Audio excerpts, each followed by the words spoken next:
process today. So bear with me here for a second while I see if everything is working right.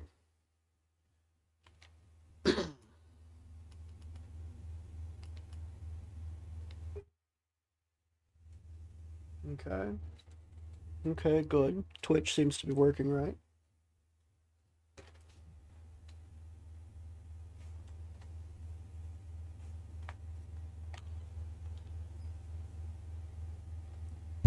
Twitch seems to be sounding right. That's good. That's good.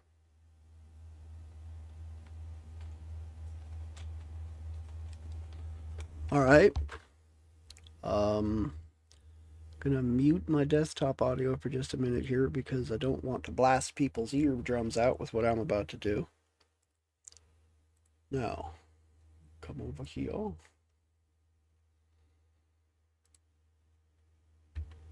Here.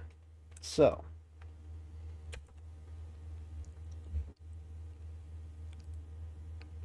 that and that.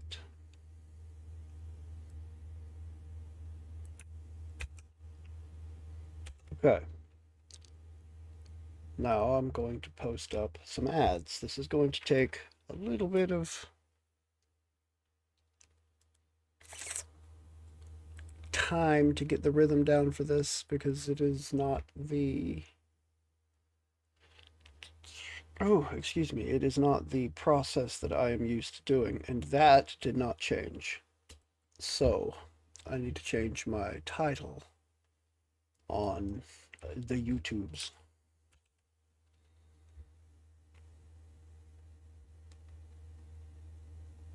So get rid of that.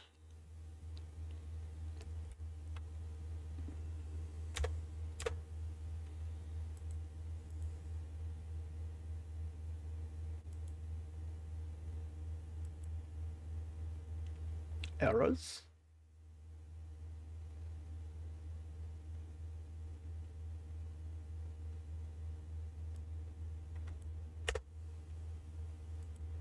Better? Is that better? Ah. Okay. Now we go. Back. Back. All right. That's good. And, ooh, wrong button. See if I do this and I put it here. All right. This one, go away. All right, so I've got that done. From what I can tell, it is working right there, so close it. And then come over, well, let's finish this over here first. So I've got that. How does that come up? Does it go both? It does. Did the Twitch title not change? I need to check that. Make sure my Twitch stream title changed. I may have to set them both individually, which will be slightly irritating, but if it is what I have to do, then it is what I will do. No, it did not change. Okay. So we go here. We go there. Click on this. And nope. Back over here.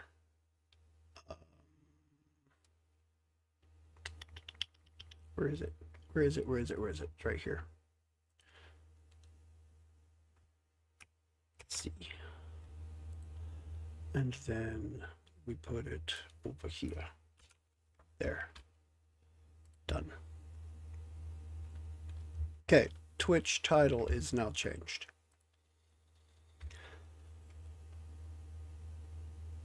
Now I finish here. And we go to this one. That. Crap. here. This one, that. Excellent. And then here. Scroll down to here. And post it again here.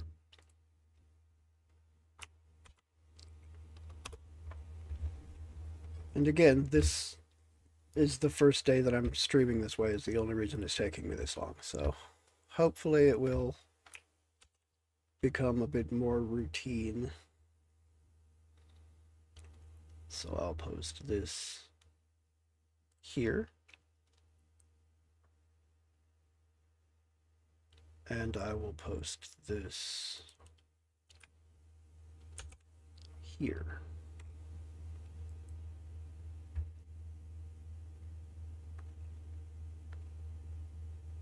Okay. Ads are posted. I'm going to close that because I don't think I need to keep it open.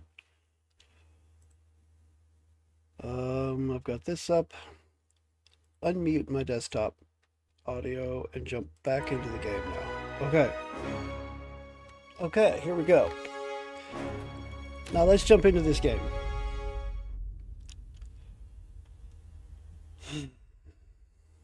So, the last time I was on this game, I was doing cartography quests because I finally decided to do a little more direct exploration of the map.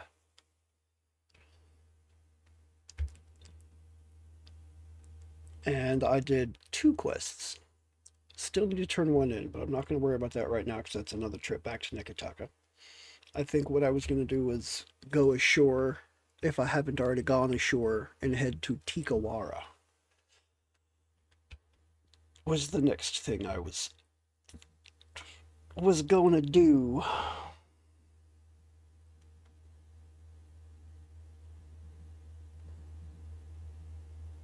If the game will load.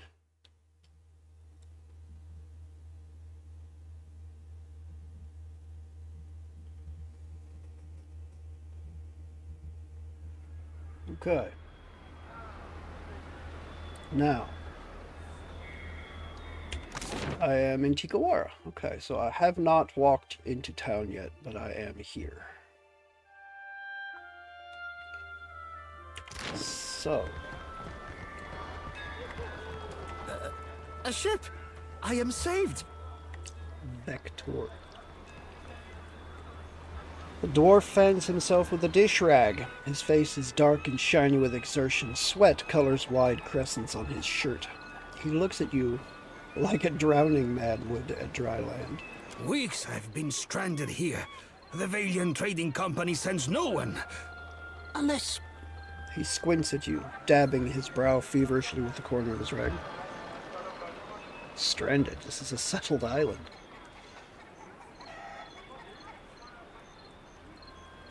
They hired me to find an expedition. I take it that means you? Perfecto. You come not a moment too soon. With an anxious swallow, he glances over his shoulder at a sleepy, ramshackle village. His gaze darts from one grass-thatched hut to another, as if expecting to find unspeakable horror to emerge. Follow his gaze, see what he's looking at. He isn't fixating on anything in particular, but his eyes widen with unease whenever one of the island Amawa draw near. He flinches and clears his throat. Governor Alvari would have told you that we were searching for Luminous Adra in Pococohara. Yes? I worry that Ruano, the local chieftain, gave Captain Bez and my crewmates a false lead.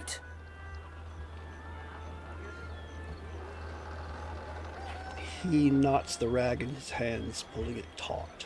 Or didn't know the way himself and was just trying to impress the outsider. Maya winks down at Ishiza. Ugh, this is a terrible place. He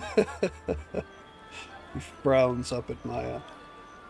Why would he do that? Why would I go bobbing for reason in shark-infested waters? He waves his rag like a handkerchief. You get a pass because I like that one. Maya folds her arms and grins.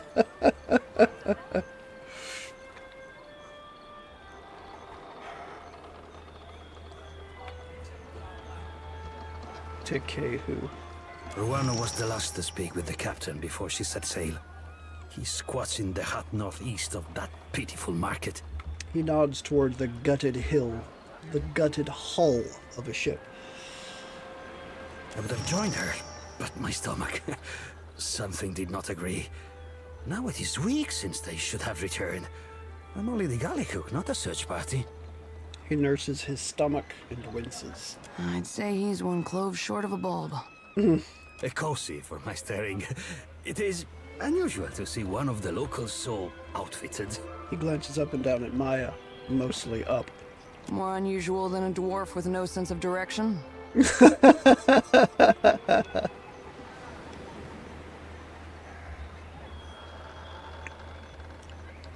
Vector isn't a Vylian name. Bargroon. My grandparents gave up their nomadic ways when they moved to the Republics. Okay. But I see the appeal of staying in one place, one safe place. He dabs at the back of his neck as he glances around.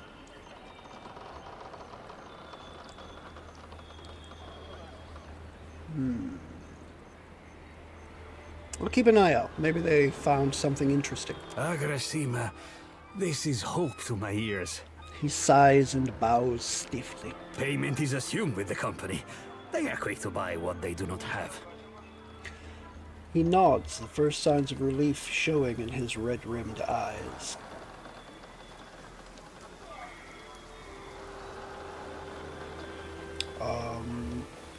What had you so on edge? When we landed on Tikawara, the chieftain gave us a welcome feast for the dukes. We feasted, danced, drank, and slept, only so we could feast, dance, and drink more. The ghost of a smile flits across his face.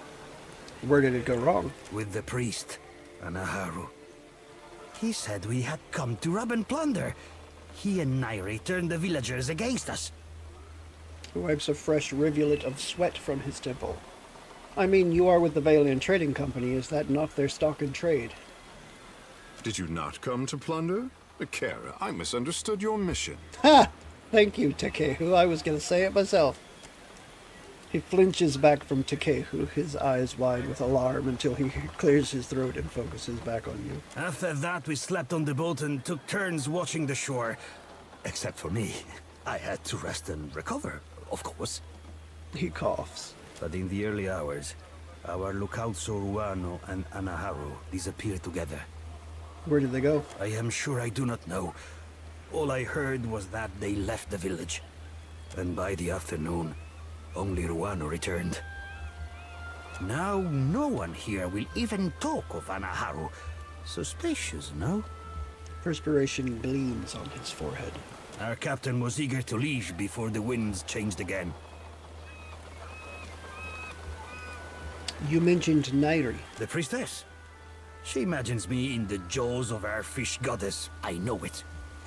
He fans himself even more rapidly. She lurks in the shrine next to that awful statue. I cannot stand her wicked looks, but if she does not scare you, then maybe you talk to her. I need supplies. The captain left all but the essentials with me. I have sustained myself trading with the villagers. Ekosi, but I'm almost out of ale. Gives you a weak smile and shuts off his words. Well, you won't be getting my ale. I need it for my ship.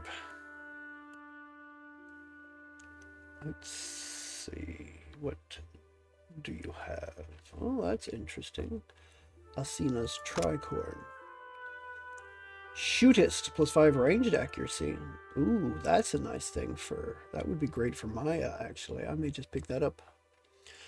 A sailor of Vylian descent, Asina the Gaunt, a moniker she earned for her unusually lean frame, came of age in the Living Lands.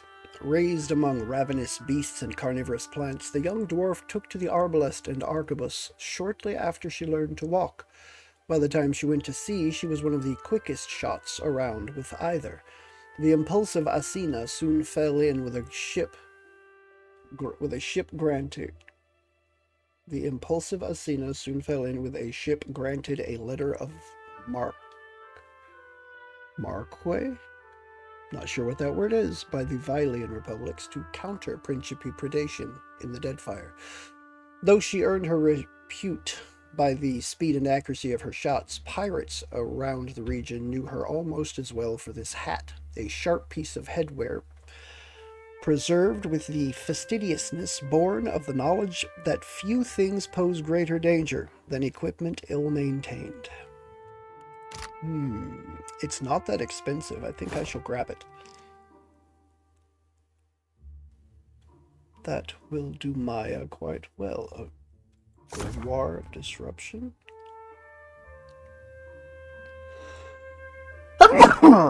Excuse me. I do like Tane's chaotic orb, but that's one of the very few things in that book that I do like, and I think I have that learned already. So, what are the gauntlets of reliability? 50% misses converted to grazes. It's good, but I don't think I need it. I will go ahead and take that, though. I must watch the supplies at the tree. Alright. You are wearing this. Action speed with daggers, rapiers, and stilettos. See, that's on the on-off chance that I have you with melee, which I rarely ever do. So I think I'm going to have you wear that.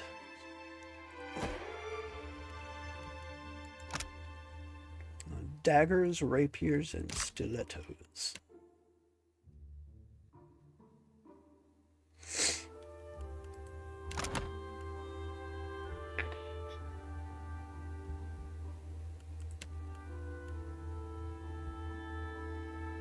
Stiletto, rapier, dagger will probably be the next thing that you get, but you never use melee. Yeah, I don't think I'm going to put this on anybody. Just don't think so. Try the critter cleaver. Oh, yeah, we'll never use that. I think that goes in there. Wait. Okay, yeah, it goes there. Alright. You will come to check on me, yes? Perhaps, eventually. It is a bad omen to have a priestess so young. Age is no assurance of wisdom. Remember Anna? Still your tongue. Amira's winds will surely carry your words.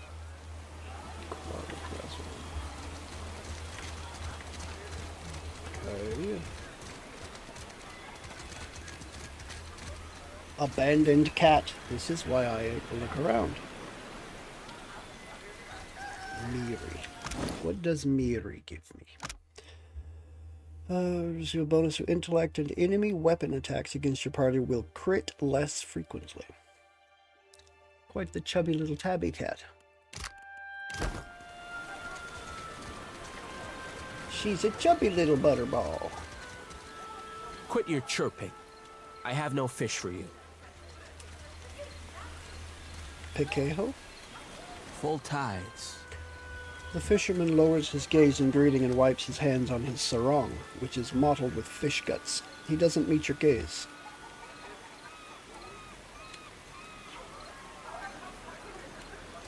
Why are those Lakifeth caged? Himwihi and the other Mataru found them when they explored the island. He looks at the creatures with mingled trepidation and disgust. They bare their teeth in response, flies buzzing around their clouded, gunky eyes and the dull patches on their scales. Said maybe we train them to build. And if the soil and sea are misers here, then we eat them. He shrugged, scratching. Okay. It's like that here, huh? Well, Captain Stinkfeathers here has choked down his share of Lagofath eggs. Ishiza chirps up at her and waggles his tail feathers. He blinks at your companion impassively, glancing toward the sea with an air of mild impatience.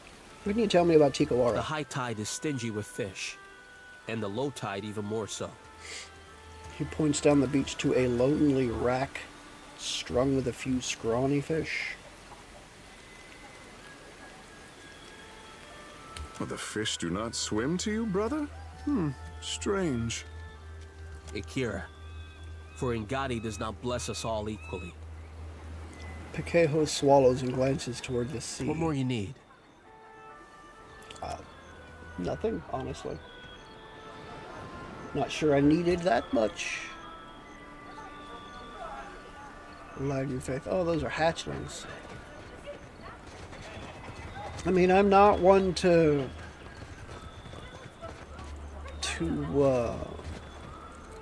judge. I've killed my fair share of Lagufaith. Oh, filthy lizards. Even here I always smell them. Himuihi. The woman stands outside the half-finished building, arms crossed as if in protest of any shelter it might offer. She looks like she's scowling, but the scars on her face make it hard to tell. An outsider in Tiquara? Who are you, stranger? Her hand strays toward a hide belt, cinched tightly about her waist. I'm Dino Thunderlong, captain of Junk. A captain! If you had sailed downwind of the island, you would have moved on, I say. I tell Ranga Ruano that the stench of Tiquara will drive away friend and outsider alike. Do you smell it? She flares her nostrils and grimaces. My friends here promised they'd bathe before we left port. I admit to having glands, which I do not discuss, but I always keep them clean. I speak of the Lagufath.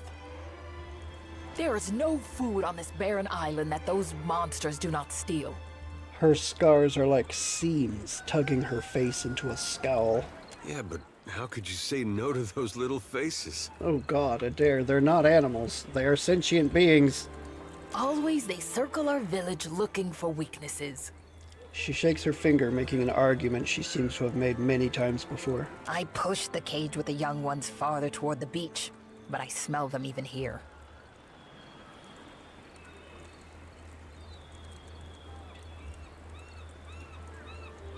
It's no wonder they come here when the beach smells like a Lackey Faith hatchery. Better to keep them under our thumb than sharpening blow darts, I say. A week ago, I tracked the fish to Hoina Ravine, so I challenged the Mataru to a hunting competition. My mother's belt for the brood mother's head. Oh. Grinning, she thumbs the hide belt slung across her waist. It is not every day that newcomers land on our beaches. What say you show me how outsiders deal with Lagufath?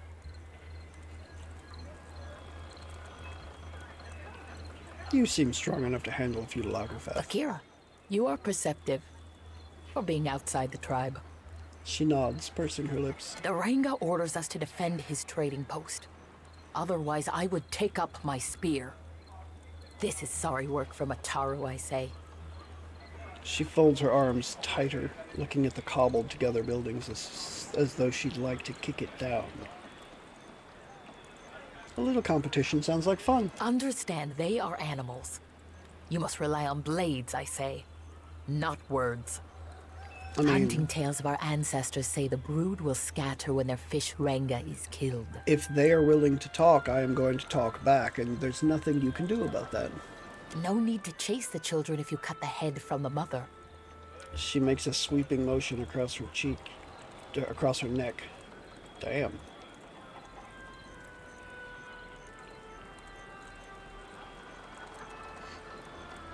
What are you doing with this shipwreck? The Ranga wanted a trading post. She glowers at the strange building, which appears to be part scaffolding and part shipwreck. He said it will bring more Valians like the sweaty dwarf. Then they will bring food and supplies and their sweaty money. A shiver of disgust ripples across her face. What's wrong with that? Always I stand here. This is no job for the Mataru. We hunt, fight, and lead. She paces next to the trading post, restless energy practically quivering through her arms and legs.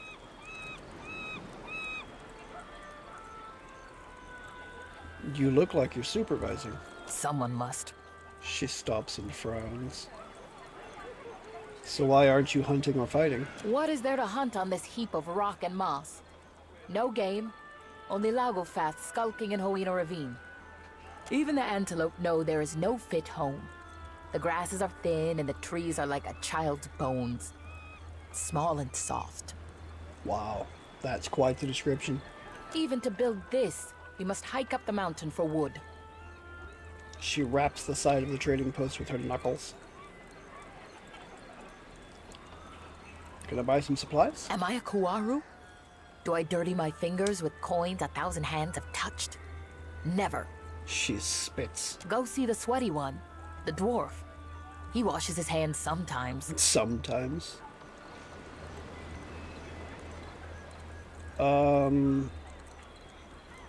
At last, a job worthy of Mataru. Choose from the finest hunters and warriors. Yeah, this is the random. And then the pre-mades. Rooms. Yeah, no. Rongi. Vector Amira's blessing on your sails, traveler. Yamao man seems lost in thought. His clothes are neat and clean, but he's tugging on the fringe of his sash, which he's worried into a long, loose thread. He looks up at you, his bleary eyes suddenly sharp and alert. What say? You are new to Tikawar? He nods, looking you up and down. What do you do here? I weave baskets and mats, strong and soft, just as my mother's cousin taught me.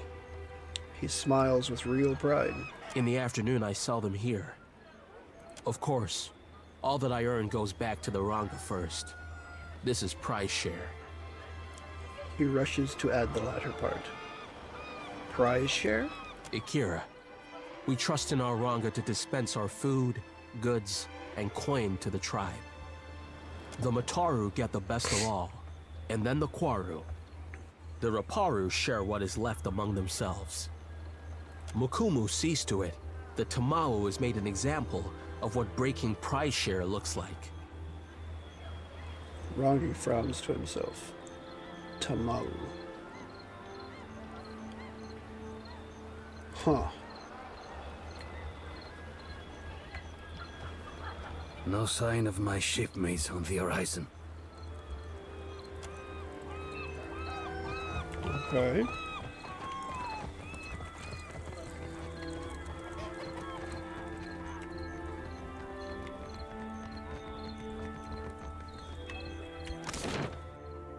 So I've looked at the cage, I've been to the trading post. Okay, this looks like let's go up here first. Triana.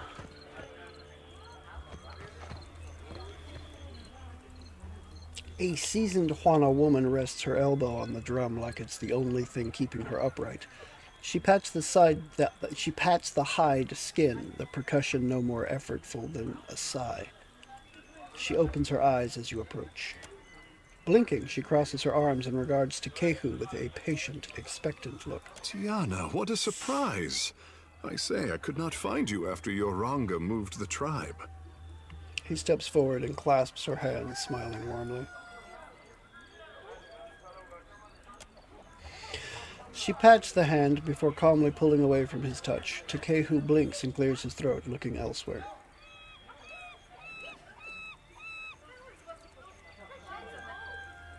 Ouch. You gonna be okay, Takehu? Kara, I say, my soft fish heart can take another callus. He smiles wanly. He nods at you, smiling, and rests. She nods at you, smiling, and rests her palm on the skin of her drum. What do you do here? Tipping her head to the side, her mouth curves up in a cautious smile. She touches her brow with 2 fingers, then she gives the drum a pair of playful taps. She doesn't speak. That may have been an introduction. Don't you speak? A deep wrinkled scar traces a winding path down her neck. She tilts her head to the side and beckons you to look closer. The angle and shape look like the mark of a boar's tusks. Ooh. She raises one finger and points down to a dried hoof knotted to her belt. Then she makes a gesture of pulling back and releasing the bowstring several times in rapid succession. It got her voice box, but she got it in return. Grinning, she snaps her fingers and leans once more against the drum with a satisfied sigh. I admit it. I like this one. She rolls her eyes at Maya and shoos her away. Tap on the surface of the drum. You play a short, hesitant beat. She bites the inside of her cheek and considers before drumming a quick response with her knuckles. Then she beats a harder, faster rhythm and steps back, grinning at you.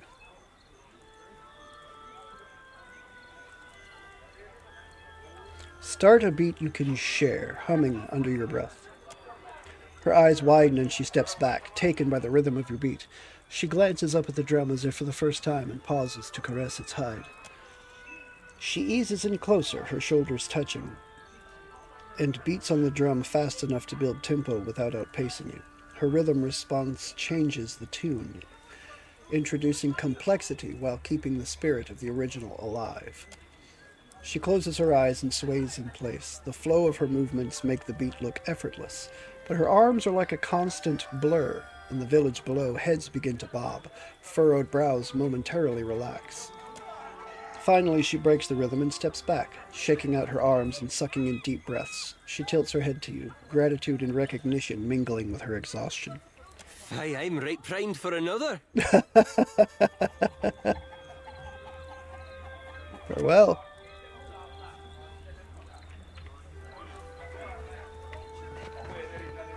Okay, that's the chieftain's place. Got a couple of Mataru warriors. I think the Amawa that I freed from the one dungeon were Mataru, weren't they?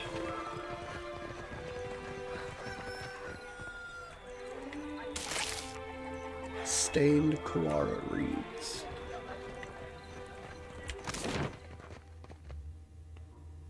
Communal storage hut.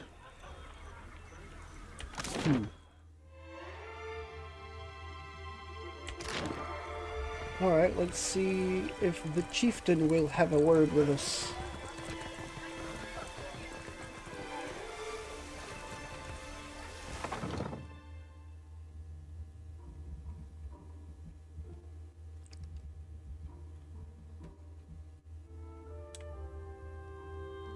What say you?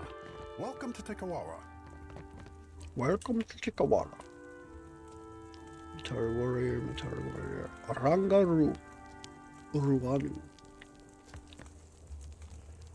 An Amawa huddles in close conversation with the warriors next to him. He whispers in a low, stern voice. No sooner do you catch his eye than he grins wide enough to stretch every muscle in his face. Greetings, friend. Always an honor to receive guests. He inclines his head and touches his brow.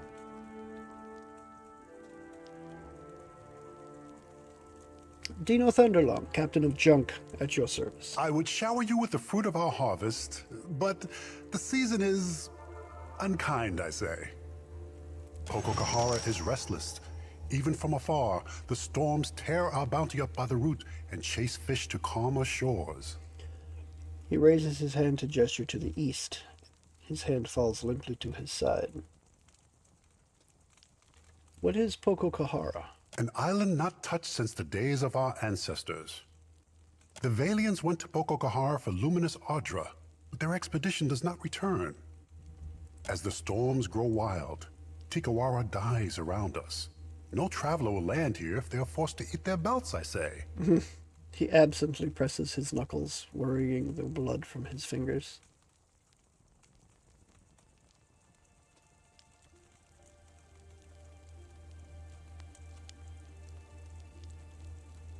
How is Pokokahara causing storms? You are new to the islands. I would not expect you to know of these things.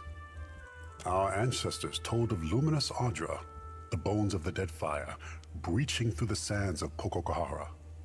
Ngati raises her watery fist in defense of the Audra. Valian or Huana, it is nothing to her who suffers in the wake of such anger.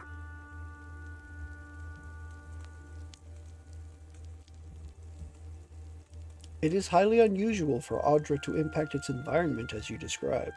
Maybe that is for what the Valians find it so fascinating.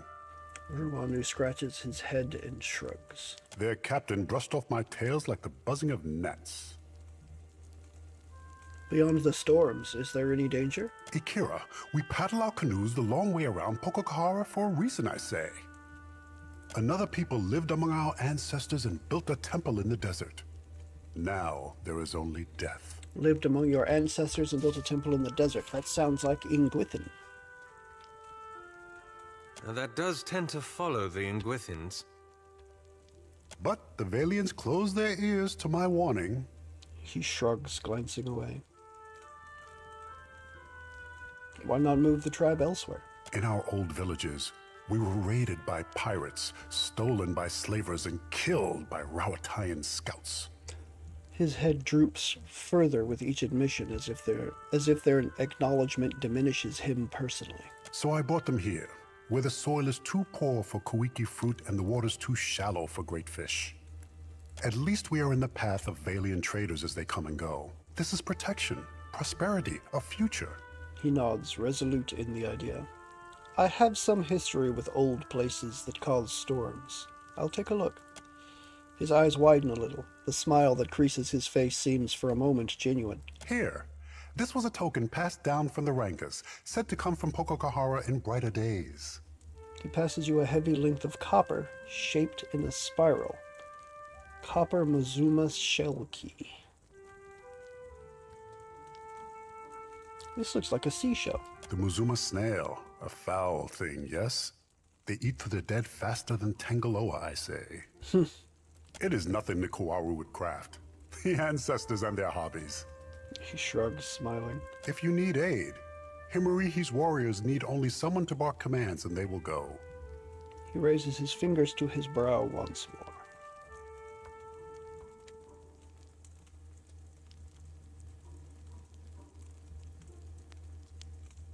Where could I find supplies? The Valians left many crates with the dwarf. He hoards them by the beach. Annoyance flickers across his face, but it's gone as quickly as a ripple on the water. But we never refuse a guest. If you need sleep, Himuihi will show you all the villages contending for the honor of your visit.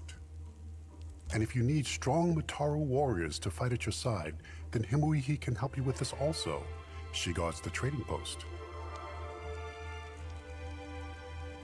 Tell me about your tribe. Our village here is young still, but we will grow when the Valians come. Takara, like an ingrown toenail. Oh, God. For what does Nagati's chosen protest? Give Tikawara a chance to prove itself. That is for what we build many houses now, even a trading post. He beams with pride. We make Tikawara pleasing to the Valians. Then when they come for Pococahara, they build their harbor here. They must. He clears his throat. You don't seem to mind the Valian influence here. Some tribes push foreigners away, but it is good to have powerful friends. A frown briefly clouds his expression. We got plenty of those. Ours are holding our lives ransom and playing us against their enemies. If the Valians come, they will build an outpost here in Tikawara. His gaze unfocuses like he is convincing himself of every word. And then we will have more to trade with outsiders than just Rongi's mats. With coin comes protection, friendship. He nods vigorously. A favorable arrangement for both sides, I say. Are you always this friendly? You sure you want to question that? We never get nice ones like this. There's usually a reason for that, Adair. I say that in Tikawara there is always a spot around the fire and... A gurgle reverberates from the stomach of the guard standing next to Ruanu. He grimaces and places his hand over his belly as if to muffle the sound.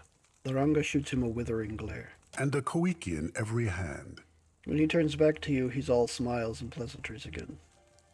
Okay, I see. That's unfortunate. Speak on, friend. I had questions about Pococahara. Wind and sorrow are all that emerge from the ruins. Never answers. Okay, Speak on, friend. What's...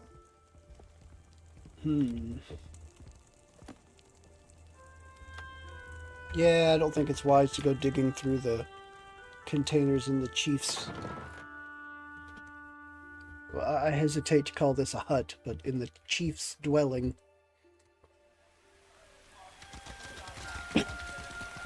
What does water shaping feel like, Takehu? Kara, It is like making love to a bloom of jellyfish. Like 1,000 wet kisses with a delicate caress under the skin. I may have missed my calling. The broad-shouldered Amal at the center of the huddle takes a cautious step back. His gaze never breaks from the tribesmen who have him surrounded, and his hands never stray far from his weapons. You've all got the wrong idea. I'm waiting for a shipment of sailcloth from the homeland. Is that going to be a problem?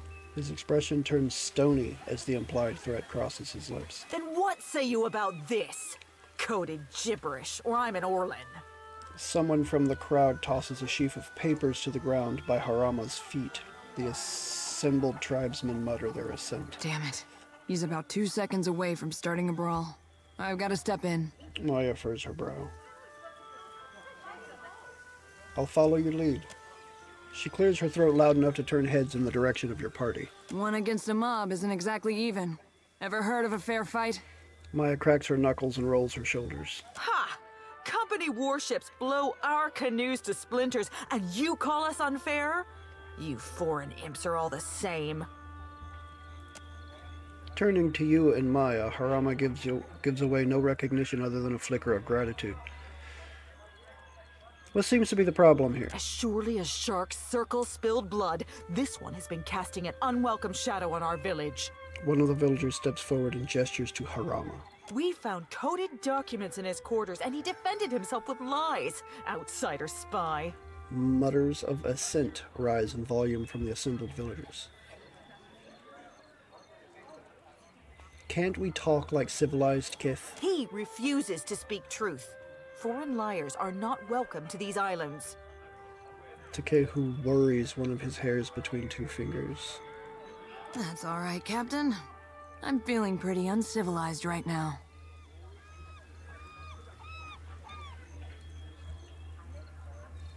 I keep feeling like I know Maya's voice. Like the voice actor voice in her. Part of me wants to say it's Marisha Ray, but I haven't looked that up, so I'm not sure. It just, the voice reminds me of Beauregard. It's very Marisha-y. Who are you to speak in his defense? And who is your traitor friend who postures like she is not one of us? Jeers and rude gestures fill the air, many of them aimed at Maya.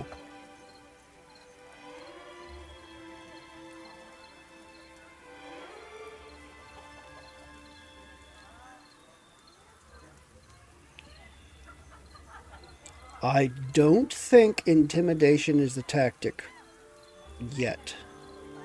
Maya, care to elaborate? I've got better things to do than listen to a bunch of islanders argue over who wants to die first. Maya reaches for her weapon and begins to advance. The crowd flinches back from Maya, and their spokesperson raises a hand. A Huana who speaks for agents of Rauatai is no friend of the tribes. She and her bird will share in his fate. He sweeps his hand to encompass Maya and Harama both.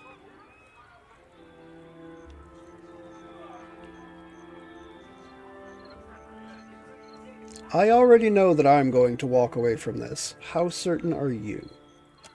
The ringleader takes in a sharp breath, examining the faces of his neighbors and fellow tribesmen. That's what I thought.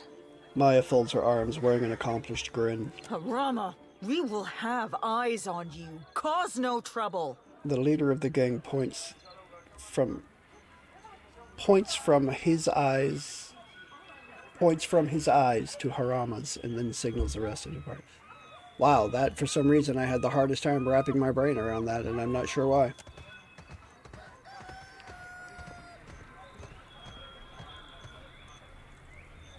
I owe you thanks for that, stranger. The big Rauataian stands at ease and looks you up and down, nodding with approval. Now here is a welcome sight. He turns to face Maya, and a smile brightens his features. Is that little Ashiza? Hop over here, you old terror.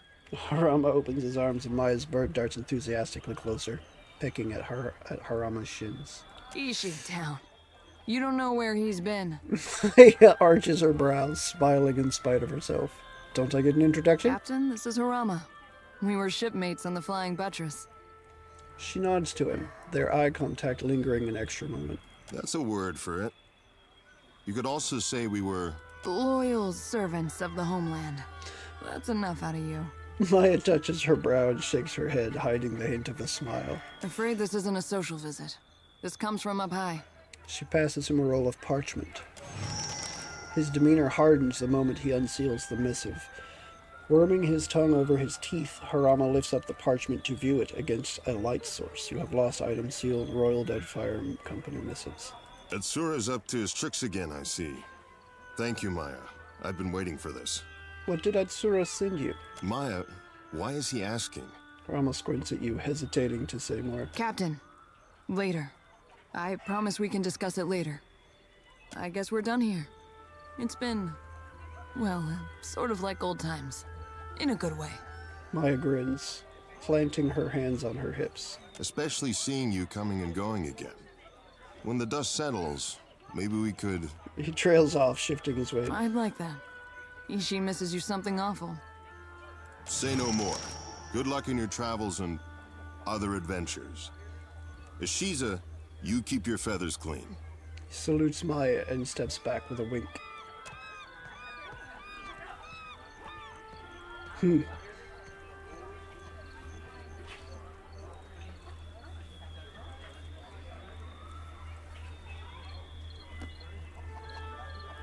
You probably have some questions about what we've been doing. You think? We found Harama in quite a state, didn't we? It's no wonder you'd be curious about what's going on. Harama is a sociable type of guy. Getting to know people is as easy to him as breathing is to you or me. Atsura set him loose so he can get to know as many people as possible. What does that even mean, Maya? He's keeping an eye on Tikawara. Who comes and goes, what sorts of things they discuss.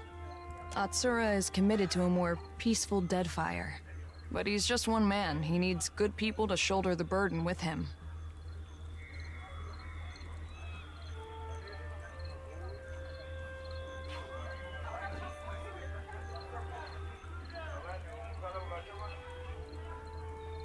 That mob said he had coded missives. Was that true? Maybe. Probably. Maya shrugs. Let's just say we're not the first people to deliver Harama a missive that looked like one thing and read like another.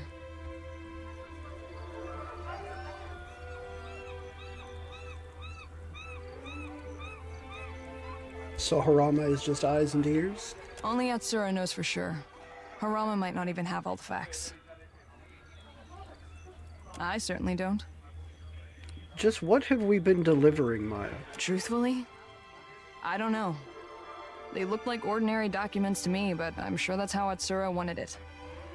Atsura has a new code for every hour of the day. He probably has cipher keys tattooed all over his body. And what's to stop me from telling Onikaza and Aruihi about this? Don't be dense. They're smart enough to assume that Rawatai has spies. And if they're really smart, they're spying on us too. Though I doubt it. Takehu raises his finger to speak up, but slowly lowers it. That's all, for now. You have every reason to be suspicious. Just trust me that this is all for the best. I wouldn't lie about that. I've got some answers. I have some doubts, but I will give you the benefit of them for now.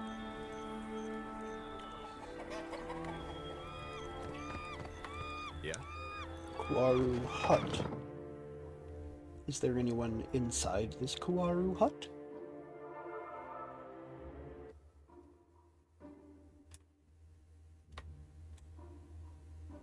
Craftswoman and Wehata.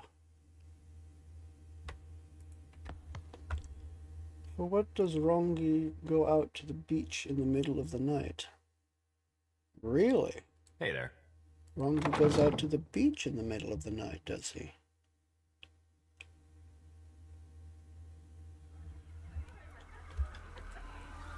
Leave it to me.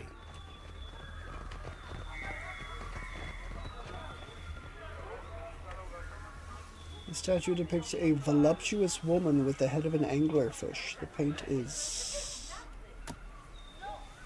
thick as if freshly applied. The bell's reliefs have been worn smooth in some places, encrusted with patina in others. Patina crust. Sounds yummy. Alright, let's see what's in the shrine. Is this a shrine to Tongaloa? Maybe Ngati? What an unusual bird, I say. Today, outsider. Nairi. Alright, Nairi. This woman is young, but her serious manner makes her look much older. Her nose and ears are pierced in several places, and her mouth is twisted in a scowl. So the foreigners now sent Huana to enslave Huana. She sniffs, curling her upper lip back. No one chains to Kehu, I say. Well, except Rabuna. He rubs along his neck and smiles, the shallow mark of a collar standing out in his flesh. Shameless clown. She folds her arms and stamps her foot. I think we got off on the wrong foot. Dino Thunderlung, Captain of Chunk. For what do you say this? To impress me? You are no different from the last ones who came through. She shakes her head, scowling. Outlanders conquer us with ink and paper packs as well as blades. But they conquer us all the same. She squares her stance and grimaces.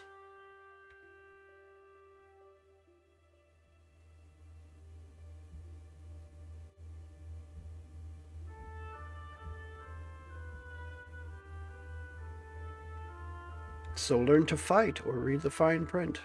I don't think that's a good... Just because it is a smart thing does not mean it is a smart thing to say. I'm not here to conquer anyone. Akira. That is what the last bunch said. She crosses her arms and glares. Ruanu. He collaborates with the bottom feeders who went to Pokokahara for Adra riches. I warned the Valians about Pokokahara, but why listen to the ignorant Huana girl? Now I remain. They are gone. Taken by the curse.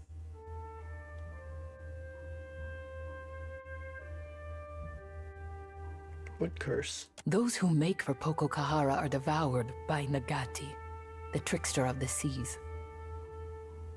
Her hand strays to a coral crescent at her neck. It's pitted with age, and it looks older than her. Dark clouds surround Pokokahara, and in my dreams, they swallow us all. She looked at the statue next to her, her eyes bright with intensity.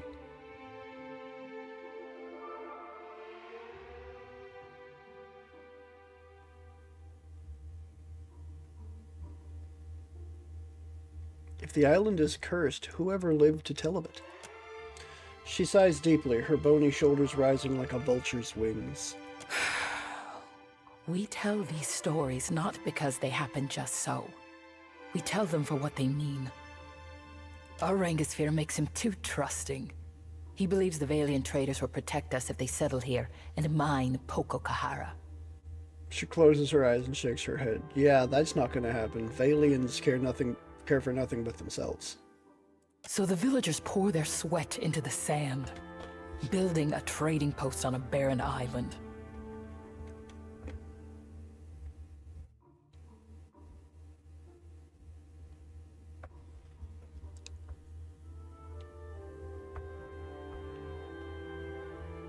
What do you think will happen? If more Valians come? Akira, the same thing that has happened with every other foreigner. She waves a gangly arm in the air. They will kill us, rob us, enslave us. And we will be too busy building their halls and sweeping their docks to fight. She bites her lip in a bitter frown. Other tribes tell different stories. That you are friend and foe as it suits you. Prove your loyalties now. If you go to Pokokahara, I say the best thing is to destroy it for the tribe. Her brow raises sharply as she studies your reaction. It's always destroy. It's never renovate. When the Hydra is gone, the Valians will dig somewhere else, leaving us to point our canoes toward more welcoming shores.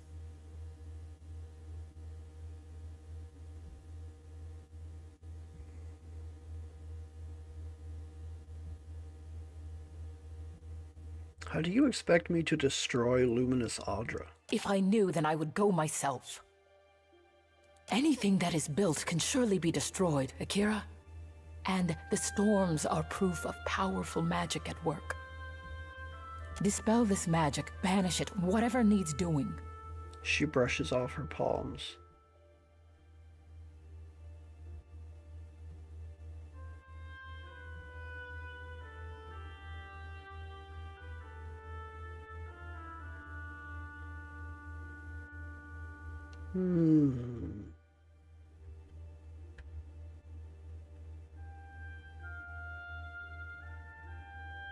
That sounds like committing to doing it. But both of the others sound like committing to not doing it, so I will consider it. I hope so. And we did not speak of this, Akira? She nods, but her eyes are still narrowed in caution.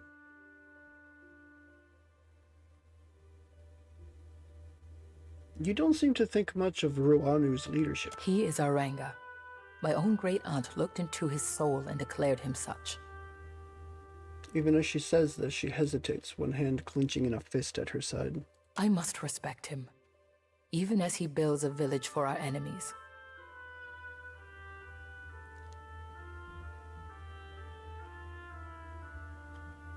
Have you tried reasoning with him?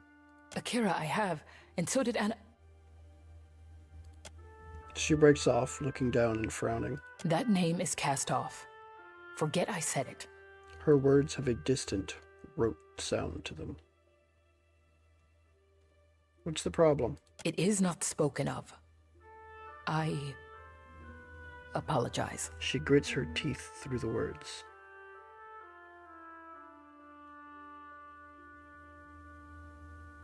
Are you the priestess of this tribe? She nods, one finger brushing the crescent pendant at her neck. We worship the same gods as the foreigners, but sometimes with different names. This is Nagati, the trickster of the seas. She points to the wooden statue. It's as smooth as an old piece of driftwood, and the sun-bleached and water-stained patches suggest years of travel from one village to the next. Foreigners know her as Andra. To us, there is no difference. Well, I guess it's time to just say it. I hear that Anaharu also had problems with outsiders. She winces as you speak the name. One hand strays to the coral crescent pendant. She forces it back down, pinning her hand beneath folded arms. Anaharu was a tribe's priest before me. And he was my father. Before he challenged Ruanu to a trial of waves. She sighs and takes hold of the pendant, gripping it in a tight fist. But he was cast off. We are forbidden to speak of him. Tell me about the trial of waves. When there is an argument between leaders that cannot be answered, we turn to Nagati. Two challengers risk violent currents, beasts from the deep, and waves that would dash them against the rocks. The winner, if there is one, has Nagati's favor. The loser, living or dead, is forgotten by Nagati and the tribe. Her gaze turns downcast.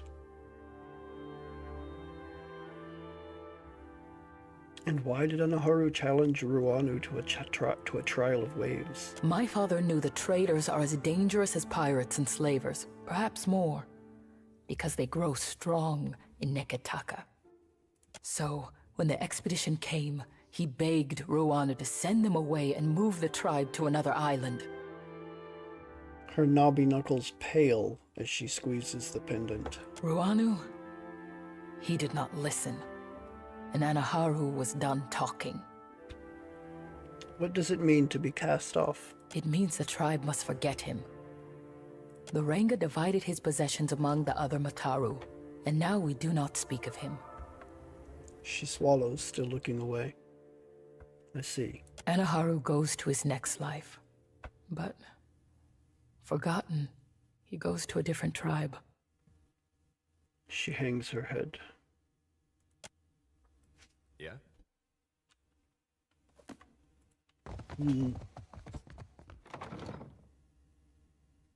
There's something strange in this place.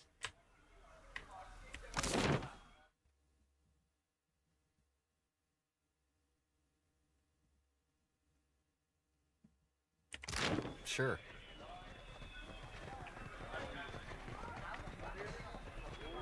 Let's see what's up here. So it's just Tikawara, there's nothing else. So let's leave on foot. I will explore this island.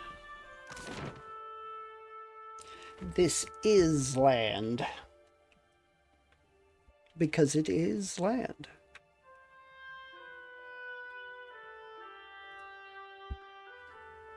It's just not very big land.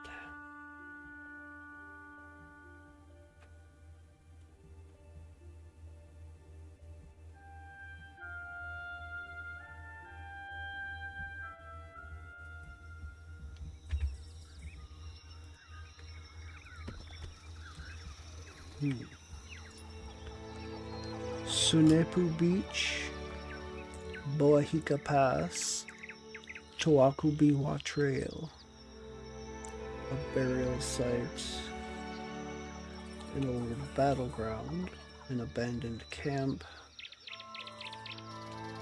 Ohina Ravine. Okay, let's go up this way first. Choakubiwa Trail.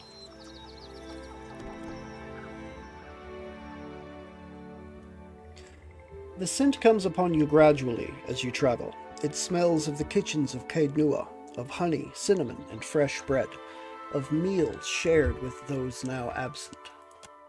Off the path you catch a glimmer of movement. Something large and bulbous stirs beyond the trees. Sneak closer to observe. Near the center of a nearby clearing stands a Delumgen, tending to a large spore. The Delumgen seems formed of the living tropics, with vibrant flowers cresting her head. Her shape suggests that of an elf, replete with pointed ears. Examine the spore.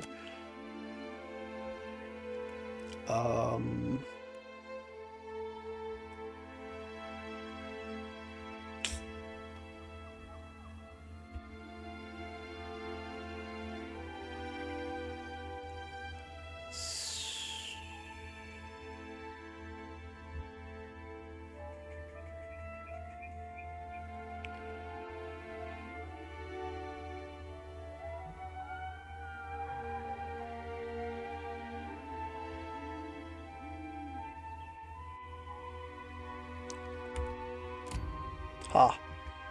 The bulbous fungus towers taller than an amawa, its fleshy fronds hanging over its bulging stalk. A miasma of yellow dust hangs around it, gently stirring in the light breeze. Those would be spores. A dank spore. You can barely make out the recumbent form of some unfortunate kith tangled in its roots, the essence the spore sucks from its victim glimmering along its length. If it notices you, it will likely attack, and inhaling the spores clouding around it could confuse your senses.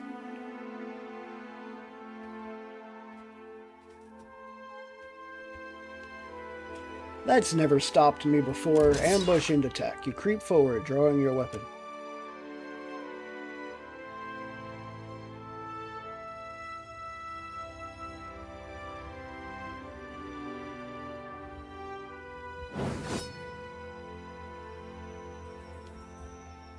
A dank spore. Delumgen, sporling, and a lesser earth blight. Alright, you are gonna go in and do that. Trouble. Do it.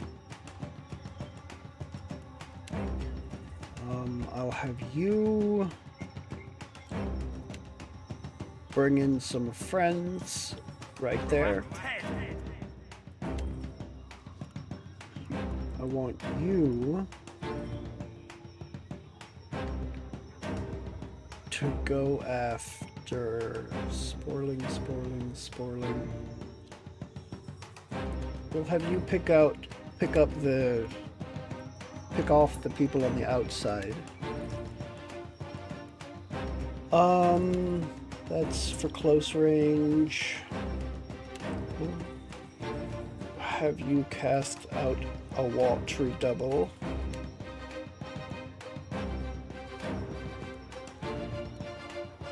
Right there. And I want you to go with an essential phantom. Right there.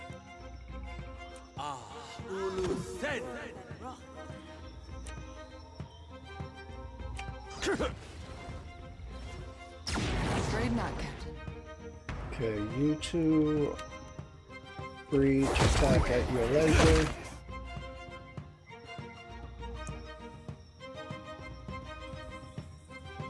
Go do it. I'll have you cast right there. And you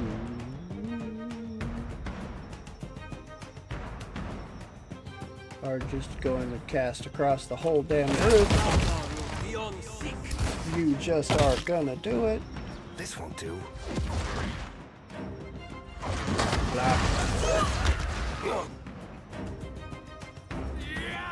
You go after the Sporling.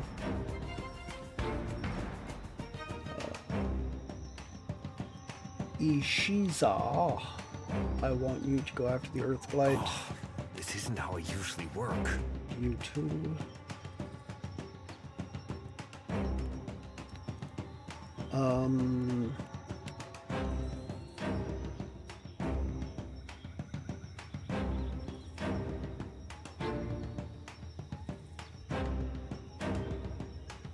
Gonna put this down right there.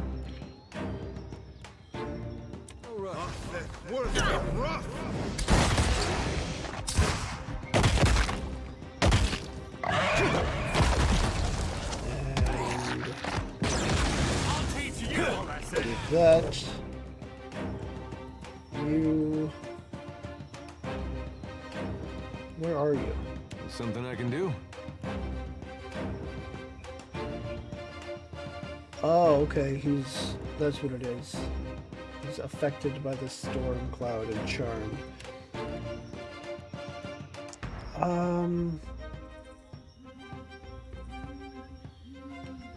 Did they kill the... See, Sporling is done. The Earthblight is dead. Okay. So let's go after that. Hopefully, after once I kill it, it will stop trying to be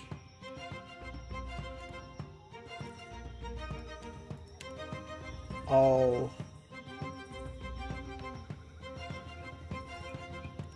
you are mine, do what I tell you. Venom Bloom. A Blizzard. So I will put down that there. And we'll go with Ninagoth's Death Ray.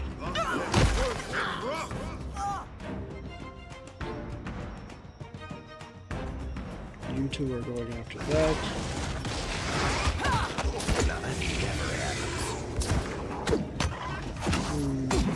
Okay, how long is this gonna last? Spell cloud 2.1 seconds. Okay. There's no need for that. Oh, this isn't how I usually work. Yeah, don't see why not. Okay. A spore-coated grimoire. Arduous delay of motion. Nothing particularly interesting there.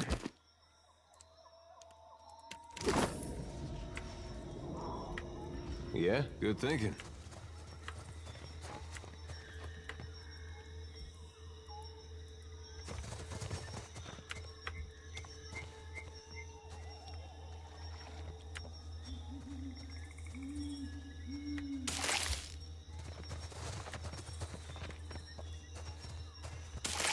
Blood Moss and Razor Kill.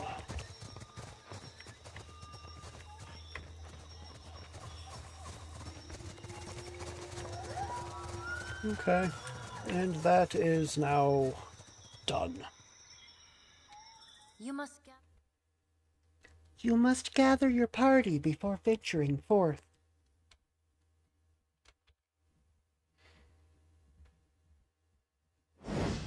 before venturing forth. And there it is.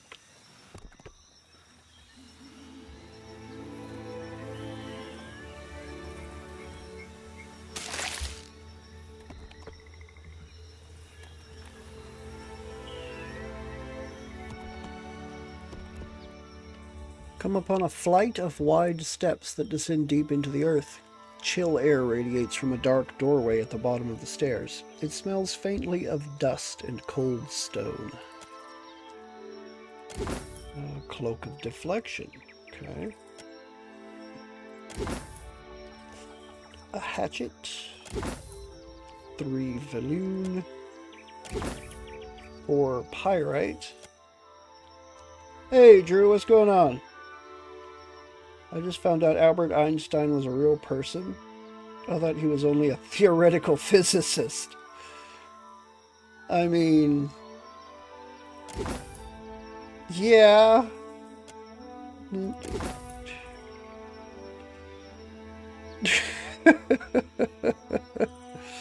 Such a strange thought. How's it going, Drew? Boy, he got Pat. Let's go this way first. Sunepu Beach.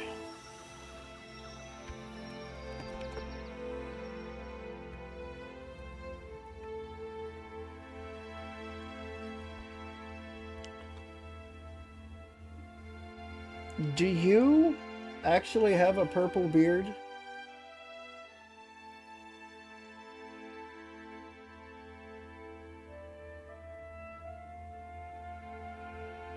I'm doing multi-streams now, and the chat actually shows your Twitch user picture. That's unfortunate, because I think the purple beard is epic. Something about the curve of the path ahead of you gives you pause. With the obscured sight lines, you recognize this is a good site for an ambush. At the same time, you don't hear anything out of the ordinary. Actually, you don't hear anything at all. No hum of insects, no rustling of animals, even the air has stilled, and that is a bad sign.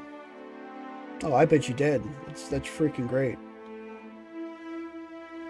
I think I'm going to investigate the surroundings here. Survival and perception. Ooh, I think. Oh, 10 and 18 is better.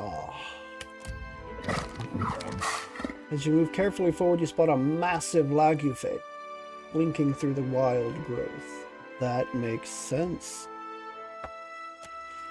Even crouched, the wilder towers above the tropical trees, and it wears a bleached skull on its head. Sneak closer to observe. The lagufe doesn't seem to have spotted you. Yet. You know what? That's super close to the town.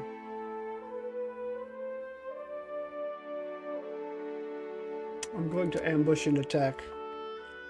You creep forward, drawing your weapon. Stop falling. I really need to find a better place to put this.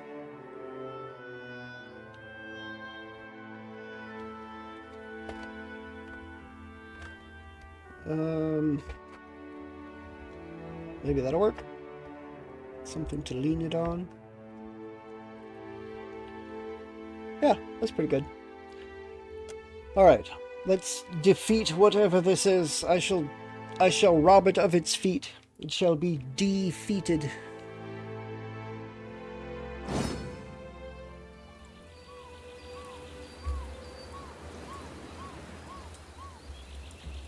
Give me a real challenge. I said.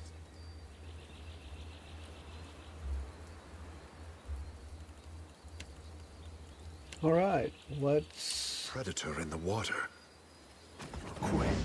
do this. A skulking terror. What?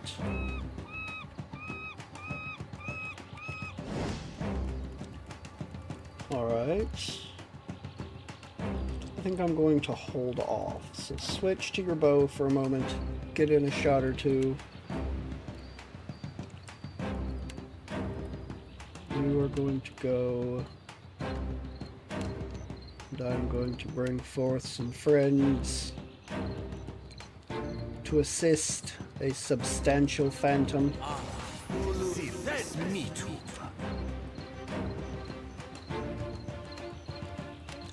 You can knock this skulking terror on his ass.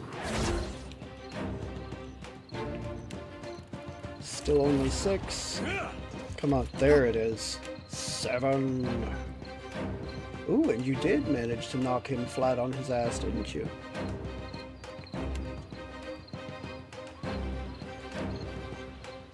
Okay, let's go with...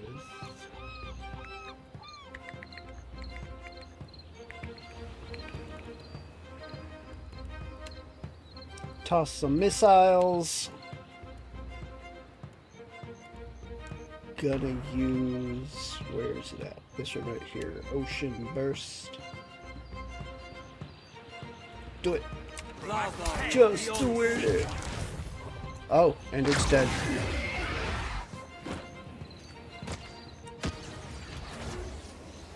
Yes, Captain. A fine club and a log you faith. Liver. Akira, it is no problem. It is a lagu of faith. Watch and learn. Barat spell.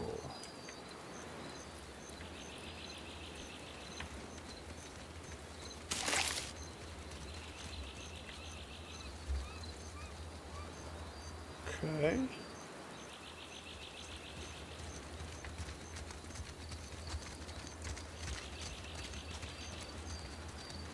Interesting. Okay, well, there's that.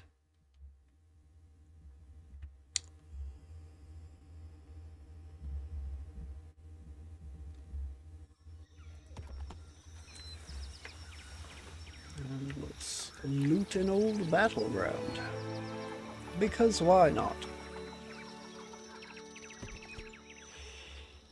The site of a recent battle spreads before you. The bodies of the routed force still lie where they fell, though most have been picked clean by scavenging beasts.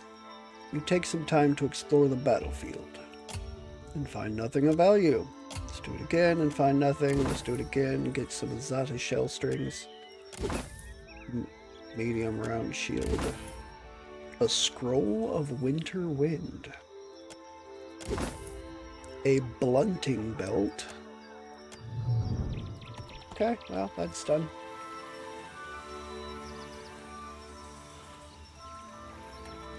Posted the beard progression in Discord.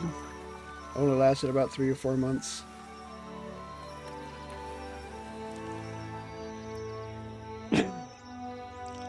Purple is my favorite color. Always been rather partial to it.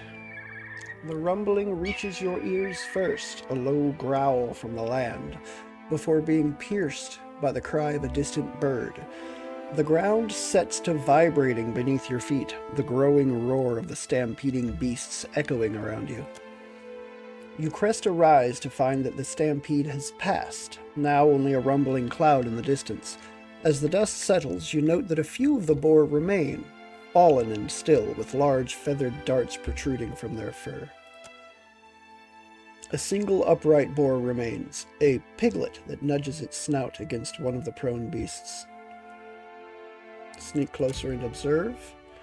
You pick your way down the rise and approach the downed boars. They seem to be breathing, albeit shallowly.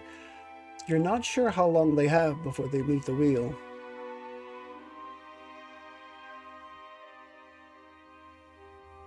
Collect the baby boar. In a single swift motion, you scoop up the piglet, clamping your hand over its snout. You've gained baby boar. Let's investigate the surroundings.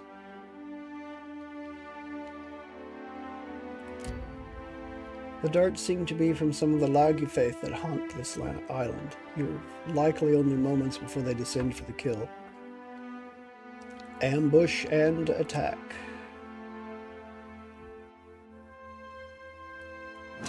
You creep forward, drawing your weapon.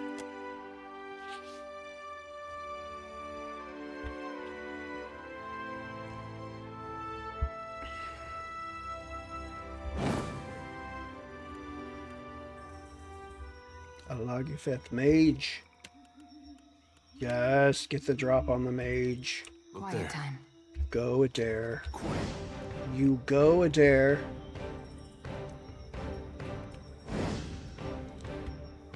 That is also a mage.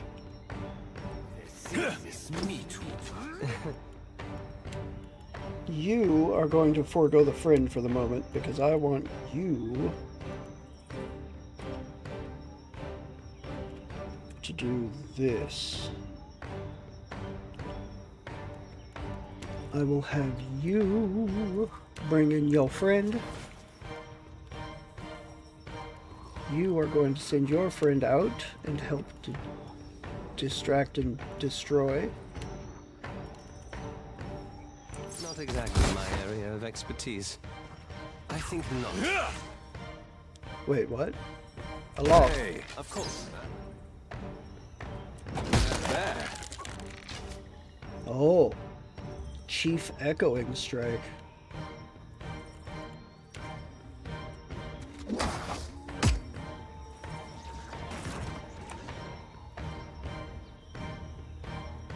Okay. You switch. Move in on that. Where's Ishiza? You go after that. You as well. And I still want you to use your book. I was quite serious about the book using. Do it. Just do it. And Takehu, I would like you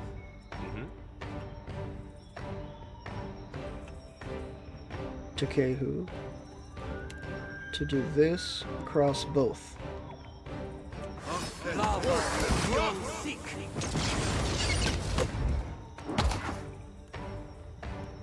Oh, the book didn't do anything. Boo. Okay. Alright then. Cast that there. I'll cast this here. Right between the eyes. Oh, well that's interesting.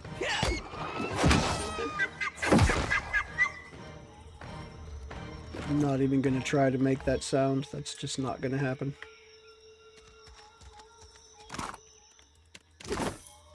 Crops. A ring of overseeing and a fine warhammer. Lots of Lagufaith livers. I got this. I got this. Do you now?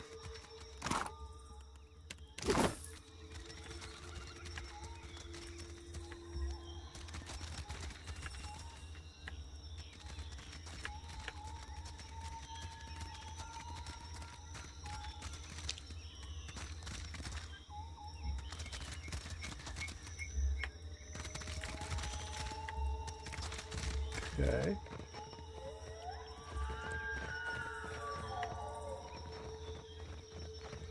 I have eliminated their chief.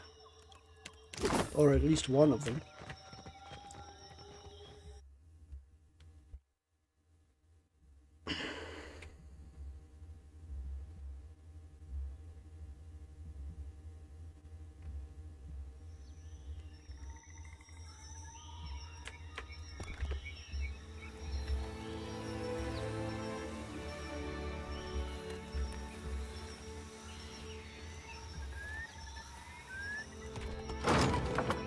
cannon shot. Ooh.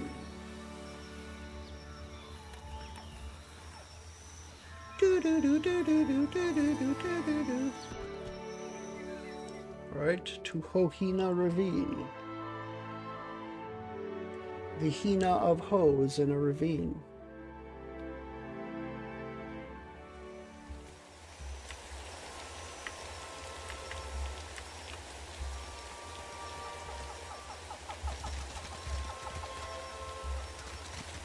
I can be quiet if you can. That effect. Laggy Faith Mage. What did you find, And Ishi? a trap.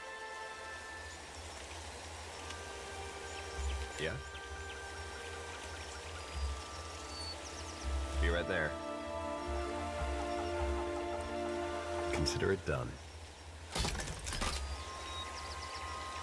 Okay. Hey there. Yeah? Now then. Charge! Mage, Sidewinder.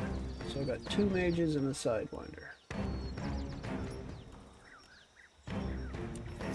This meat. Everybody go. Especially you. Since, you know, you're right up in his face already. Doom, doom, doom, doom, doom, doom. Doom, doom, doom, doom, doom, doom, doom, doom, doom. Alright, I'll have you both go after him. You are going to do that. You bring out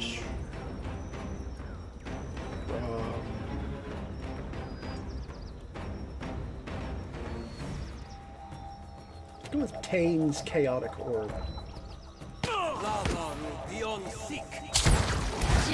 Blah blah blah blah.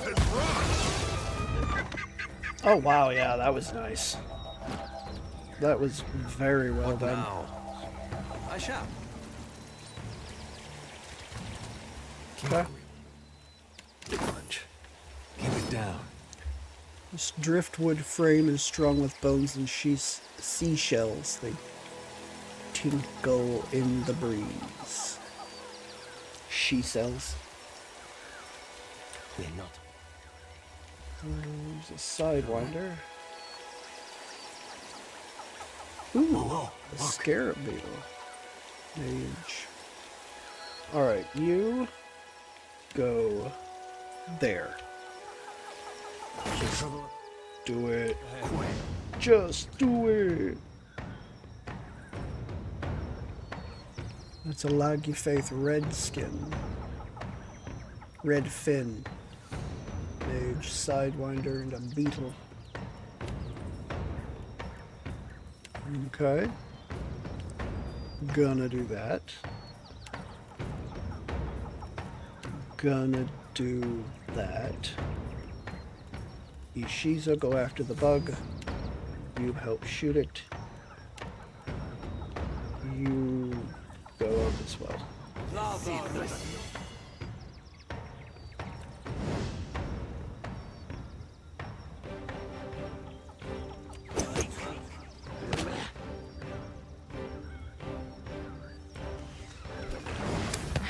Get a clean hit.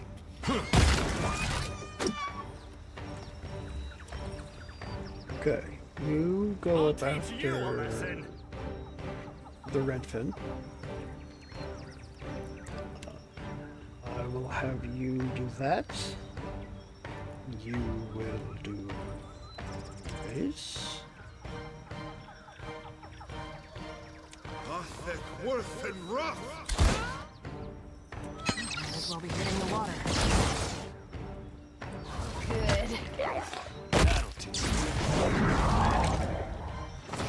Okay, now everybody finish off.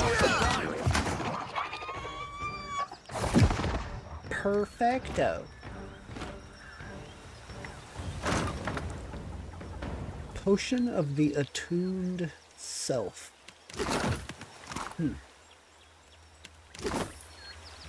Watch and learn.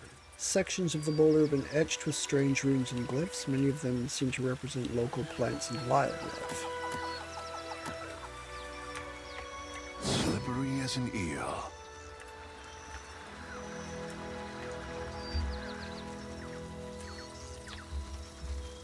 What are we here?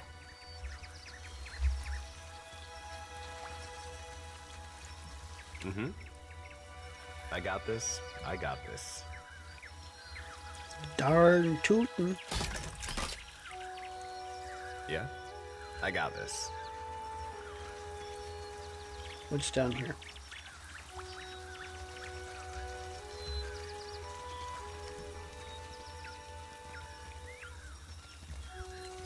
Whoa, whoa.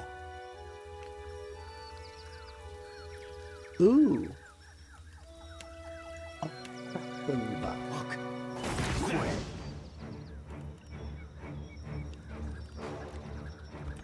Okay. Jungle lurker.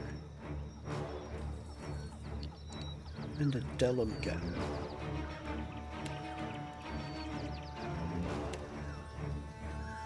Okay, I'll put that down there. I'm gonna cast this on him. You're gonna move up. You're gonna go over there. This meat. I cannot whack him any harder. There's a...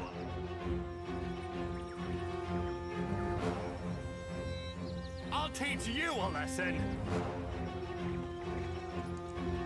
Okay, you.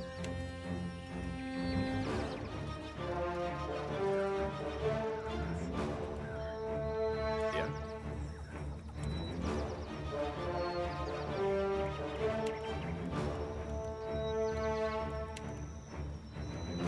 Do that. You move up. You move up. You go there.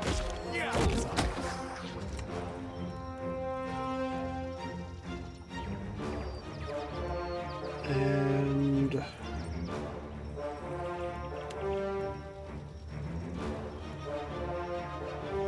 there.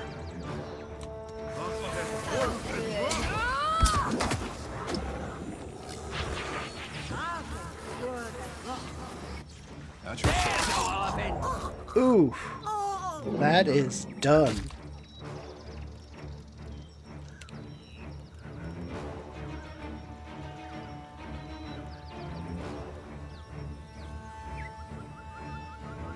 Hardy.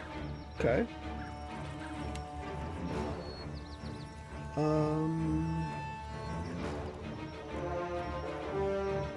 Living spray, crush and stun.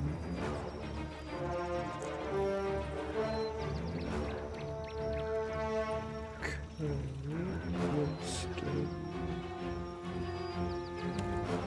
let's put this down. And I'll put it down right there. You go. You also go. And you shoot. I cannot whack him any harder.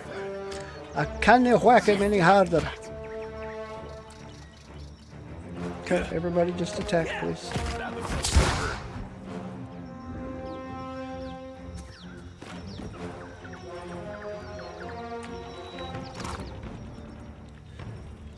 Awaken the roots.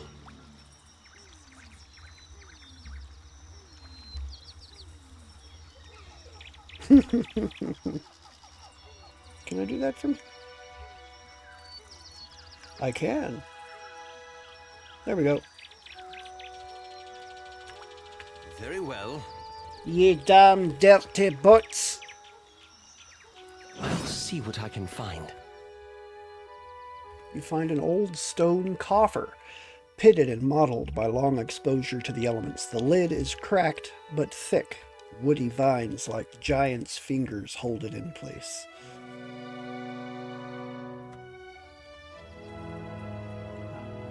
Hold on, I gotta sneeze. There it is. Woo! Burn the vines with a torch. Cast a spell to burn the vines. Cast a spell to freeze the vines. Let's use a spell to burn the vines.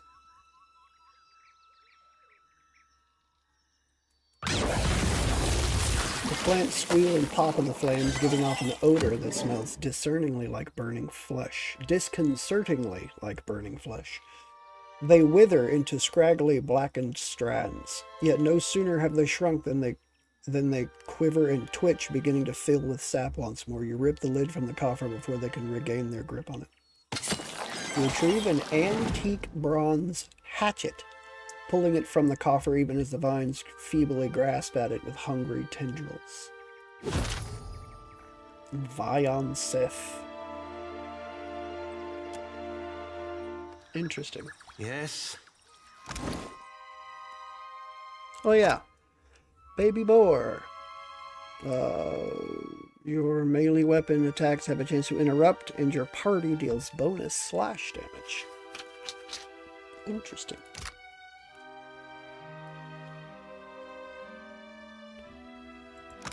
Vion Seth. Okay. Exceptional, 14 to 19. Accuracy versus deflection. Deflector. Additional deflection against melee weapons. Exceptional enchantment. Wood Splitter. Plus 20% melee damage to plant targets and targets with plant status effects. Hewing Step. 15 to all defenses against plant attacks while above 75% health. The Ingwithan woodcutter who carried this bronze-headed hatchet was likely a tradesman rather than a warrior, though he undoubtedly faced countless dangers in the ancient woods where he earned his living. Lurkers and forest sprites would have seen an unarmed woodcutter as easy prey, so the hatchet served as both tool and weapon for defense. The axe is well suited to lumbering. The runes stamped into the head are a bane to all plants. Vines and branches retreat from its presence, and a single stroke is enough to split timber.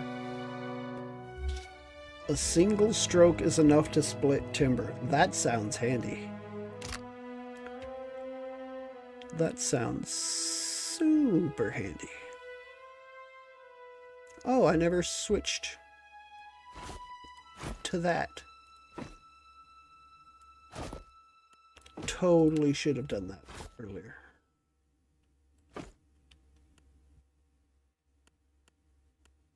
Okay. I don't have anybody that uses hatchets, do I? I think I have anybody with hatchet proficiency. Hatchet. Nope, nobody with hatchet proficiency. So now I have two unique named hatchets. That one and this ice one here, Acolyte's Frostbite. But no one to wield them. Oh well. All right. They will make dandy souvenirs. Absolutely marvelous.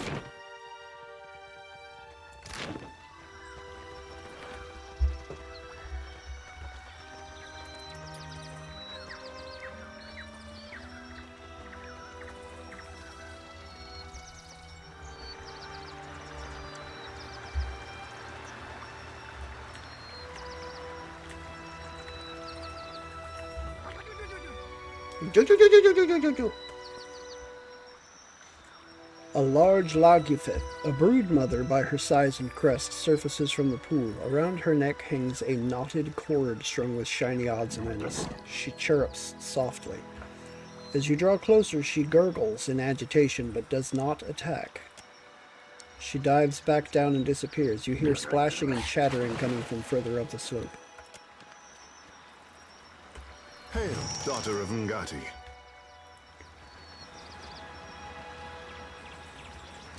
Okay.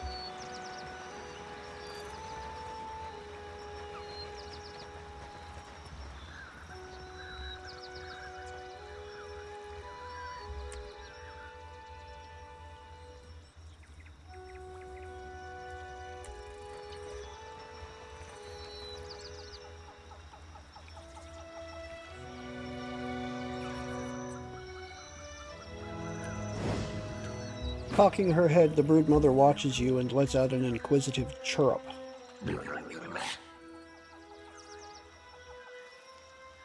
Sing to her. The broodmother stops gurgling and takes a tentative step closer, craning her neck with interest. Other Lagufaith peer and chirrup at you. Aha! She is talkative, this one. The broodmother turns to him, her eyes growing wider by the moment. Tekehu winks at her. A young Lagufaith pokes its head out from behind one of the adults and burbles happily. The adult ushers it back with a firm claw. It looks smaller than the hatchlings in the cage, but not by much. Oh, Anna. Observing the exchange, the broodmother looks to you and lets out a plaintive cry. Wana. Who's Anna? Anna! She strains forward, stretching out her neck to croak at you. Her scrap necklace glints and quivers. Juana. Snarls and gurgles rise in volume. The other Lagufaith bare their teeth at the name. Oh, Anna. The broodmother hisses. Her attending warriors brandish spears, clubs, and blowguns. Can't really blame him, can ya? Tekehu furrows his brow, sighing through his nose. Do not pretend to understand the opinions of fish, I say. You hate the Juana. I recall when you picked up ancient Inquisition, but this? Heh! It's not tough to figure out what they're saying, LL. Stop that. Hatchlings. She screeches, not at you, it seems, but at what you've said. Hatchlings. Many claws tighten about weapons and tails lash in eager hypnotic rhythm. The broodmother watches you. Yeah, I saw your hatchlings caged in the village. She screeches with emotion, rocking her whole body back and forth. Her bristling fin flashes like a blade. The other Lagufaith bare their teeth even wider. Turning her attention from you to the formation of Lagufaith, the broodmother hisses and flicks her tail, gesturing down toward the bottom of the ravine toward the village. The others bob their heads in agreement. Oh, Anna. She turns back to you and growls. I can rescue your hatchlings, but your clan must stay away from the village. The broodmother chitters and blinks at you, tilting her head this way and that. At last, she raises her head and trills to the treetops. One by one, the other Lagufaith lower their weapons and snap their jaws shut. Please, hatchlings. She turns her fish eyes on you. Oh, we gotta do it. Yes, Adair, we gotta do it. I freaking love Adair. Yes? All right. I'll snatch the chest when I come back and return the hatchlings.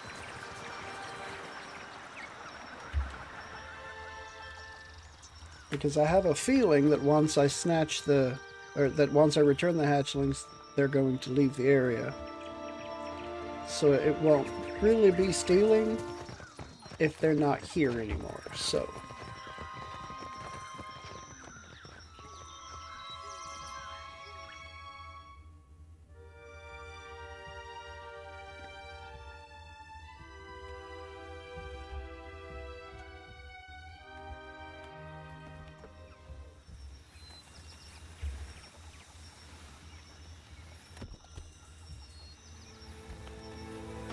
Alright, Tikawara.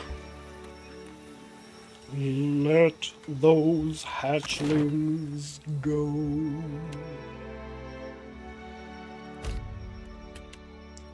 Just go to Tikawara. Tikawara.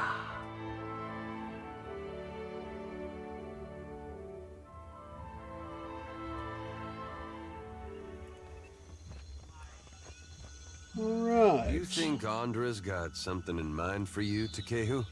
For me to exist in this form and to join this crew? I know she does. It's funny. I fought against Aethys. I'm chasing him now. I don't think he knows a thing about me. Nikera, it is for us to show the gods why we are worthy of notice. Yeah, I guess we'll see about that. Alright, Pakeho. Time to release need these something? hatchlings. I need to free those Laggy Faith hatchlings. Are you crazy? Then Himwehi will go and blame me. His burning eyes meet yours. You see the woman at the trading post? The angry one? He grabs your arm with a strong, sticky hand and points across the dock to a scowling woman who stands with her arms folded. She will have my corpse for bait if you do this. Why would she blame you? She despises me. How could disaster not be my fault? He snarls. Besides, the Ranga will bury her at high tide if she so much as insults you. Or any foreigner. At least go and see her before you release her prizes. Then, maybe I find some other place to be until her anger cools. She lets go of your arm, leaving behind a few glimmering fish scales. Farewell. Okay, time to go speak to the angry one.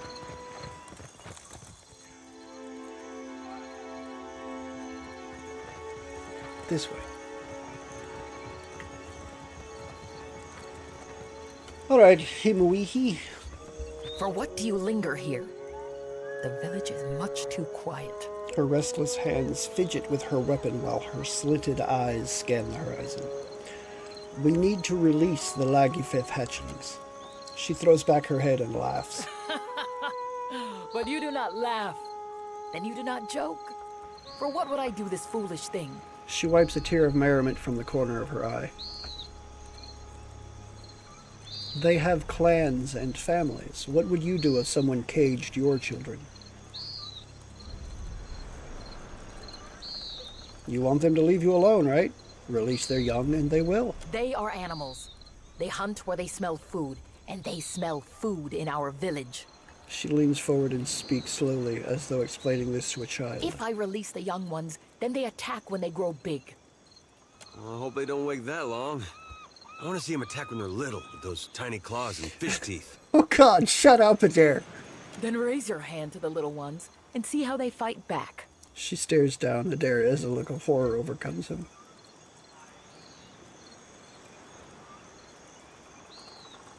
Laggy Faith are reclusive by nature. They would avoid the village if you did not have their young. When they ran from me before, I thought it was only my weapon they feared. She laughs again, but tapers off into a pensive silence. But suppose you are right. Then I do not have to suffer their stench. She rubs her chin. Take the key then, and yell for help if anything goes wrong. She passes you the key with one hand and hefts her weapon with the other. Very well. That was a lot easier than I expected it would be.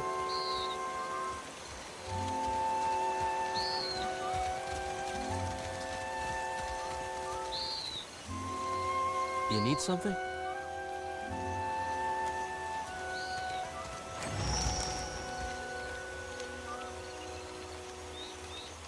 Chirp! Look out! They escape! Chirp!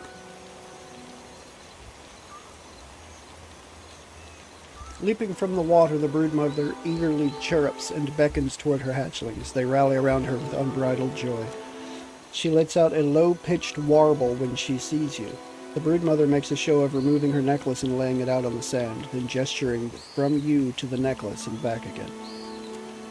Chirruping and waving her crest, the broodmother and her hatchlings dive back into the ocean. I hope the Lagufat do not come back.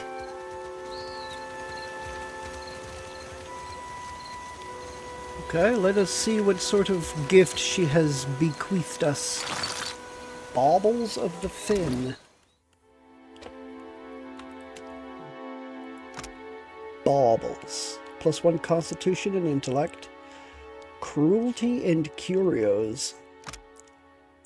3% damage. The collection of trinkets. Witnesses of countless acts of mischief and malice radiate their cruel temperament in an aura that boosts outgoing damage of all allies within range. Huh. Okay, what did you have around your neck? Something for resolve. What is your resolve? 13?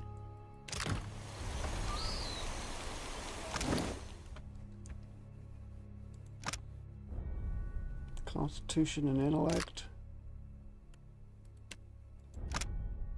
That's intellect. Yeah, I'll give it to you.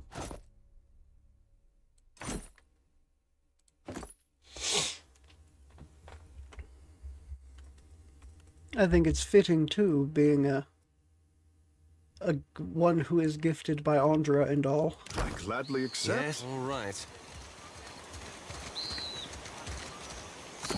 All right.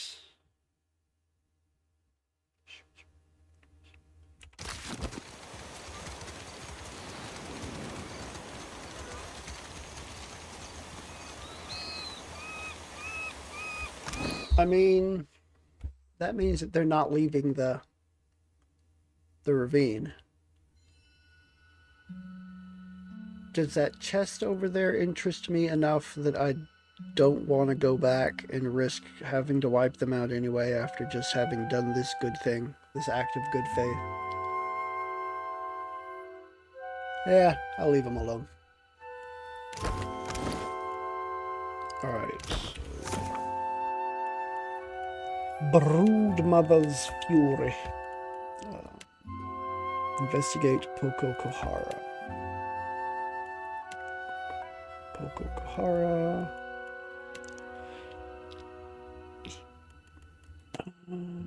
Missive to Tuaha. Tuaha can be found at Port Mage. Okay. Motario Kozi.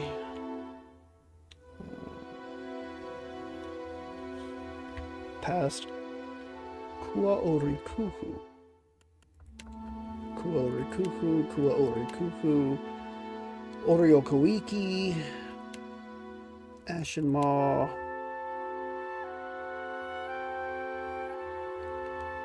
Observatory on a small island northeast of Nikitaka. Okay, sounds Galleon Kuorikuku. The Gold Bell. Surfing is okay, that's probably a quest that can't be done. Painted Mass, I have to wait for Aloth to tell me about that. Harbingers of Dusk tend to feast in my honor. Exactly who travel. If I'm to find out, I must travel to Harbinger's Watch, the group's outpost at the Dead Flow, an expanding iceberg in the southern seas. Okay, well, it sounds as though I'm headed to the next spot. I've not been too bad. It's been a slow, quiet weekend, and I rather like slow, quiet weekends. I ended up actually not having to do jury duty either. That was canceled, so I didn't have to mess with it. All right, Poko Kohara.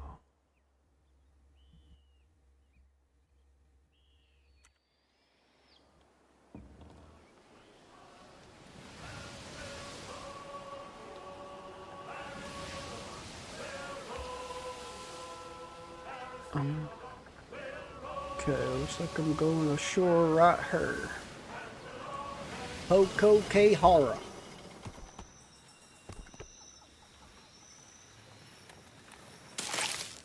I agree, slow and quiet is preferred. And I will take all the woohoo I can get. I like it a woohoo.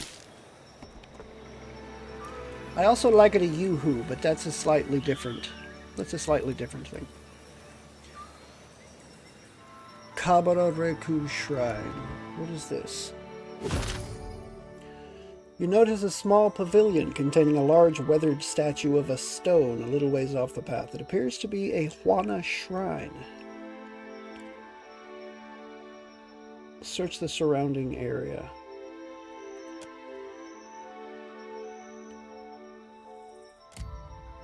The area around the shrine is clear and may prove to be a good place to rest. Approach and identify it.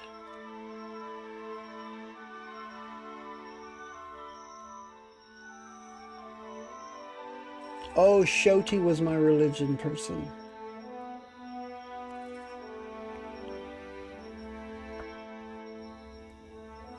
Okay, I'll come back.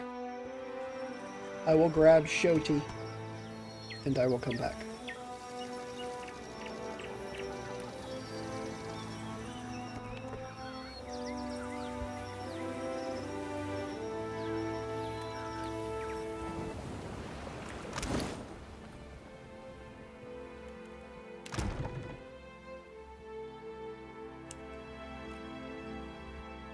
Okay. Just for a moment, I will take back Shoti.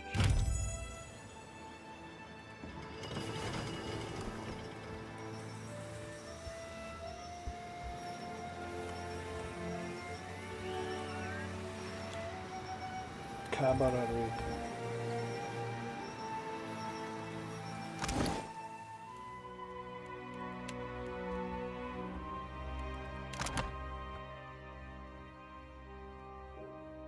She is level 13. We are all 14, so she should have a level to put in. I don't think I can do it.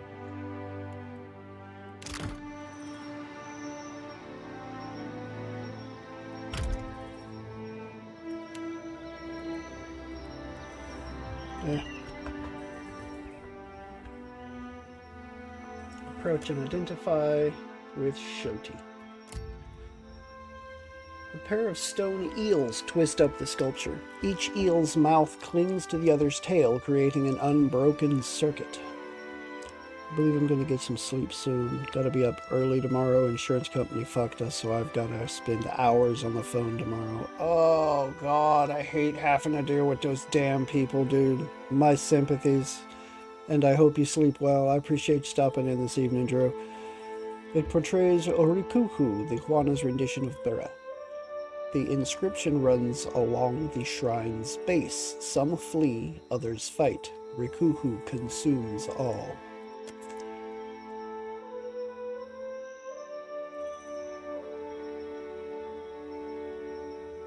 I will rest and pray at the shrine. Kneel before the shrine, whispering your prayer to the cool stone. It offers no answers, but you feel calmer as you rise to your feet and set about making camp. Okay. The hours pass without complication. You wake and continue your journey.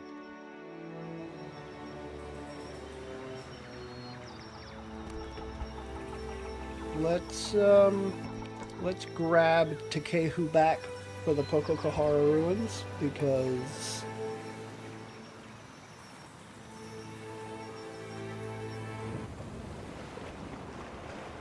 I don't know, just feels right.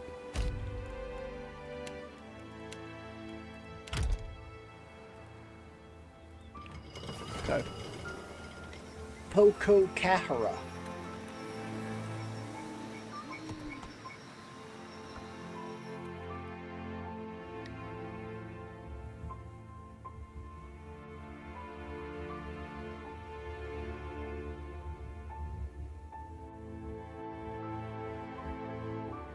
Pokokahara. That was a pond.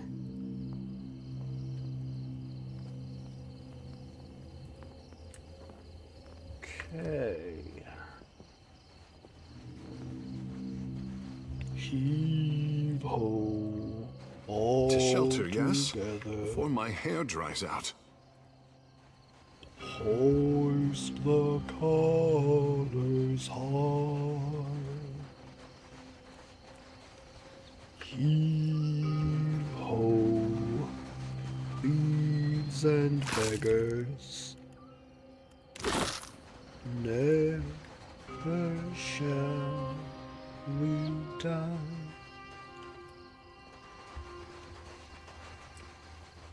Trouble.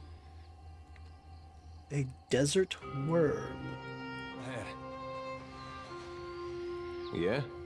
Okay, well, you can do this. Oasis Delumgan with 1, 2, 3, 4, 5 desert worms. Okay. I'm gonna do this.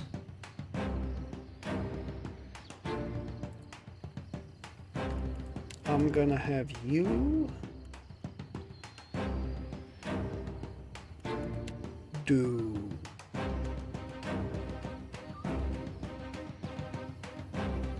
this.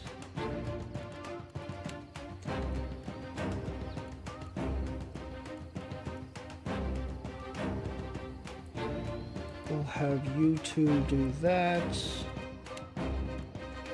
You, I'm gonna switch to ranged and shoot it down.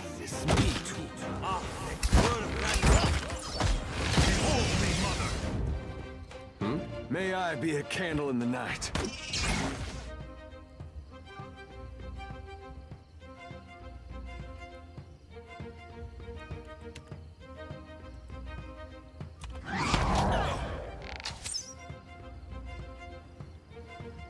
Immunity to dexterity afflictions. Okay, that's fine.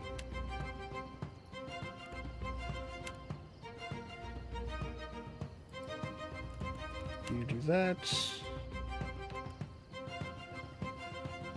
And I'll have you do this. Show them how it's done. Right between the eyes.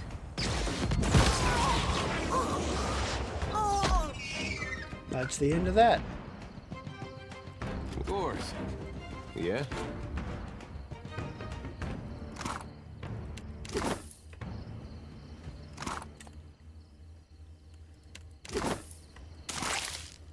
A desert worm hatchling. Sand-colored worm craves warmth, curling like a cat on stones heated by the Deadfire sun. It burrows for insect prey in underground water, but eats and drinks conspicuously little. It seems utterly unfazed by strong winds. So +5 defenses against ground attacks, and 5% of misses converted to grazes with weapons. Okay.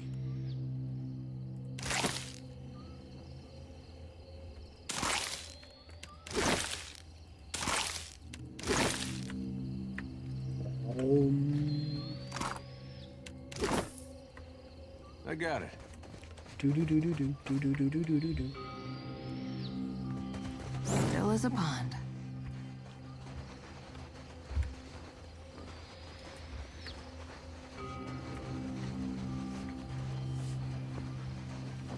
Trouble. A Zorup Champeen. Wait, look there. Okay. Quit.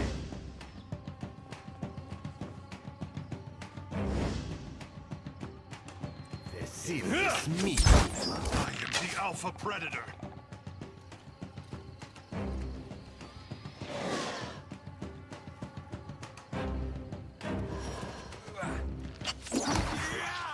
My pleasure.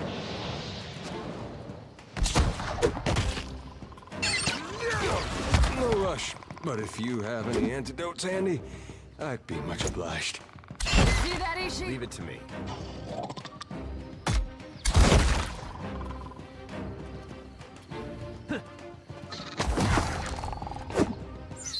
Goodbye, Zorups.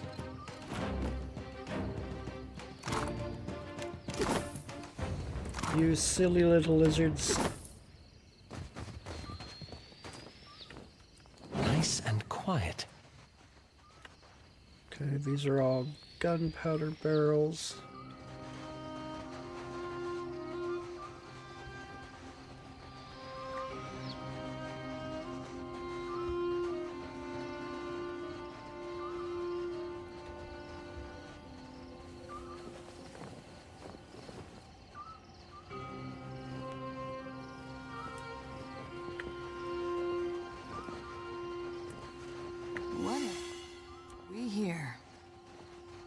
Hey there.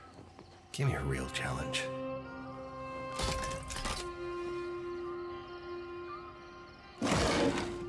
Ooh, Thundercrack pistol. Decent damage, 9 penetration. Okay. Blunted criticals. Piercing, veil piercing, exceptional. Crackling shots, 15% damage delta shock. Conductive blast, grants conductive blast. The bullet draws electricity from the air as it travels to its target, deals shock damage to anyone near the target. Okay, so... interesting. This strange device began its existence as a conventional flintlock pistol. In the hands of an industrious young enchanter, however, it became something altogether unique. She used the weapon as a test bed for her ambitious experiments with various elemental blights. Her goal was to capture such a spirit within the weapon and to exploit its energies. She tinkered with the design for weeks, modifying, enchanting, and eventually there were no original parts left. At the heart of the pistol's created what she called a soul cage. To this bundle of binding copper and transmuted gems, she bound a particularly potent stormblight, infusing the weapon with the power of elemental lightning. Interesting.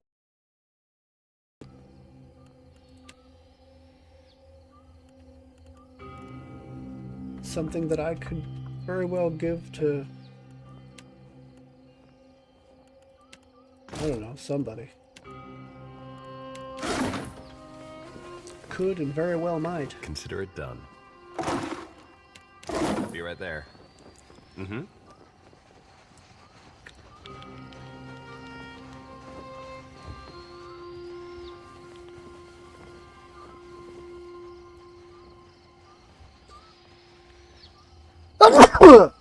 Ooh, excuse me.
Up!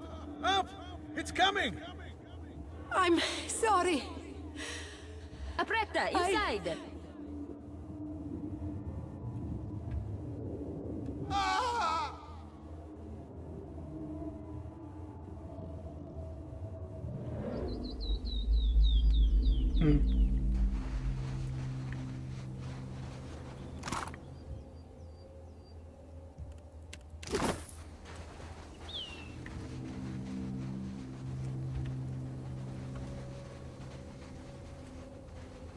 Foze. I'll teach you a lesson. Quit. Sand blights.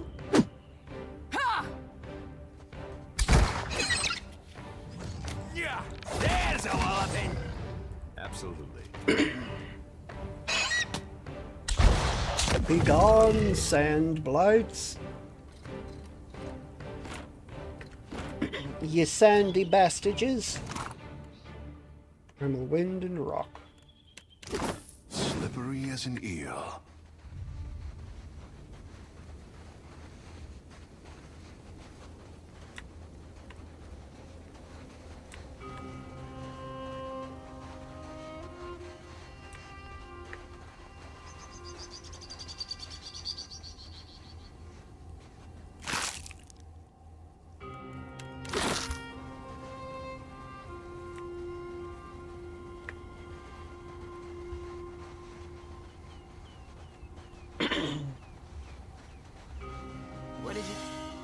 is she?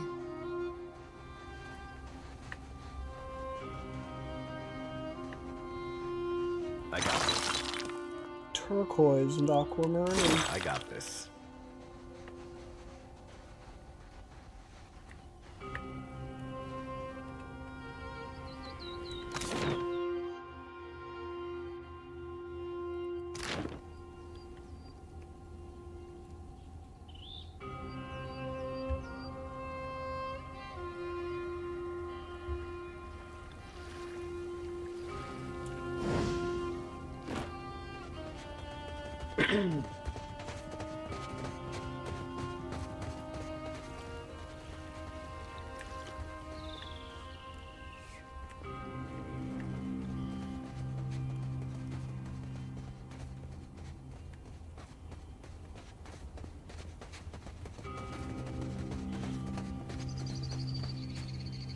I can be quiet if you can.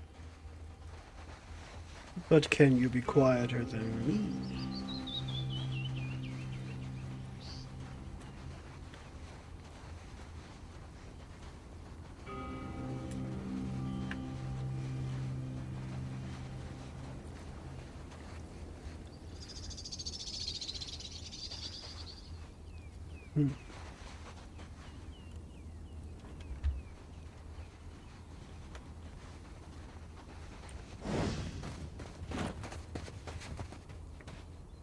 The obelisk is covered in Ingwithan ruins. Beware, the gods punish trespassers. Yeah? I'll I got see this. what I can find.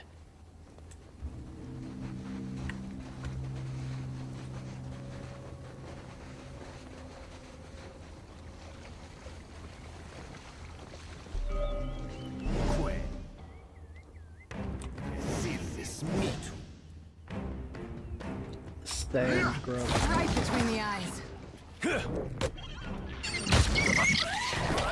Sand grubling. And a sand grub. Oh, whoa. There's a sand grub back here too. We need to get rid of that guy quick. Okay. And now you.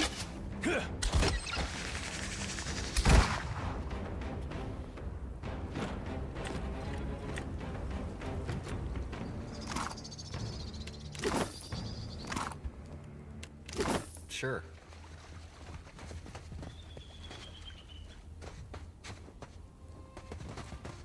Still as a pond.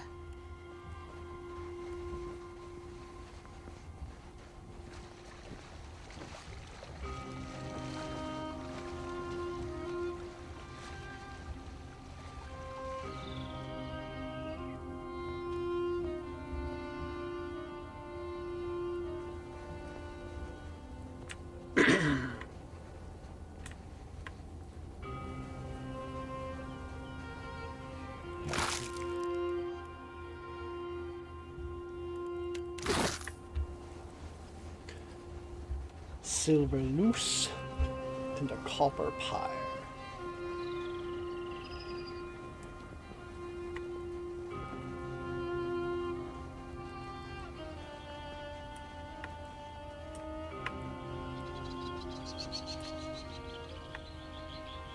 Maybe they'll be right back. And a rolled up map inside the satchel shows a course plotted from Tikawara, an island to the west.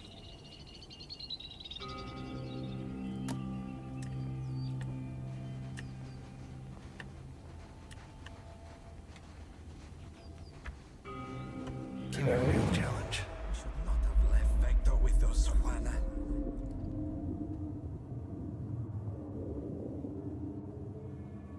Then swim back to Tikawara. We will take your share.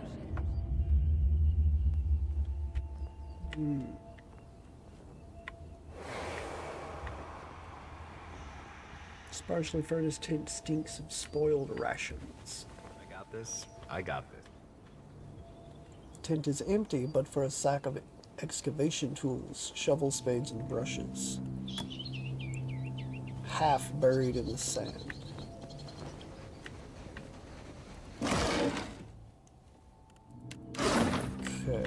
pickaxe, some repair supplies, and a logger.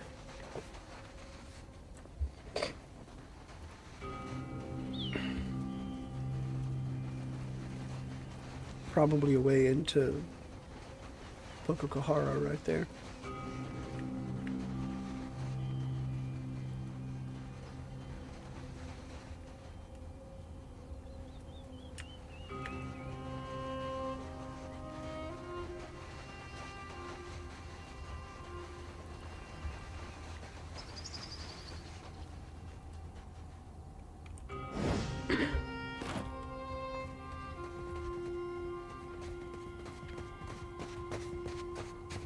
I shall be discreet.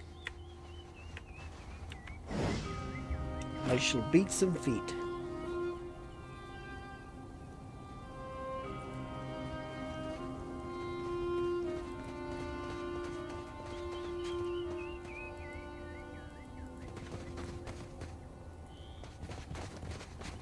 What's this?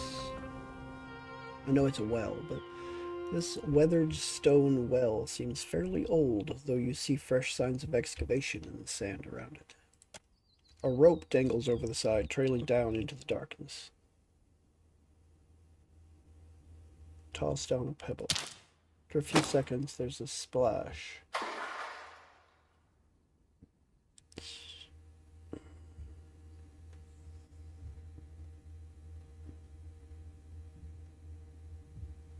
Send someone down the rope.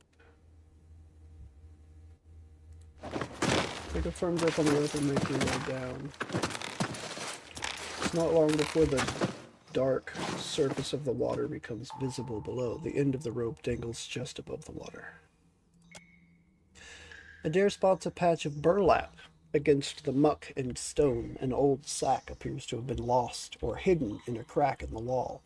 Unfortunately, the sack is out of arm's reach, and the material looks worn thin. It might be possible to swing over and grab the sack, but any blunder is likely to snag it on the stone.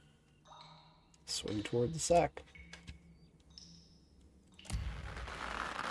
Adair kicks back and forth. The smooth, deft motions bring Adair closer and closer to the wall until the sack is finally in reach. Grab it. As the sack comes free, it snags on the stone and rips open. Glittering gems spill from the tear as the rope swings in smooth, steady arc. A quick grab could save the falling gems, but the sack still feels heavy with treasure.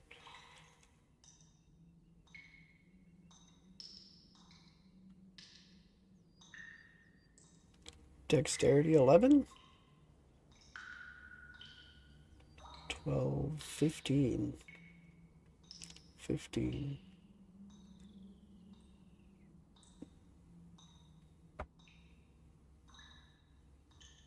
I'll leave with the sack. It climbs back up the rope to the distance. Does me suck. Aquamarines and gold emerald. Okay. I will cut my losses on that one. I got this. All right.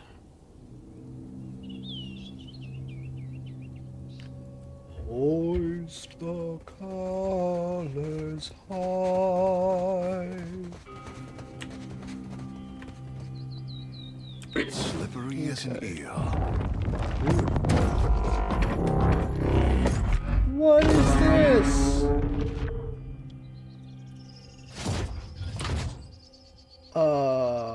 Back. All of you, back. You are gonna do that. While the rest of you do other things.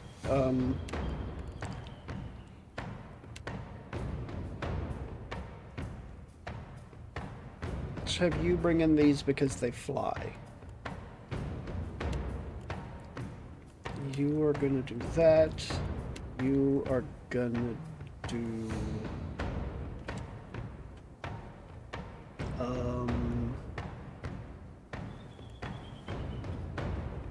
that.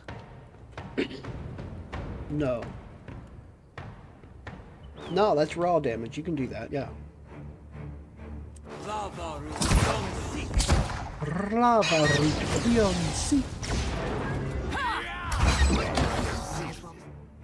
Alright, The two of you both attack, please. You attack. Just shoot it. Shoot it! Shoot it!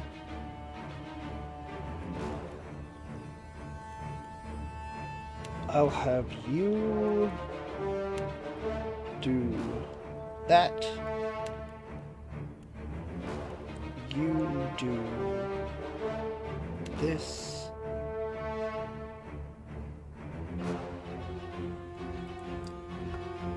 An Ingwithan Titan. Water. Not exactly my area of expertise.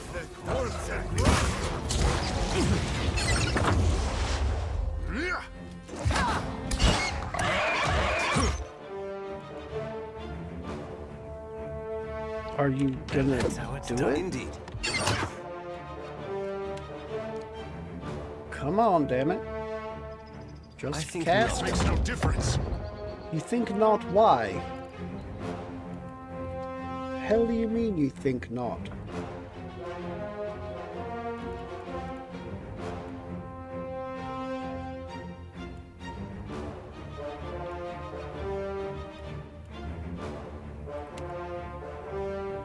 Let's do that. And don't tell me that you think not. Raw damage. Okay, I'll put that down. This I can't do. Why? Why can you not do this? There's something every day. Fine. Bring out your friend.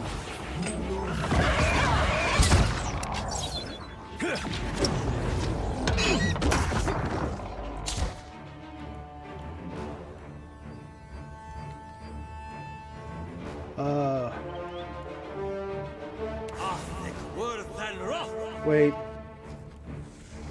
That's around you. That's still not going to do anything. Bring your friend out. This does not work. Okay.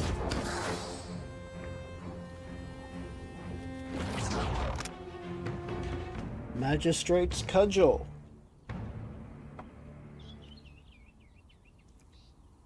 Deal damage to judged enemies, okay?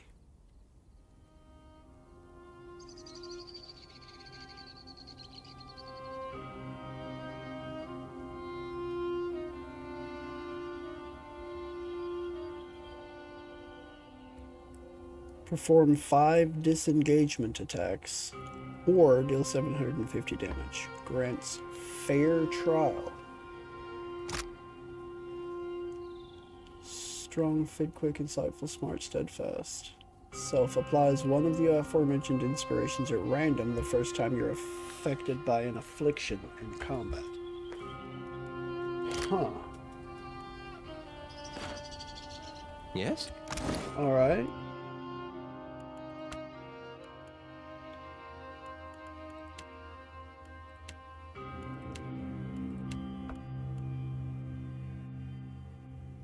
Interesting, I guess. Aye.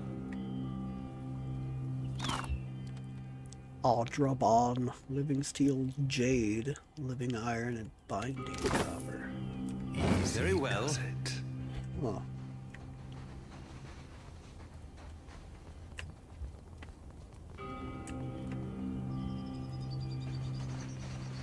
Okay, let's... The patina over this entrance tells of age and long exposure. In spite of its degradation, the copper door is as heavy and densely forged as a vault. Gravity holds this slab firmly against stone. Examine the door closely. Old markings in the shape of fingers suggest the Ingwithan Titans once possessed the strength to raise this door. It's difficult to tell from here if anything else once controlled the door's opening or closing.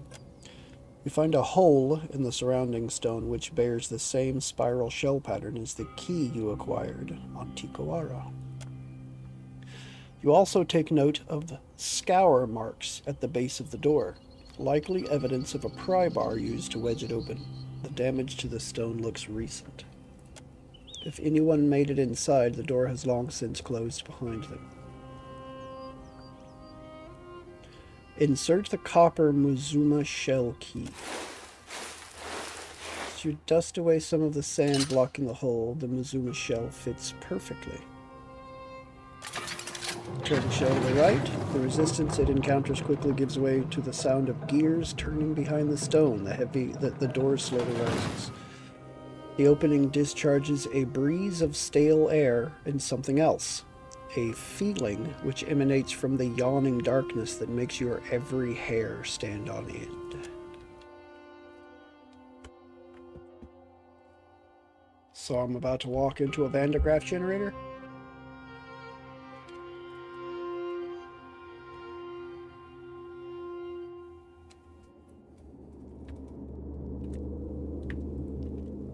Doodle-doo, doodle-doo, doodle-doo.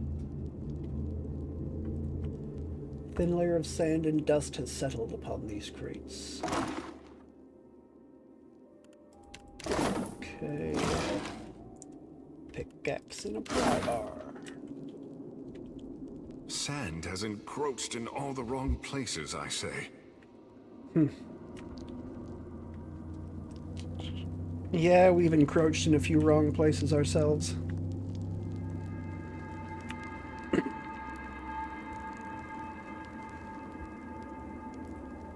Striding along the Ingwithan figures depicted on this mural, you notice what appear to be Huana.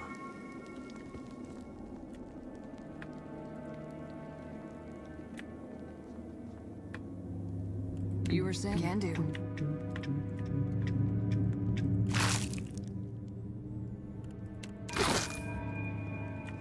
Okay. That is a luminous revenant.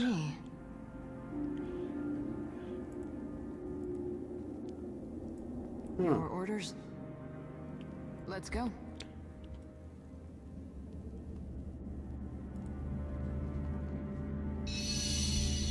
Hey. Ahead. Yeah.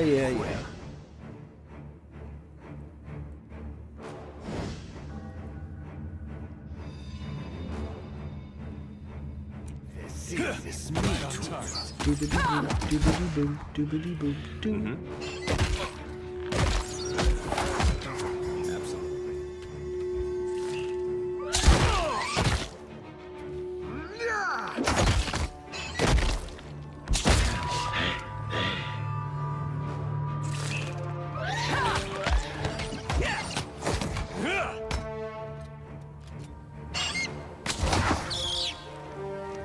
Come on, you scarab bastards.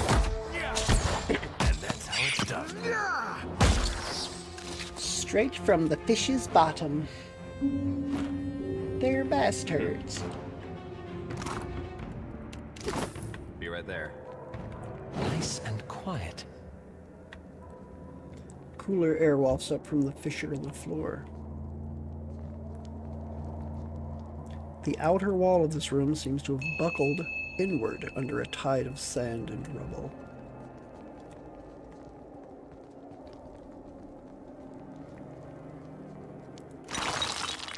Ooh, a sapphire.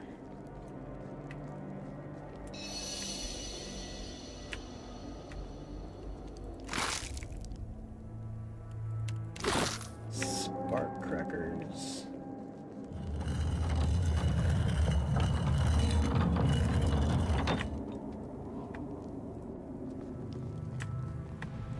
Poco Kahara.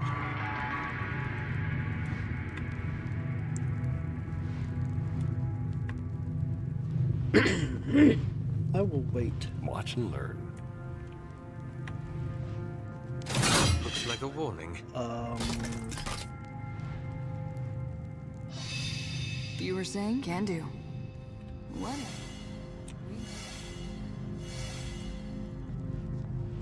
Hey there. They'll never know I got this. I got this. You were saying?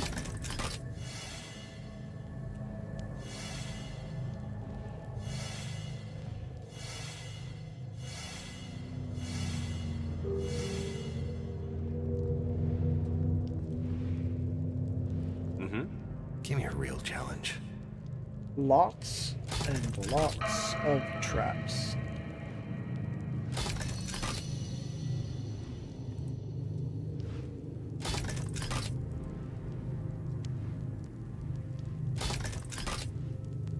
Lots and lots of caltrops traps.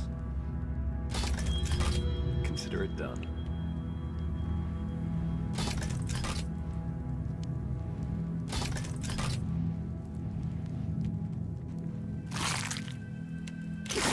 You were saying?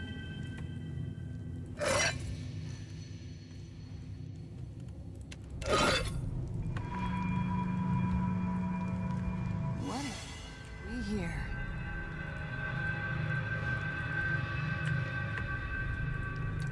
The mural depicts Juana and Gwithin figures gathered before a blue flame.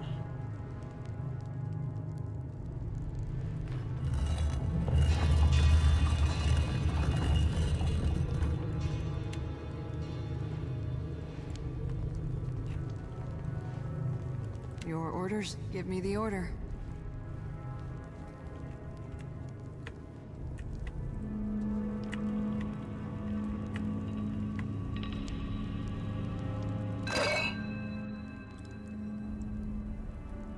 Salco?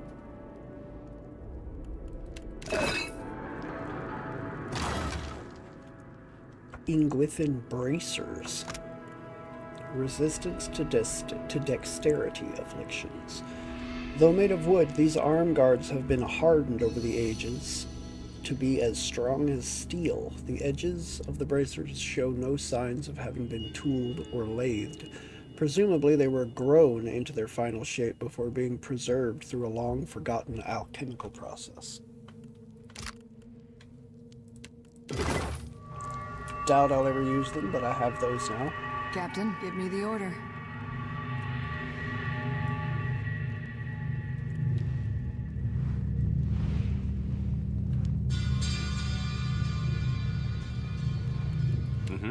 Watch and learn. What's this?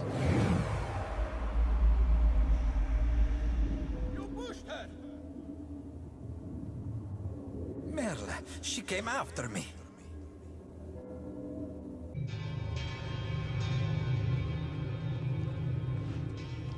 I'm listening.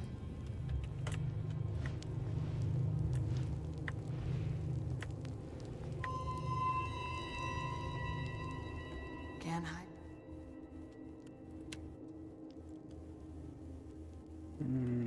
Okay. From me. Something I can do? Uh-huh.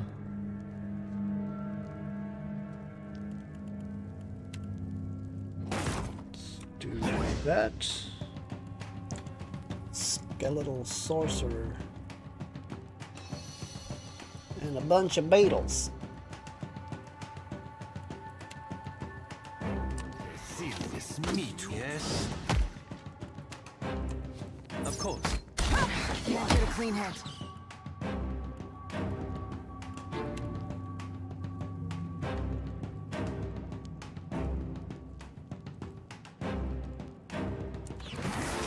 Lavaru beyond seek. Okay. Lavaru beyond seek.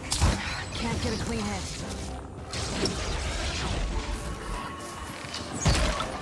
They'll fall by my No hand. more spells for you. How may I help?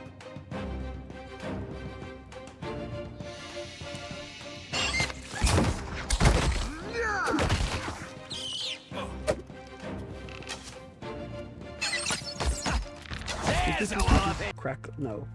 Jolting Touch was what I casted. Apparently it was a spell that it had that was not in the book. That's fine. Chain Lightning.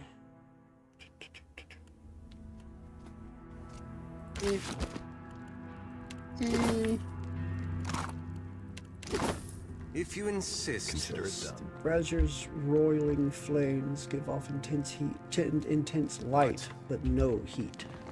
Ishi, quiet time. I'm listening.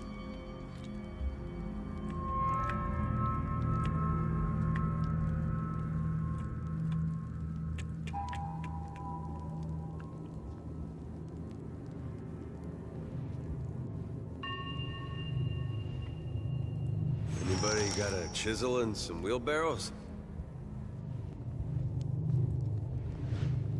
A chisel and some wheelbarrows.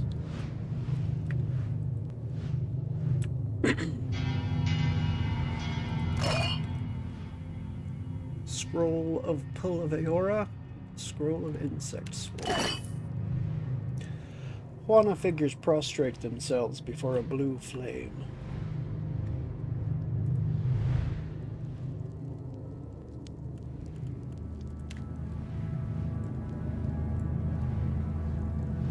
You were saying? You were saying? Oh, that's just stairs down. Captain? Okay. Hey there. Watch and learn. Let's do this. Lights and shapes seem to stir just beneath the surface of the Audra, rippling past in irregular motions. Hey there.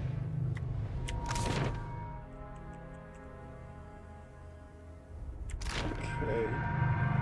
Let's go down.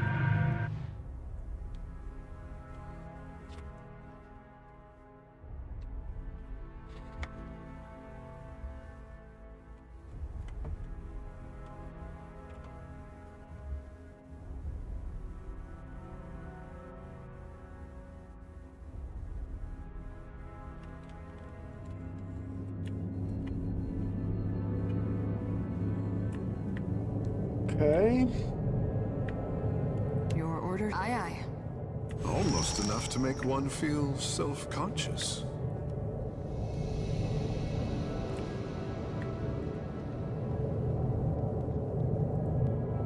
The luminous Audra appears infected, taking on a darker hue as it descends.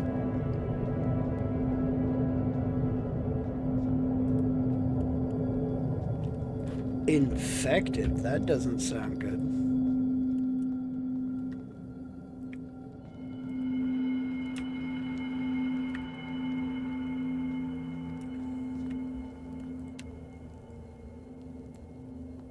You were saying? Just say the word.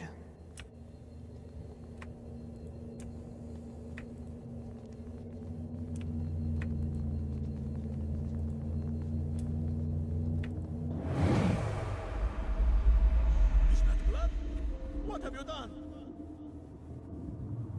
I found him like this.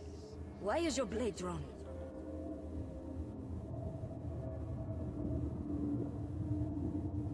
You're crazy. Stay back.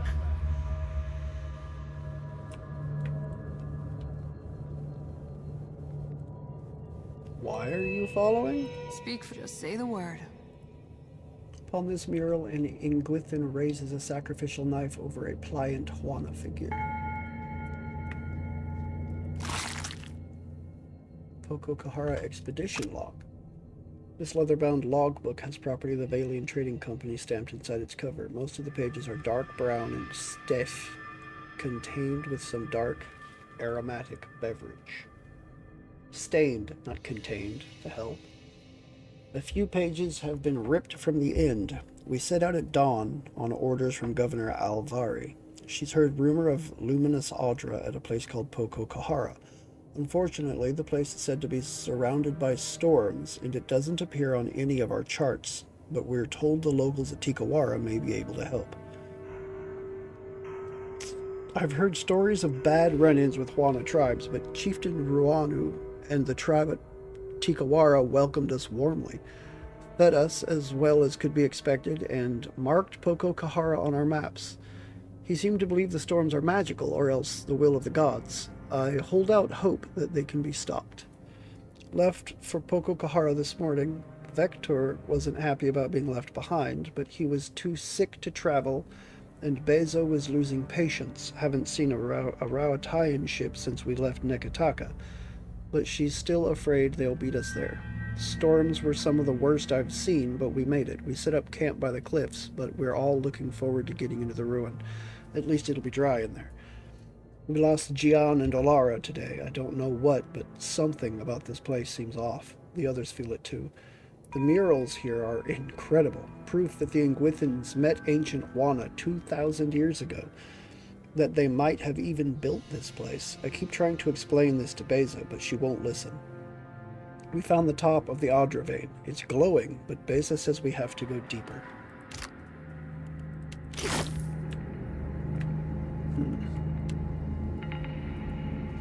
You were saying?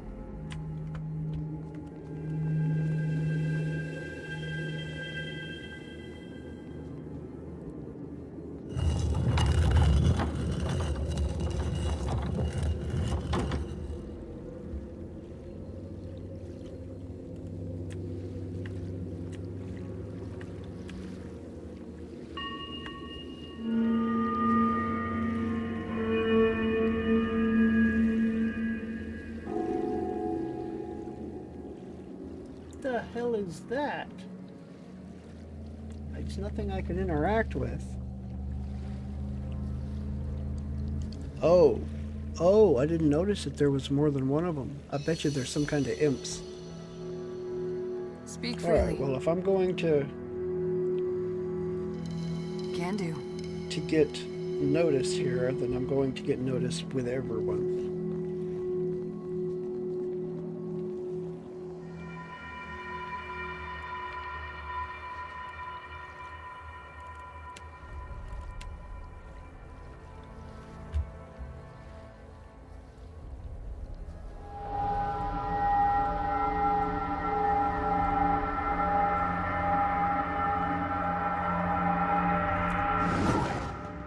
Okay, that's what I thought. 2, 3, 4 desert imps. Okay, let's see what they do. Oh, and an ooze, because why not?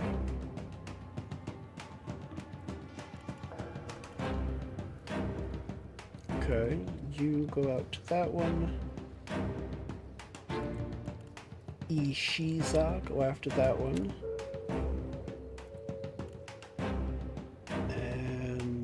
I'm going to bring out friend. You are going to bring out friend. See that, Ishi?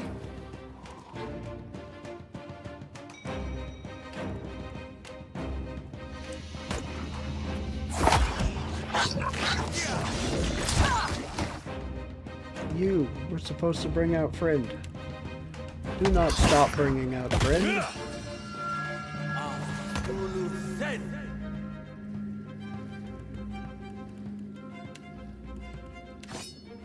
I'll teach you a lesson. A watery double.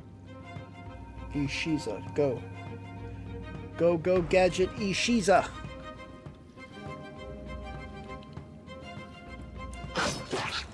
Hold me, mother.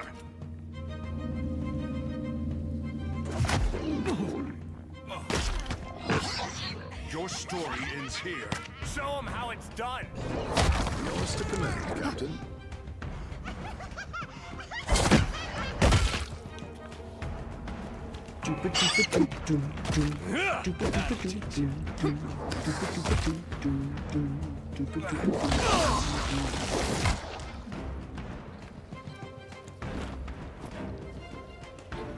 Okay.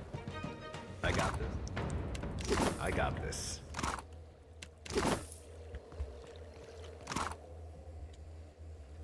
Lots and lots of desert imp horns. Let's take a look. No need to ask They twice. were horny little imps.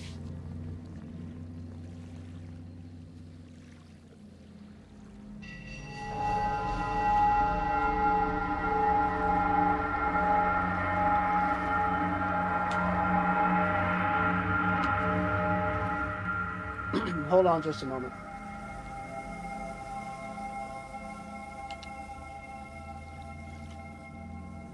Okay. I don't know why that happened, but it is fixed.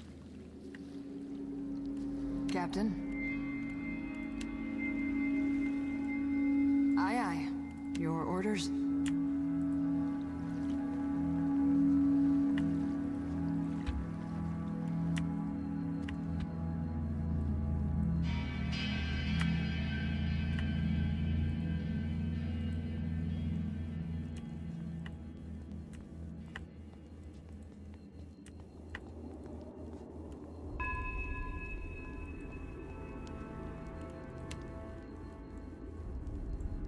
You were saying? Aye, aye.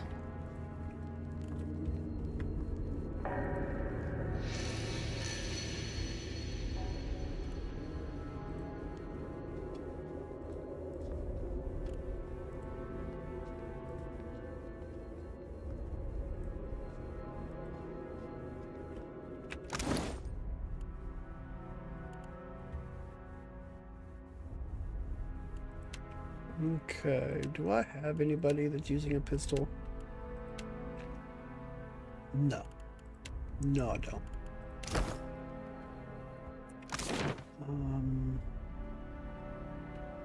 Yeah, I'll check over there.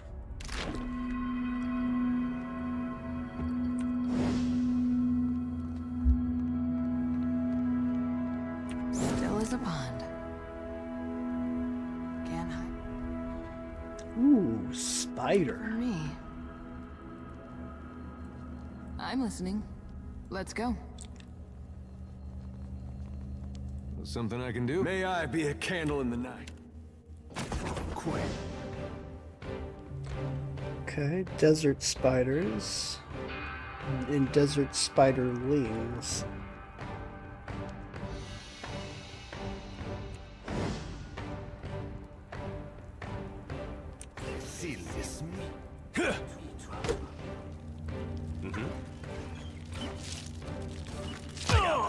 Hey, that wasn't half bad. Okay. Let's move in. I'll have you go to that one.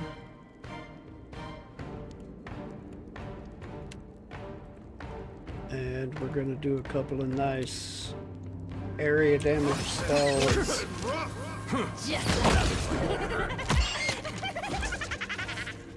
Hey, watch it with that. Show him. Ah, you can take it.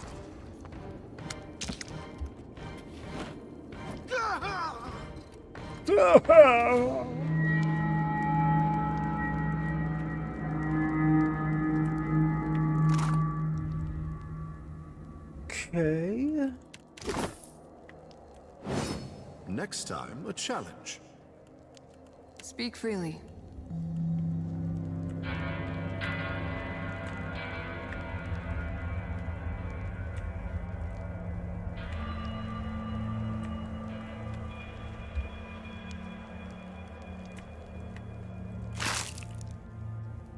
An old copper key. A key made entirely of Audra with a copper case around it.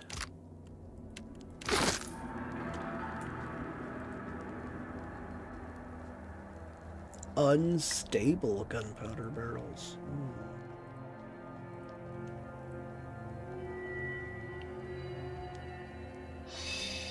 See. Aye.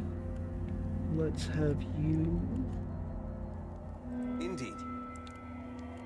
do that. Lavaru beyond seek.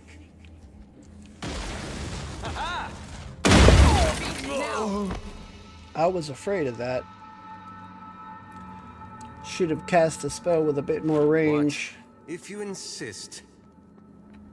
I'll see what. How may I help?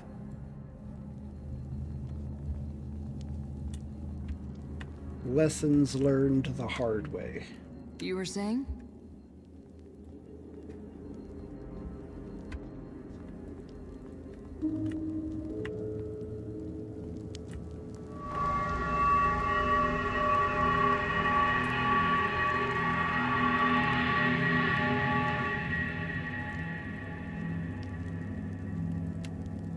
Lava root beyond seek. Yeah? Sure. Okay.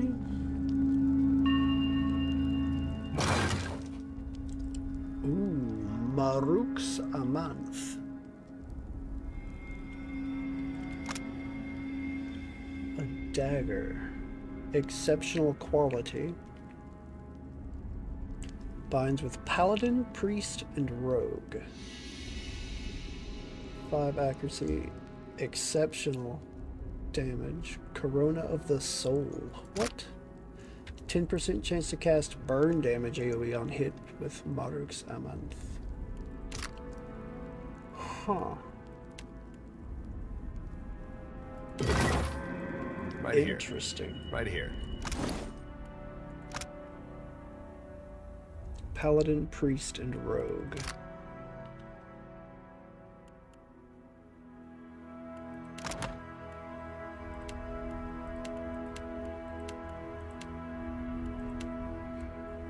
That's a druid. I don't think I have any paladins yet, but Shoti is a priest. Needwin is a rogue. Huh. I'll have to keep them in mind for later. Right here. Be right there.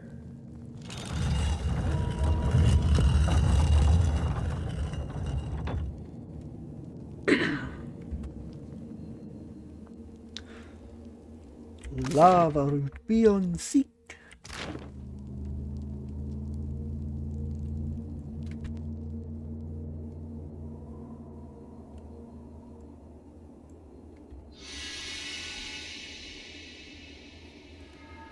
All right. Oh.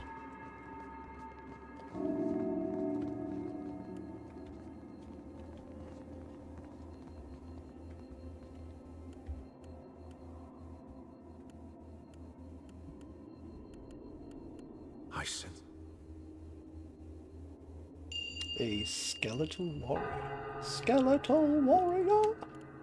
Skeletal warrior. predator in the water. When did they learn to do that? When did they learn to do what? Cleaving sense immunity to poison.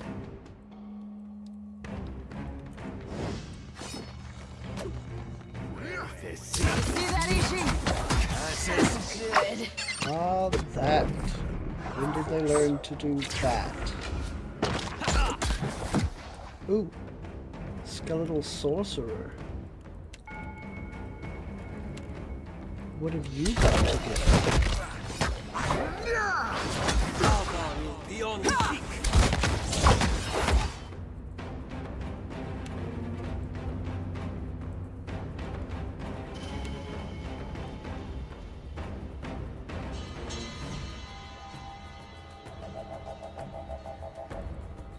Ishiza, please go after this.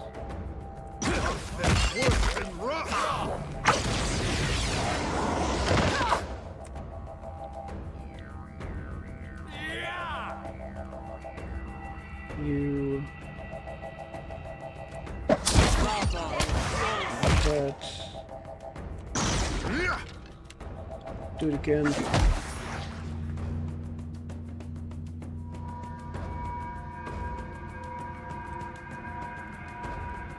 I'll teach you a lesson. Okay. You were saying?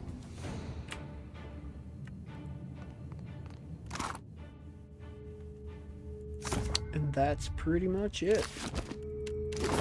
I got this. Fine breastplate. Fine hide armor. I got It's this. a fine boob plate. I'm listening. I'll take a peek. Aye, aye.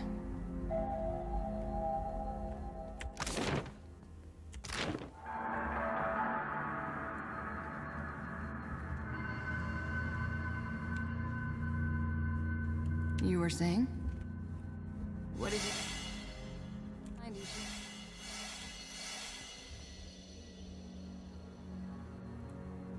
Can hide. Ingwithan Saint. For me. Yeah? Leave it to me.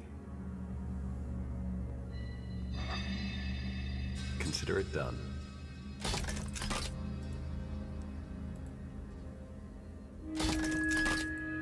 gonna need stitches. Well, that wasn't what I was hoping to do. That wasn't it at all. Get in there. Yeah, in here we go. I got this. Okay, well, I did that to 2 of them. Within Saints, we got corrupted Audra animates. And some amphoras that probably have oil in them. So let's just do that.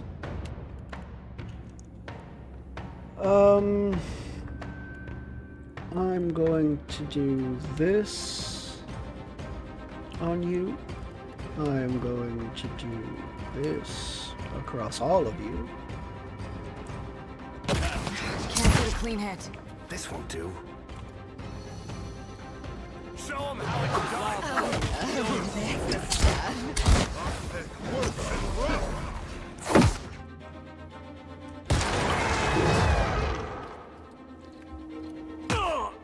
Okay. Let's just do...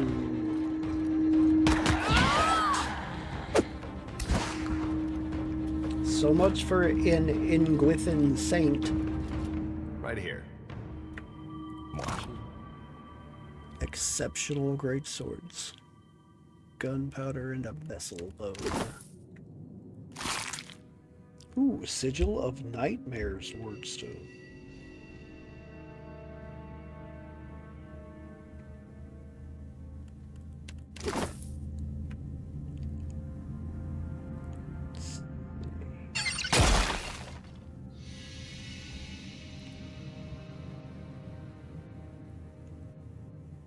Yeah, I think that's oil.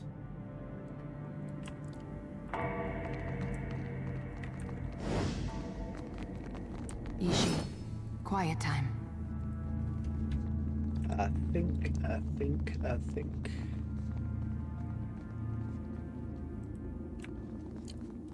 Consider it done. Small grooves run the length and breadth of this altar, directing the flow of blood towards a central channel. Huh. Blood.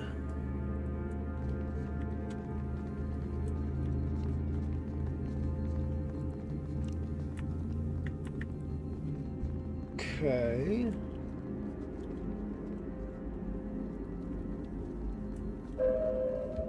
Poko Kohara just gets down like that, I guess.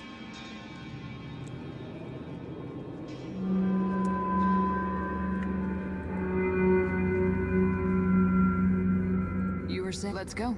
I guess that is how Poko Kohara roar.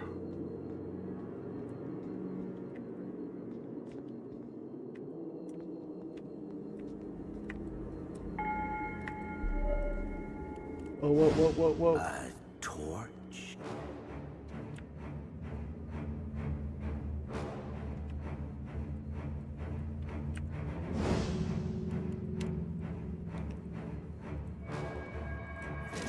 This meat.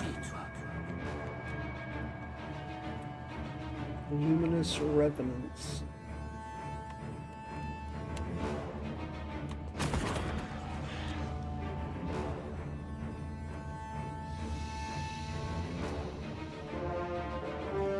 Alright, you over there. You there. You there. You here. You go in. Hey, that wasn't half bad. You help Zakoras. Now, This I cannot do. why can you not do that? Just do it. Don't tell me you can't. Just frickin' do it. I'll go with those. You do that.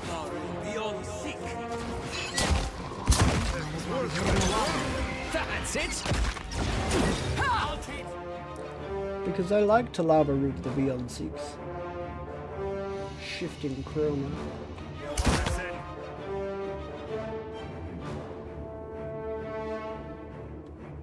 Okay.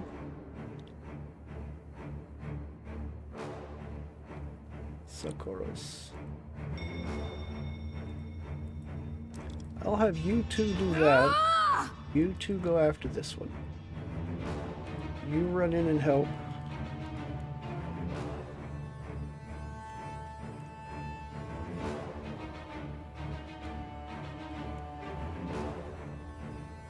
Ninagoth's Death Ray. Sure, I'll cast Minor Blights.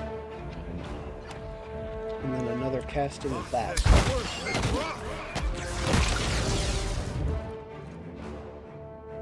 Just like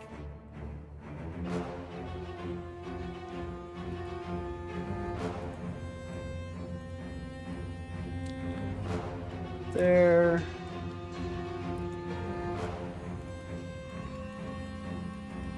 You have Minor Blights. Chuck them that way. Excellent, excellent. You go after that one. You go after this. You all continue. I want you to charge to that. Just knock him flat on his arsehole, please. Knocking him flat on his arsehole. Knocky, knocky.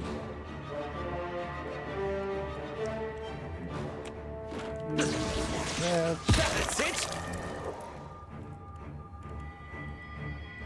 Everybody do that.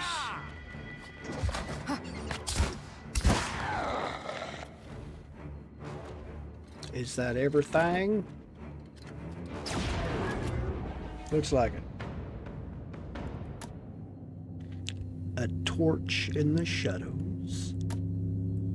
Yes. Okay. With and daggers and shield. Okay. What's this? Paradox. Ishi. Quiet. You were just say the word. Black pearl. Nothing super exciting.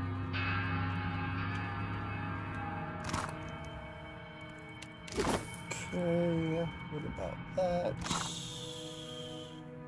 Another skeletal wizard's grimoire.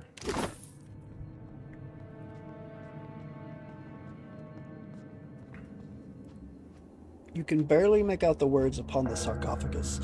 Here rests the head that bore a crown of devotion. Well, that's Speak freely. super Not a problem, freaking Captain. cryptic. Super, super, super freaking cryptic. Rests a head that bore the crown of devotion.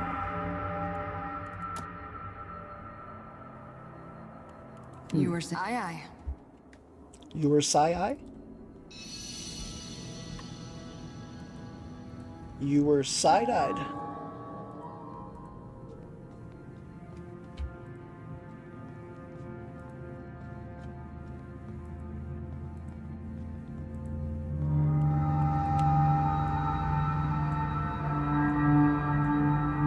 Speak can do.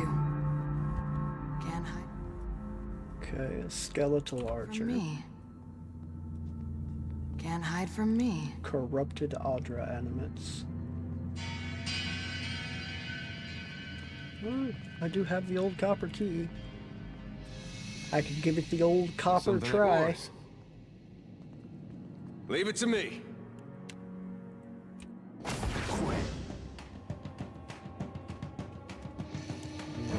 Okay.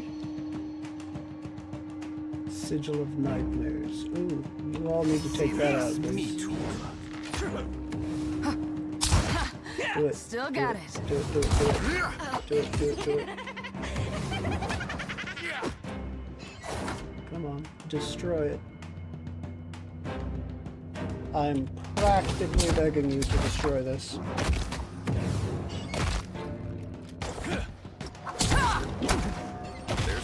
Nicely done. No. Let's just do that. Like this.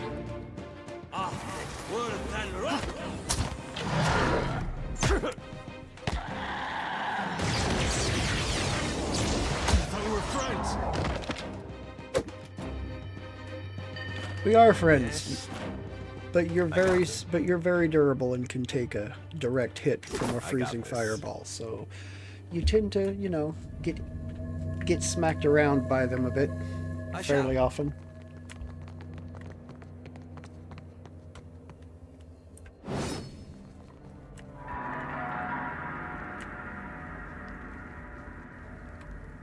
Your orders? Can't hide. Wait, what?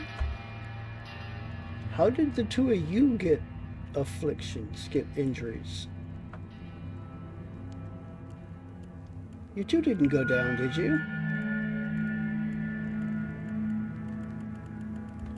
That's kind of strange. For me. Ultra animates. Can't hide from me. Ooh, an Audra ooze. Hey, sure. Whoa. Corrupt Audra animate. I think I'm going to charge you in after that Audra ooze. Wait, look there.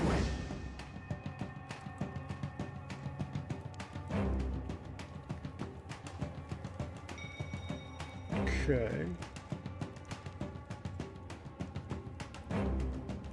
See that, Ishi? Makes no difference.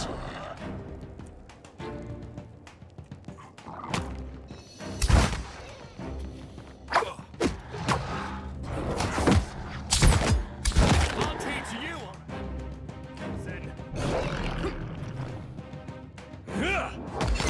There's a muffin.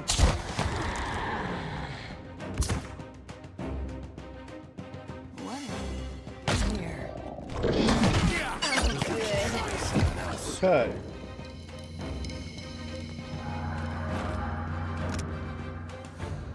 Magistrate's Cudgel. Deals 750 damage. Okay. Travel to Oathbinder's Sanctum and rest at the altar. Fair trial. Oh, come on. Fair trial. Oh yeah, I've already seen that. That's probably why that went away. Deliberations randomly grants +1 armor, +1 bonus penetration, or minus 20% recovery time for a short duration when engaging an enemy. That's interesting.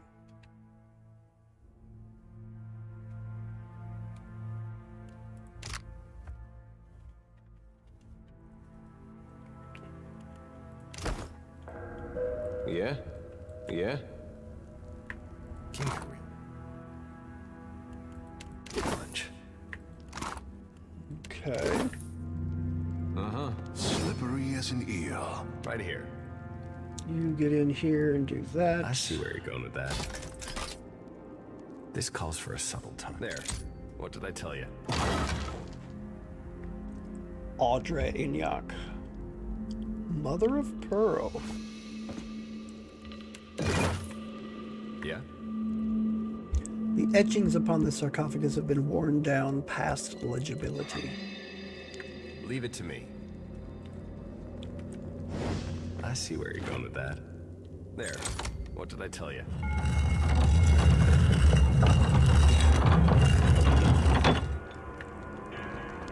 Okay.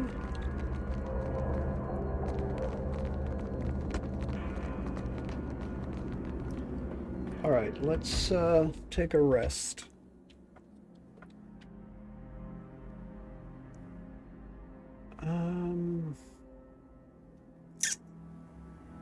Aged shark meat. Some egg. Might, healing, resolve. Nothing. Cup of tea. Hostile effect duration, immunity to poison and disease attacks. I'm not doing Kith, no. Mariner's porridge, maple milk. Merkberries for extra perception.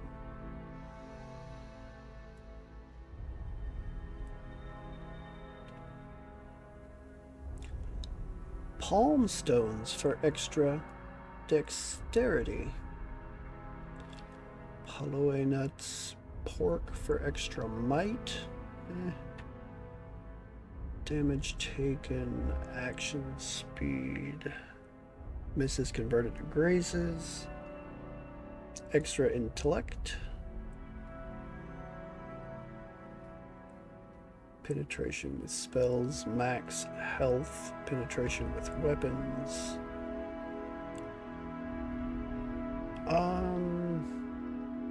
Some water. I think I'll just give it another silver fin there.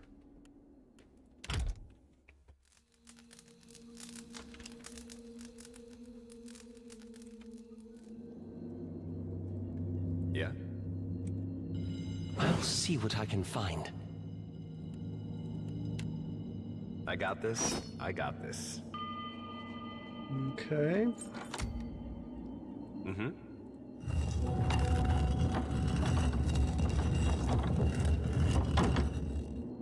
I'm listening. You were saying?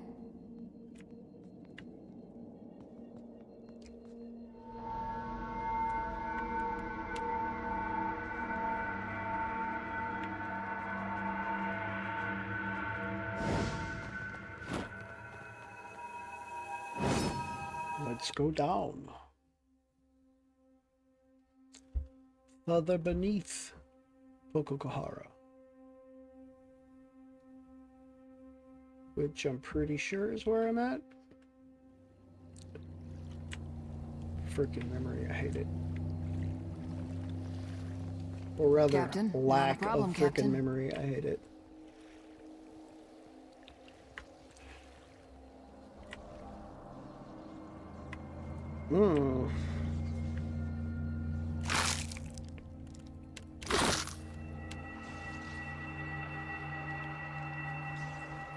Speak free, just say the word.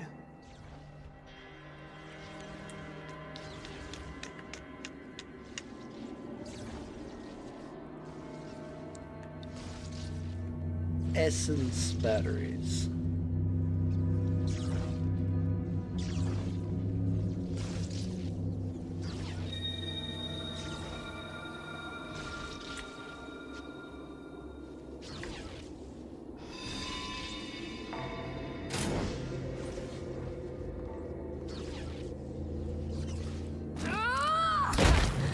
Still got it.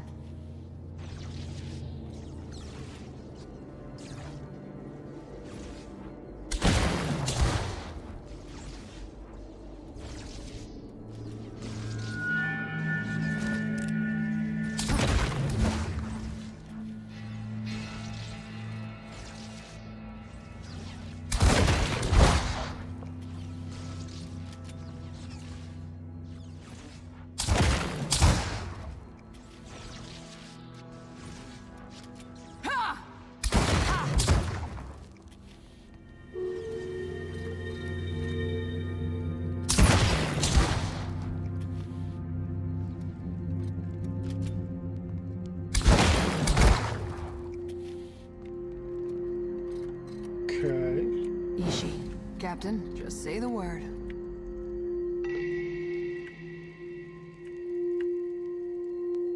Captain? Oh, that tone.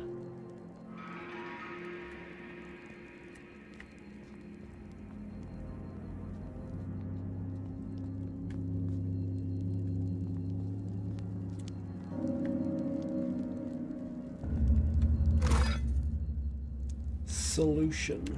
Okay. One figure sacrifice seems to have supplied the pillar with energy, depicted in blue flame.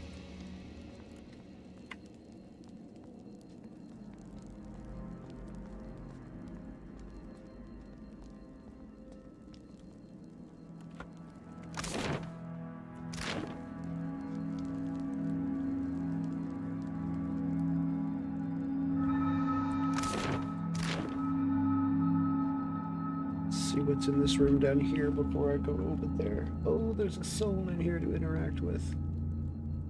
Speak freely. Just say the word.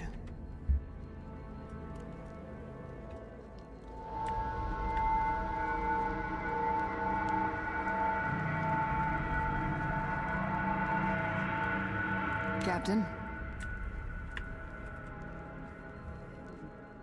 Okay. Ship's Tempest Turn. An excerpt from the Journal of Noran, former First Mate of the Tempest Turn. It reeks of stale liquor and white leaf smoke. Suppose this is more of a diary now, though let's be honest, it was headed that course for some time now on account of Captain DeLuna kicking me from the ship. And all because I kept reminding her how she said one night over dinner she'd finally listen to my theories on that crew who went missing near some island. What was it called? Blood Lung Island or Kazuari or something such, to the north of Fort Deadlight. I don't remember. Point is, I know it wasn't the floating hangman that got them, because the dhow was recovered and it didn't have no blood on it. No blood on the deck, nor even any torn sails or pockmarked wood. For that matter, it couldn't have been those trading company bastard ship hunters, slavers, Juana, savages, or Amawa military. The crew just up and disappeared. Every last one. No bodies, no blood, just clothes and food and grog left behind. Gods, they left the grog. Every last cask. So you tell me, Captain DeLuna, just what happened to them. What new threats out there, what we ought to be spending gold and rubies and blood and sweat to prepare for? Who took 'em, if it wasn't a flock of overly cunning imps with the taste for pirate flesh? Well, I'm gonna find out, just as soon as I charter a ship to that island. Huh.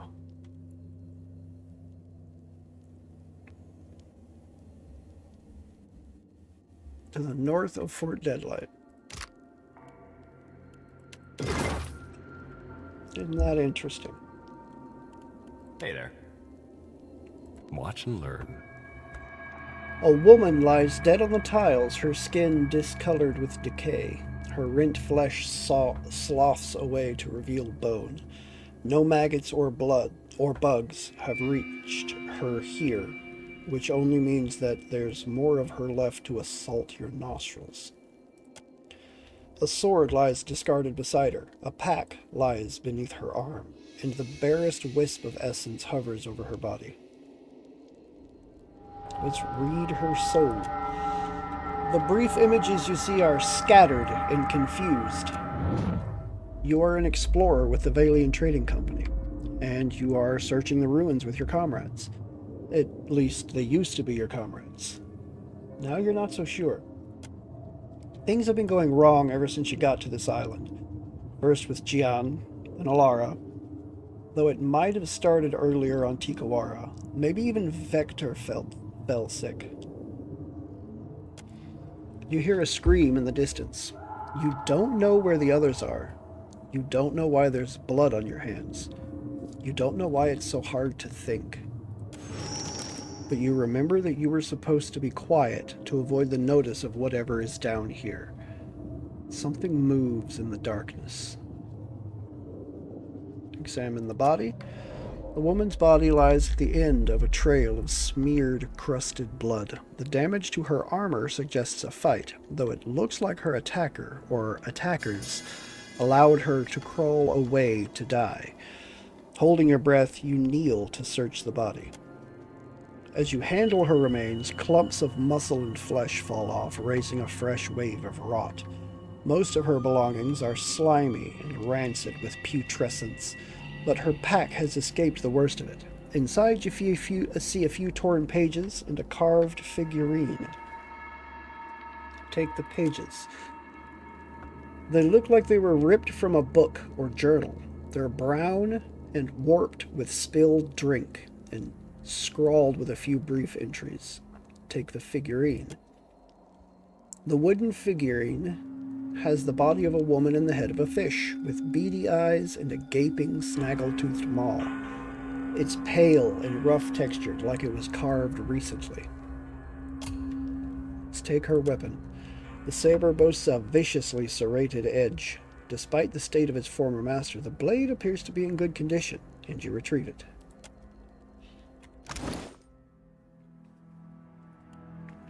Alright. Beza's pages. These pages have been torn out of a larger book. I wanted so badly to find Poko Kahara, and now we are stuck here. No one dares to leave while the Titan roams outside, so we must hope we can find another exit somewhere in the ruins. Alara must have triggered it. It did not move until she began prying open the door, and before we knew it, it had Jian. The others do not say it, but I know they blame me for failing to save them. Smudges of dirt from the author's hand streaks the page around the next entry. Alara is gone too. We move more slowly now, wary of traps and monsters. I detest this creeping about, and Dueno's stomping nearly makes it all pointless. But Falero has almost lost his nerve, and I do not think he can take another nasty surprise. The next entry is filled with big, crooked letters that loop and swoop like a child's. The others sleep. We decided against candles or campfires, so I write in the glow of the Adra. It is good, because I hear something moving in the dark, even if the others do not. Falero insisted that we move slowly, so he could study the murals and patterns in the floor. He thinks to save us from mishaps like the one that befell Jian and Alara. But none of that will help if the creatures here catch us. Dueno hides a limp, but the way he looks at Falero makes me think he is hiding something else, too. They grow more and more paranoid with every hour in this place. When they awaken, we will press forward so that we may be done with it. In the meantime, I will keep the pages with my own observations. I cannot trust the others with them. The next entry is hastily scribbled. Falero lost the logbook and accuses me of sabotage. Sabotage! He is so busy sketching these murals that he forgets why we're here. But I saw the Adra, and I understand. This place is sick. We are here to cure it. But Falero says the Juana were here long ago. If the murals prove as much. I think one Amawa looks much like another, but he gave me an idea. Right now, we spend blood and treasure searching for luminous Adra. Our task would be much easier if we could make regular Adra luminous by enriching it with live souls.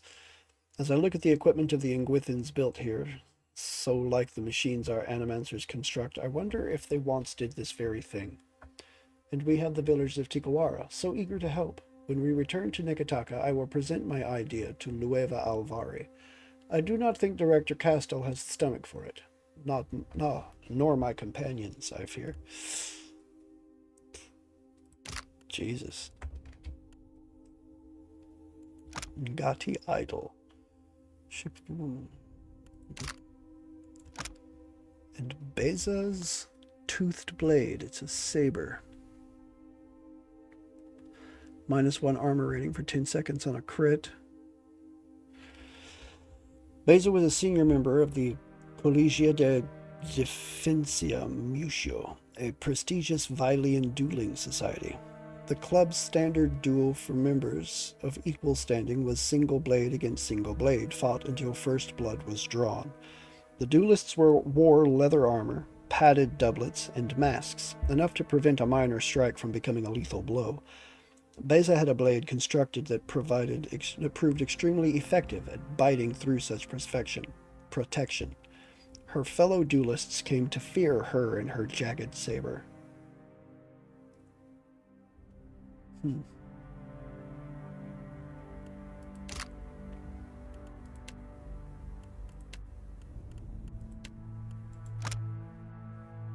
Travel to Oathbinder's sanctum and rest at the altar.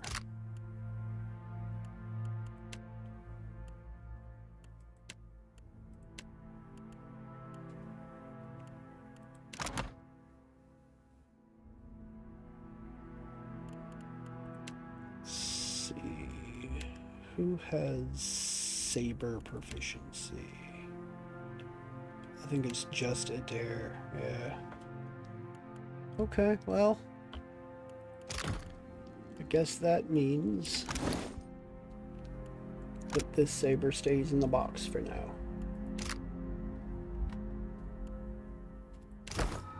Yeah. Sure. So something moves around down here, huh? I'm listening. Almost forgot about you because I didn't see you. I'm listening.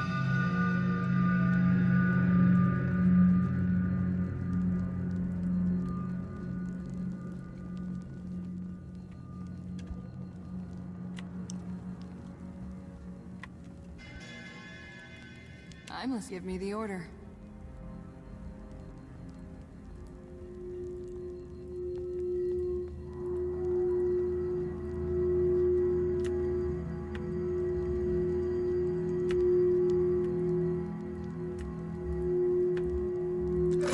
You really need to stop with that tone, Gabe.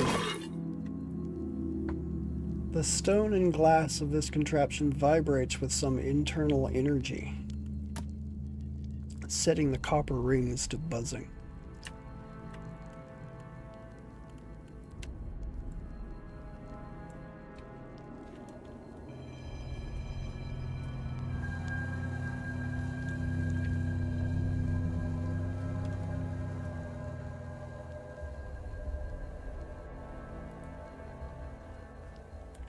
I haven't done this in a while, so let's save now.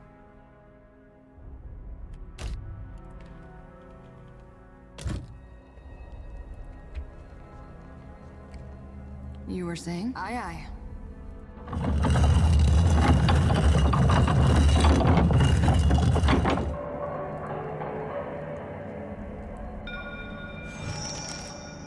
The storms of Pococohara. Captain? Tell me you don't plan on connecting with this pillar?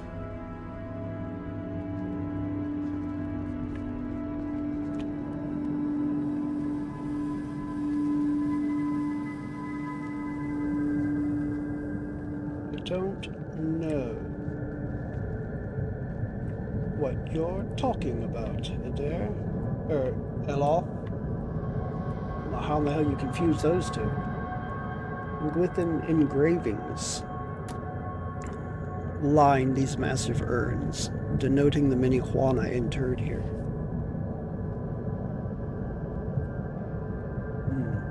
Juana, huh?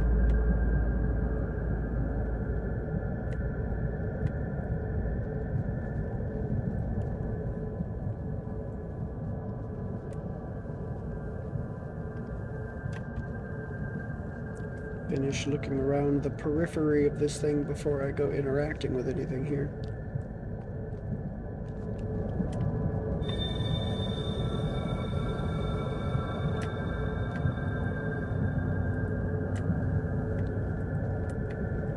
Okay. Right here. And naturally, before I do it anyway, after having already looked at the room, I'm going to save it again. Consider it do done. this. The machine at the base of the pillar. Wait. Energy pulses through the twisted column like an irregular heartbeat straining at the bounding walls. Okay. The machine at the base of the pillar is in bad shape. The Audra panels are warped and the copper is corroded. But it looks whole. A high, keening sound comes from the Audra. I wish it would stop. Examine the machine. You check the copper connections and knobs. Everything appears to be intact, but none of the essence in the pillar runs through it. The keening grows louder. Okay, let's activate the machine. You turn the Audra wheel and adjust some of the sliders. At first, nothing happens. Then you feel a fluctuation in the ether. The wailing grows louder. Wait, what? essence moves within the Audra, opening a dimension as raw and distorted as a fresh wound. Something in that place pulls at your soul, and the distant voices cry out again. Be right there. Yeah. Enter the corrupted Audra? Okay. The dimension within the Audra is open, tugging at your soul. Project your party into the pillar. Not just me. Everybody's coming with me. Whether they want to or not.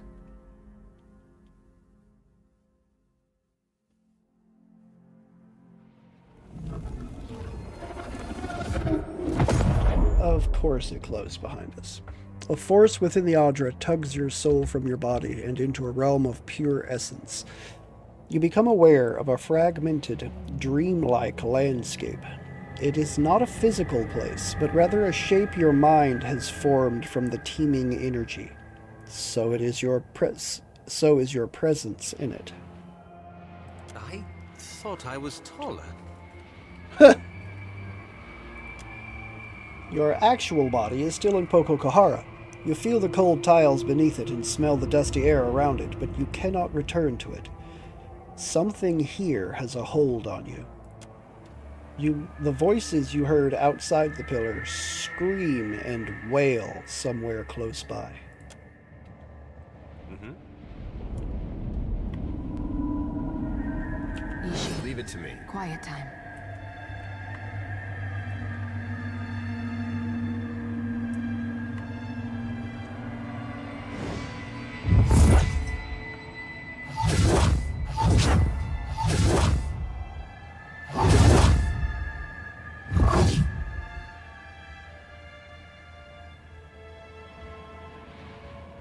You reach the source of the tumult, a festering mass of corruption. Hundreds of souls cry out within it, trapped and twisted by the accumulating decay. That is not a good way to go. No, it is not.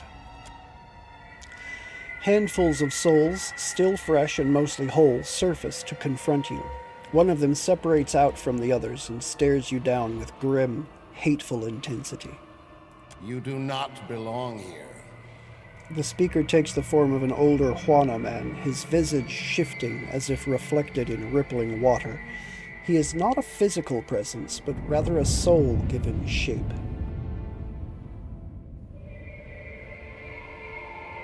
Who are you? We are the dead. His voice hits in your mind like a clapper to a bell. Maybe you're dead. I do not see Tangaloa's mouth or Sirono's doors anywhere. A second form takes shape near the first and glowers at him. Their essence sharpen and flicker at each other. My storm wreathes Pococahara. Ngati's fist drags valiant ships to the deep. If you come to stop this, you have already failed. His form gathers definition. Whether or not his words are true, he believes what he's saying. That's Anaharu. You come as an endorsement from your mother, I say. He nods at Takehu. As usual, I am the last to know. Ha!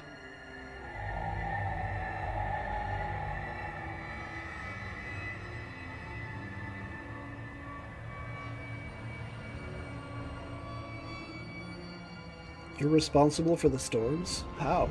Ngati holds our souls in this swamp, cut off from the sea. The flow of essence stops here.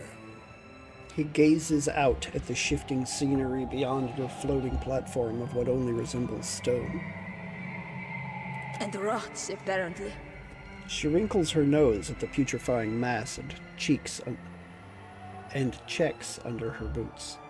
The cistern overflows into the world of the living, stirring the sea and skies with the fury of the goddess, bringing storms. His lips curve into a slight smile.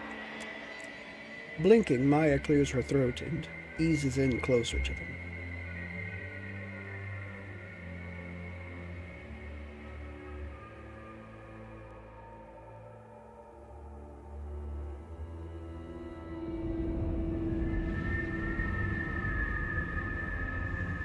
There's nothing divine about broken machinery around an Adra pit. The gods laugh at machines, I say. Nothing built of Kith hands can wrest away their will. In spite of his words, he regards the corruption over his shoulder with a frown. No souls travel through here. The Adra screams. Ngati grins, showing her fangs. Makara, then you do know my mother. Yeah. This is where Valiant's scheming ends. Ngati's servant holds the dam closed to flood the living world with her vengeance. He places a hand over the spot his heart once occupied.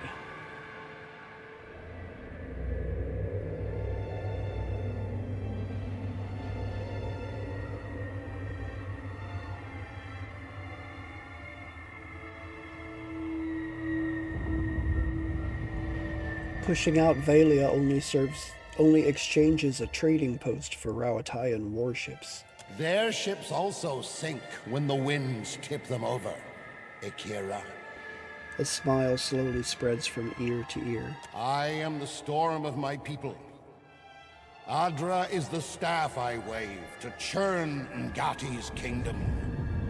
He opens his palms. The ether around you reacts at once, whipping up the ambient essence into a frenzy.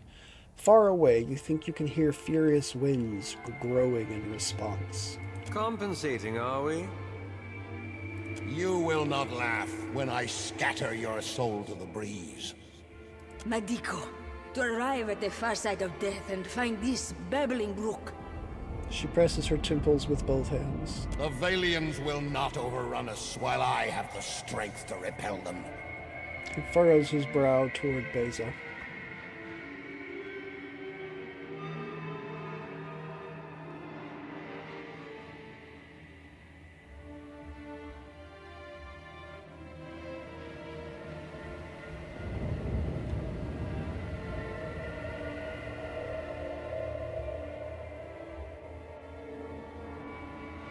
These storms chase away fish and blight crops. You're the one killing Tikawara. Fool! Ngati will stop churning the seas when the outsiders leave. Then I will be reborn as a Ranga. Pirates and slavers drove my tribe from our old roots and havens. Now, the Valians do the same with paper. They come to pull Adra from the earth and mill it like grain. Talk on Plankenet. You have your story and I have mine.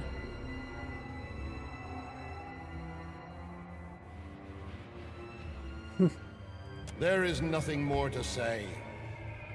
Here at the end, outsider lies are a dull edge. He glowers at you, the ambient essence growing sharp and turbulent around him.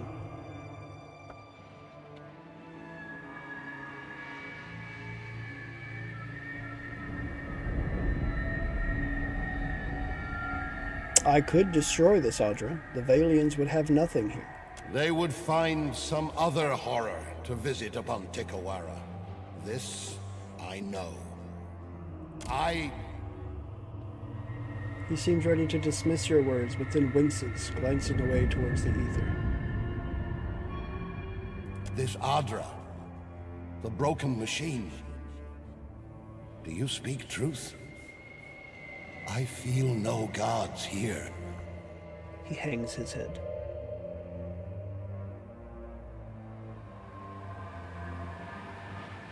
Whatever happened here is older than the trading companies. The Adra. This is my prison. And yours is the first sane voice to speak through the bars. He squeezes either side of his head as if to repress a deep pounding. I try not to take that personally. Would you destroy it? Let no Valian hands touch the Adra. Then you send me on to another life. The skin crinkles at the corners of his eyes. Do not listen to him, friend. We both know the islander has no idea how much a shard of this prison is worth.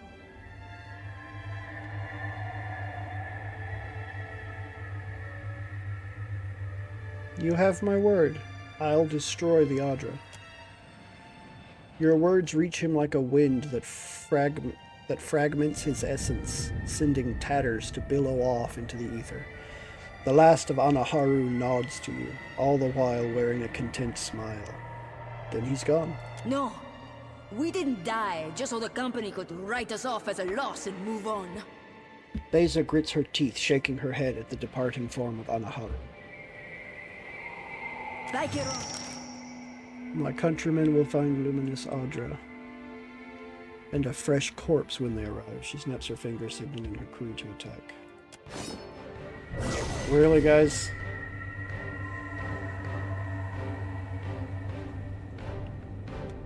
Falero, Olara, Dead Explorer, and Beza. Okay, I mean...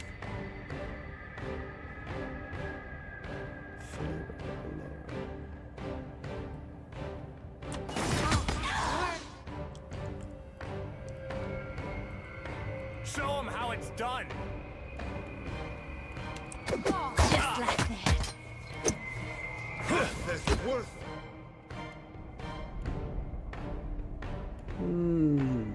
Here. Nah.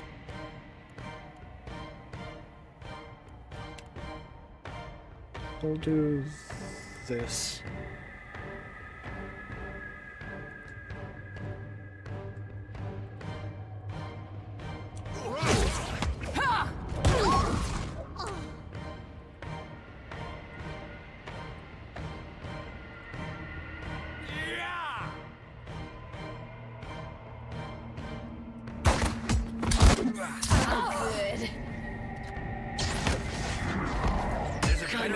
Stuck over here.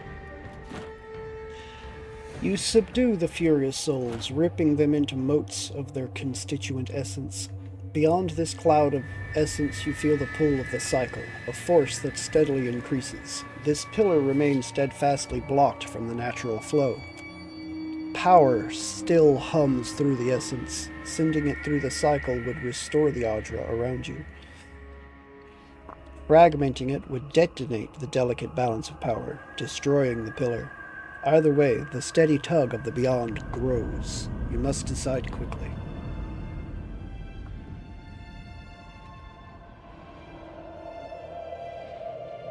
Detonate the Audra, destroying the pillar. You animate the corrupted essence into a destructive force, ripping the space around you apart. You escape back towards your body before you are destroyed too.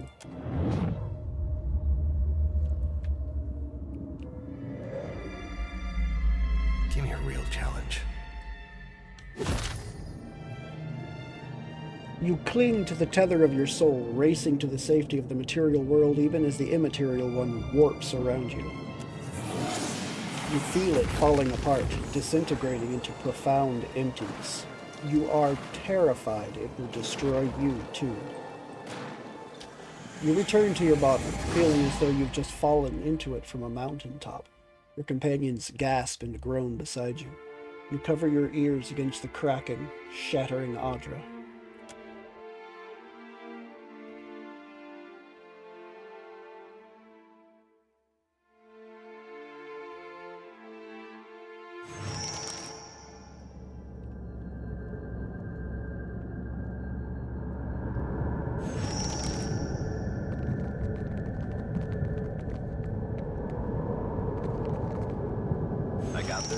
I got this.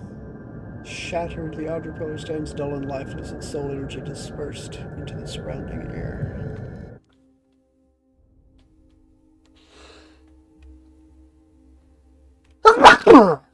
Ugh, excuse me. Okay. Within way station level 3.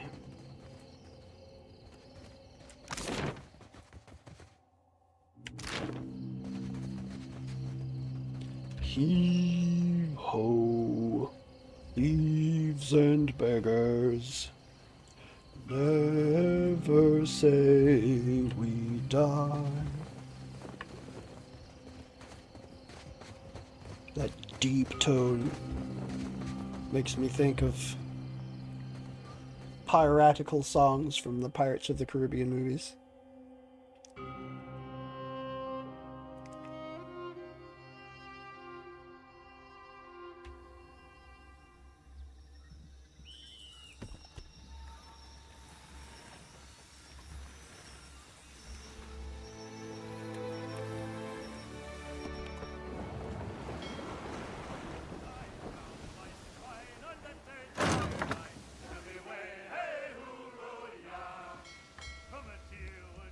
You find an abandoned dhow half buried in the sand. Wind whistles through gaping holes in its hull, making the sun-bleached wood creak and moan.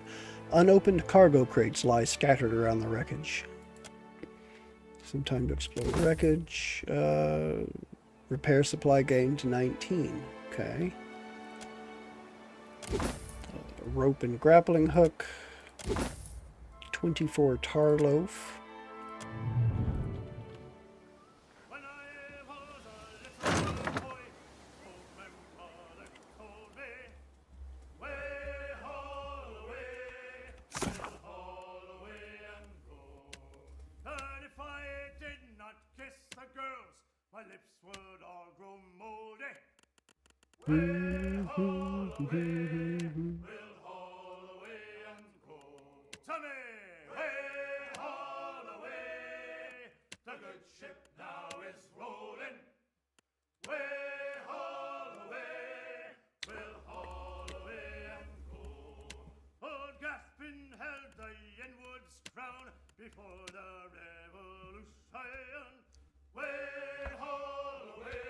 Radulf. East of Nikitaka, by the southwestern tip of the Kuhu Island chain.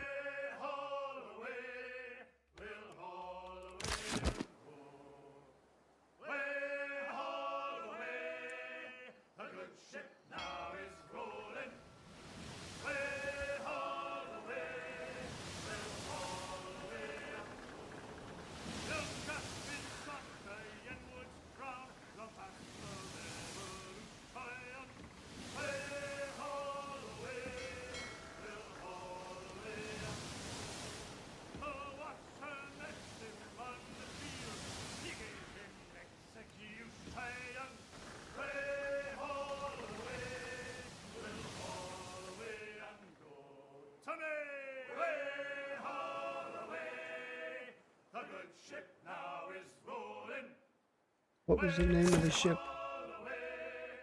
Radulf in the Gold Bill.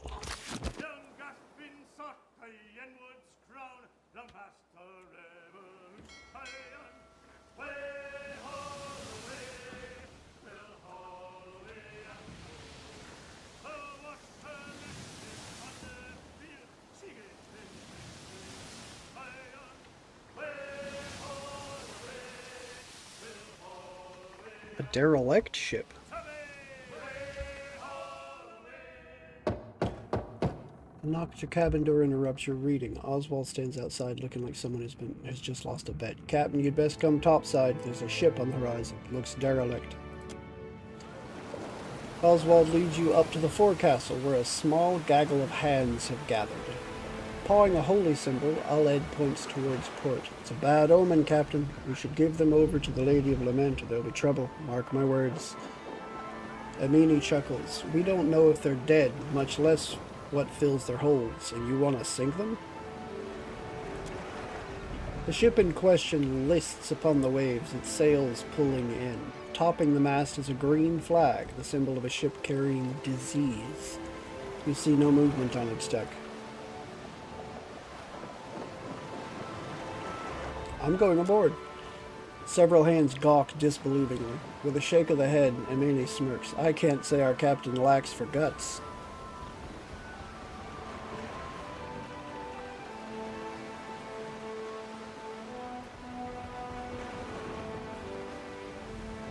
If there's anyone I can help over there, I have to try. Very well, Captain, Oswald says grimly before running to prepare the skiff. You row out to the ship and lash the skiff in place, hearing nothing save the creaking of wood and the gentle lapping of the sea.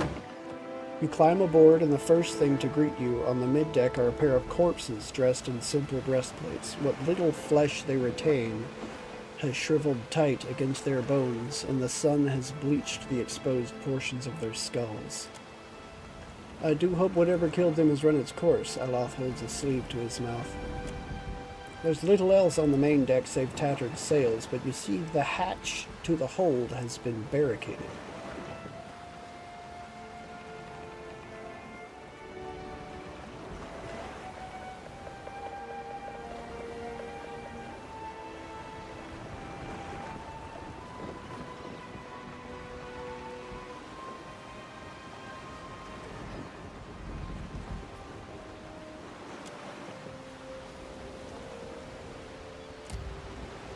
It takes some time, but you manage to clear the blockage and open up the hold. The stench of rotting meat and a black cloud of flies pours out. You find several corpses scattered around the hold. Most of them are wearing the simple garb of Raid Saren farmers, but one is wearing armor. Another paladin, it seems. After some searching, you find a sealed barrel of pitch, a few buckets of nails, and a generous length of canvas for patching your sails.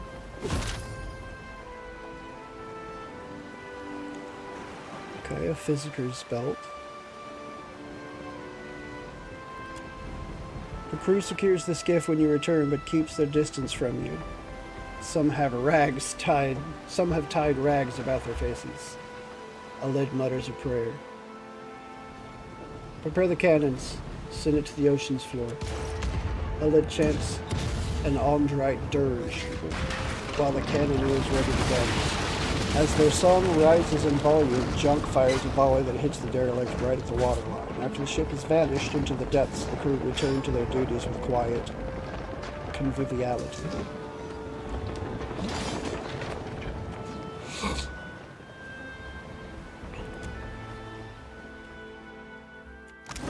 Okay. 10% healing done, +1 alchemy.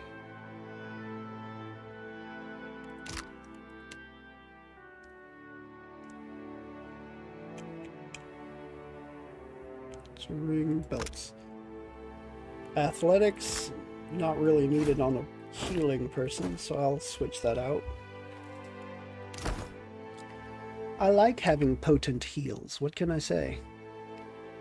Agnes of the Many Eyes, Harbinger's Watch.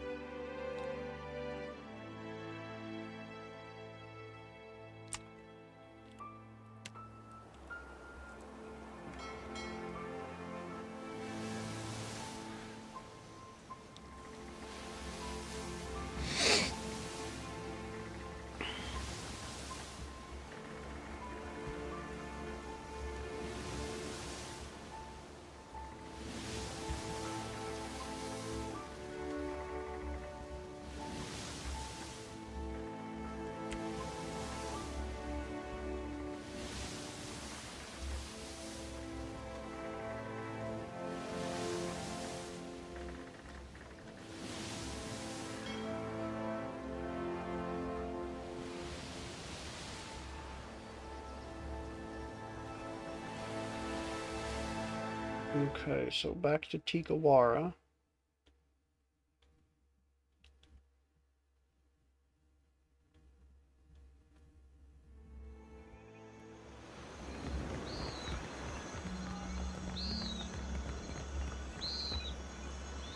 As you near the dock, voices roar over the din of the waves. It seems as if the entire village has gathered, and many of them don't seem happy.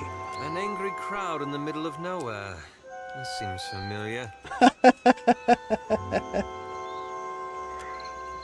They argue with one another, pointing into the distance, but at your approach they turn to stare at you, their eyes wide with apprehension or anticipation. The crowd parts for the Ranga, whose scowl is as broad as his shoulders. The storms disappear, and with them a great cloud of essence. He shakes with rage. My fishermen tell me your ship alone sailed from the island. He points an accusing finger.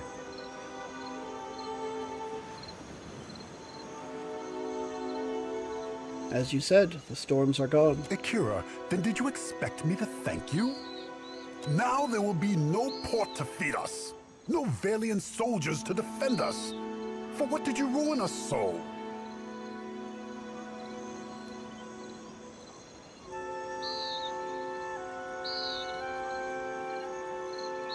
Your people must follow their own path, not the Valians. The Valians would bring trade, prosperity. Now, no one will come. He swallows, glancing up at the other villagers as if lost. Then we move on again. This was always our way, Ranga. The young priestess at Ruanu's side steps forward, holding her narrow shoulders high. What did the other foreigners bring but death and grief? She raises her voice and the others standing around prick up their ears. The dwarf at the edge of the crowd shuffles his feet. Ruano, Aimiko, thank you for your kindness. But it is time I moved on, no? He glances at you hopefully. Ruanu scowls at this, then turns to you. That's all, I should be going. So long as I am Ranga, you will find no shelter here. No welcome at any hearth in Tikawara. Our people will bury your tracks with sand. You will be less than the lowest of us. He glares at the rest of the tribe as he says this. The shrine must shelter any traveler Amira's winds send to us. Our guest will be welcome there. Nairi gives you a faint nod, ignoring Ruanu's widening scowl. You know the ways of the gods. He waves a hand. Ruanu grunts and raises an arm to dismiss the villagers. Akira, I have seen more agreeable Naga mating competitions. Oh, God! The others nod and disperse, murmuring to one another as they scatter across the village.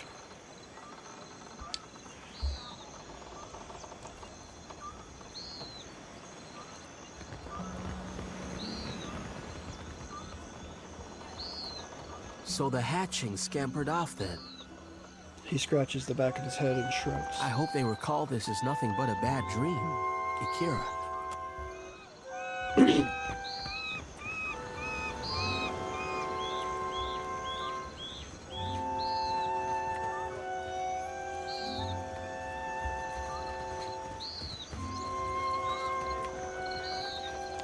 Vector, I have news.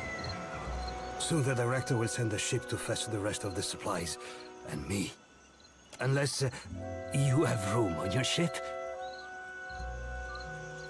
Your captain had some dark plans for the tribe.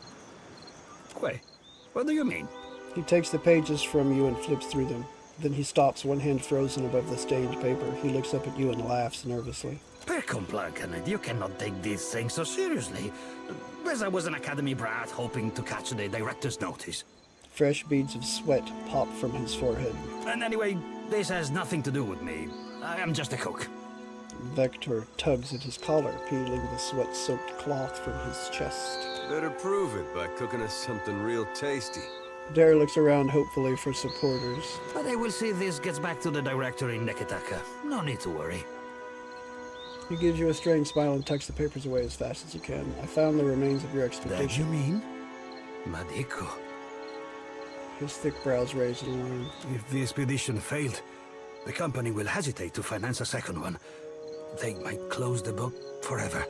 He sighs, scratching his head. If their work was finished, their families in the republics would be compensated. He looks at you beseechingly. I'll see what I can do. Agrasima. He bows his head. Junk could use a cook, unless you'd rather stay here. I would consent to be chained to your galley if it saved me from this dump. He sighs and pockets his dish rag. You may not be serving as cook on my ship, though. Just forewarning.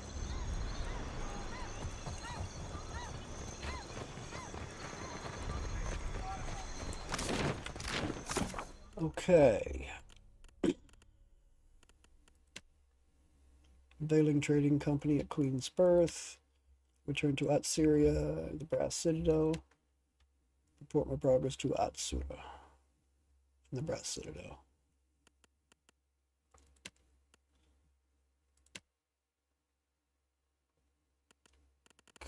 So I think I'm going to go to Port Mage and then back to Nikitaka.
Forgotten Catacomb. I think I've been through that already.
Alright, where exactly do I need to go to find this guy?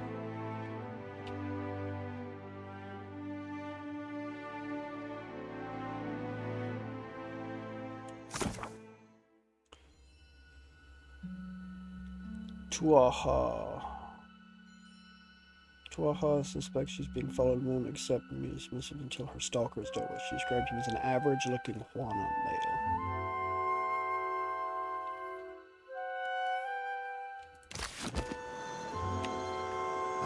Ngati, you would not guess that these were once Juana lands. No word from the Animancers? Not a thing.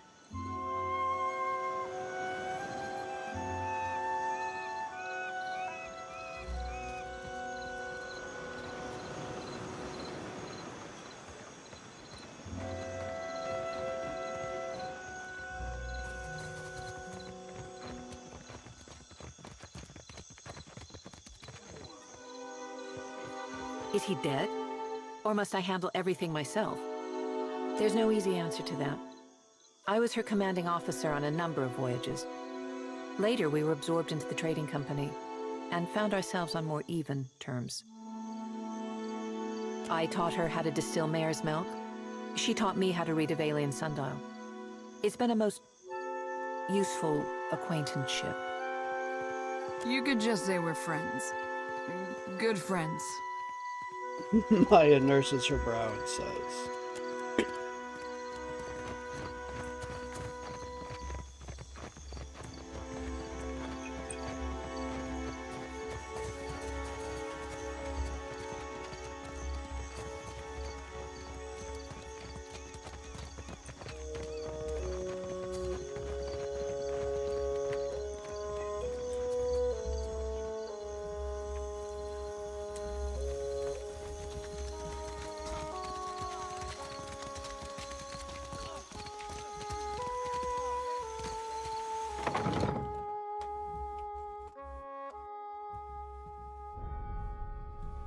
Okay, I'm going to assume that this is a Juana man that has a name, so I'm going to be able to find him. To know who I'm looking at.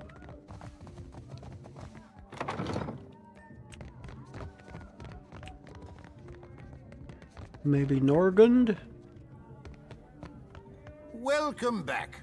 You are in need of something, I can feel it. You are not Are Juana. you looking for something in particular? So let's see what you've got.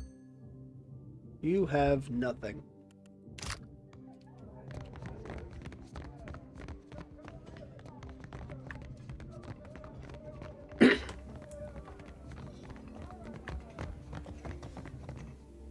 Maybe you are on the first floor.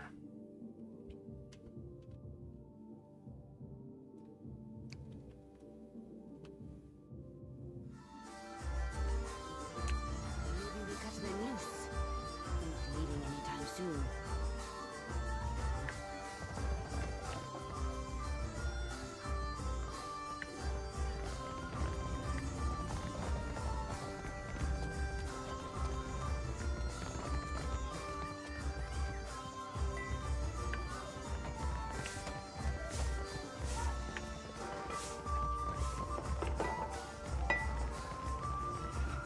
Thoro is not Juana.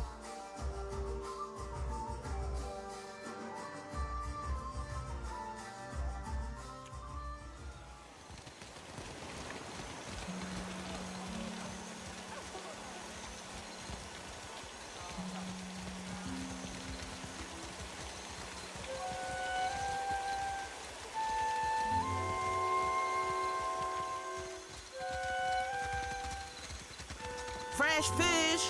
Race you to the coral. No contest. What? Just because you have webbed fingers and I can't swim? You are a strange man.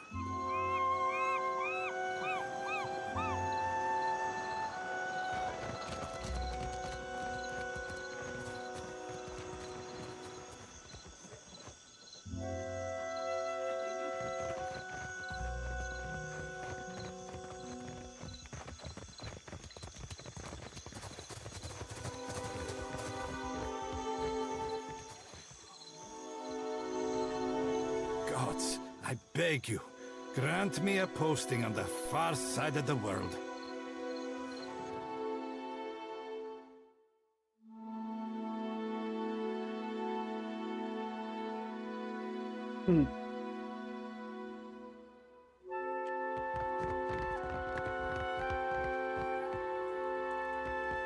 I am feeling more like myself. Soon I will be on my feet. Mama brings me stuff from her work sometimes. Real old stuff.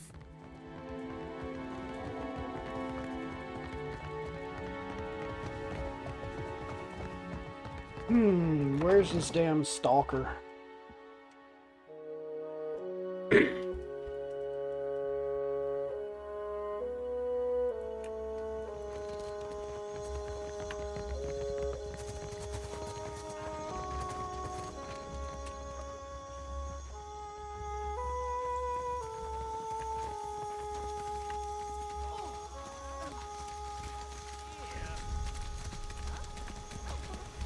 A spy, no doubt about it. Quite the dramatic entrance for a spy. Royal Deadfire Company works with all types. On a Deerwood ship, they don't have the imagination. Ah.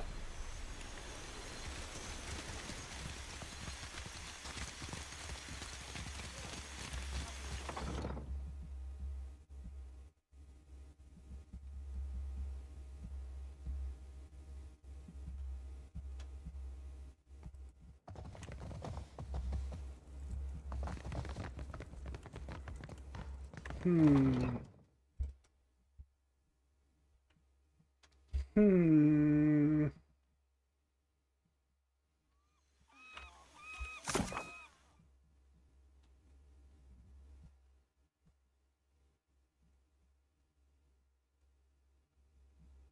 An average-looking Juana male.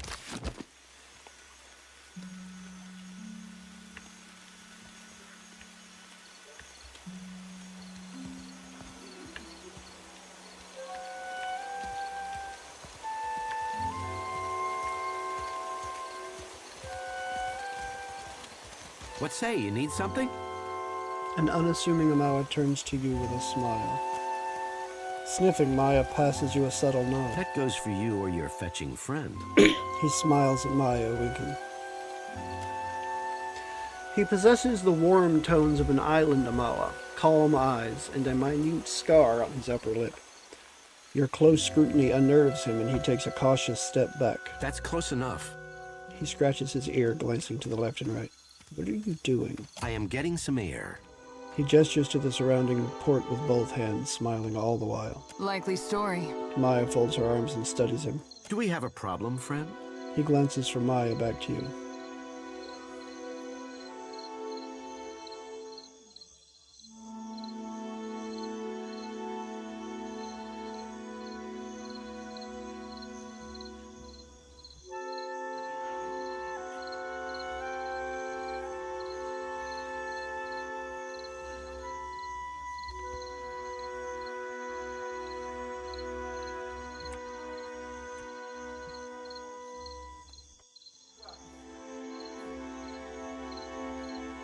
Listen to me. You're being followed. He pales, glancing left and right with alarm. No one told me to expect you. There are proper channels to discuss this. His whisper lowers to an urgent hiss.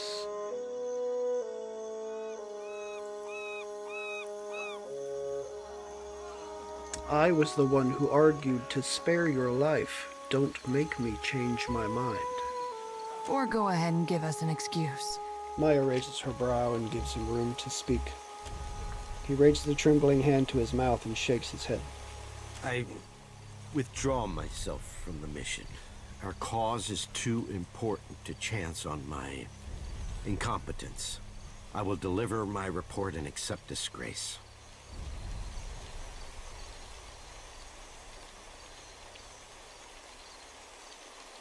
Give me your report on Tuaha. I will pass it on with a glowing recommendation. You would do that? He stands straighter, his chest swelling with a hopeful breath. If Tuaha is a trading company agent, she has not been activated yet. I found no evidence in her quarters, so I wish to shadow her until her contact revealed themselves. Stepping back and coughing into her fist, Maya pointedly avoids eye contact. That's all I know. Whatever Rawatai has planned, she might only be a part of it. She shakes his head. He shakes his head, frowning. Good. Now leave this island and never return. As you say. He nods, taking his last look at Port Maji before turning his attention to the closest available ship.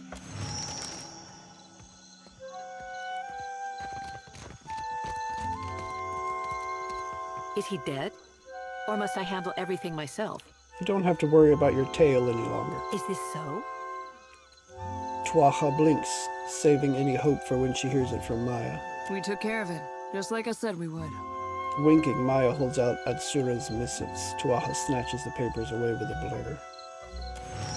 Glancing over the pages, Tuaha licks her thumb and turns each sheet. She nods, muttering under her breath. Everything seems to be in order.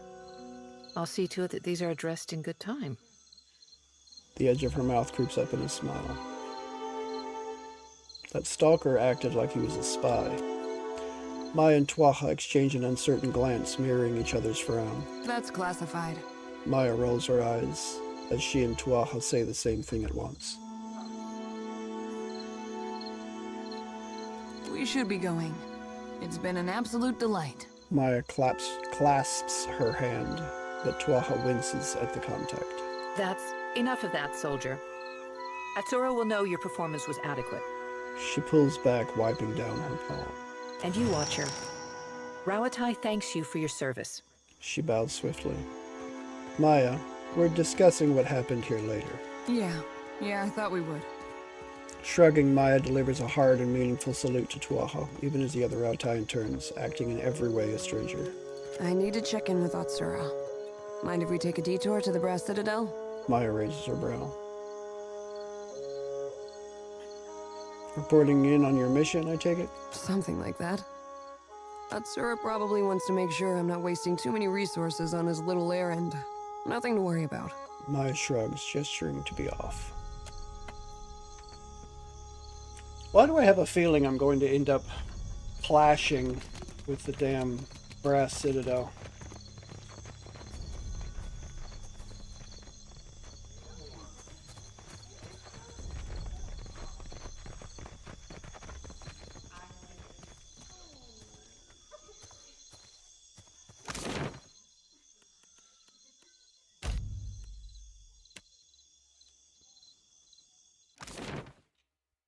Back to Nikitaka we go. We are Nikitaka bound.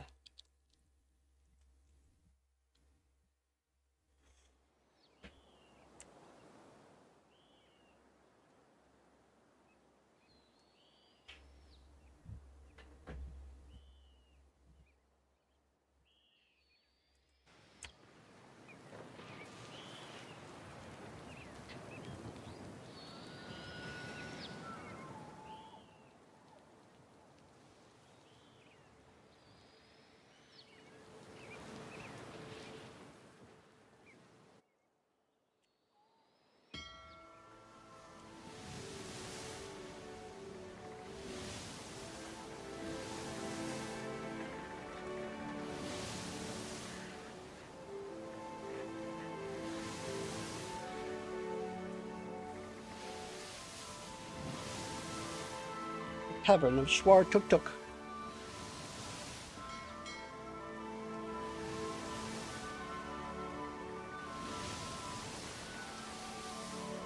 While I'm headed up, back in here,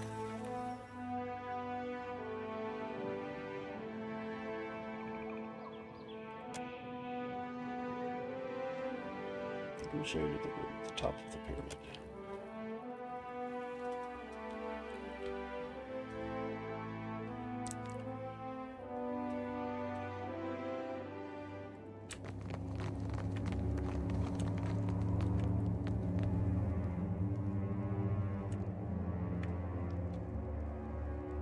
All right. Travel to Oathbinder's Sanctum and rest at the altar.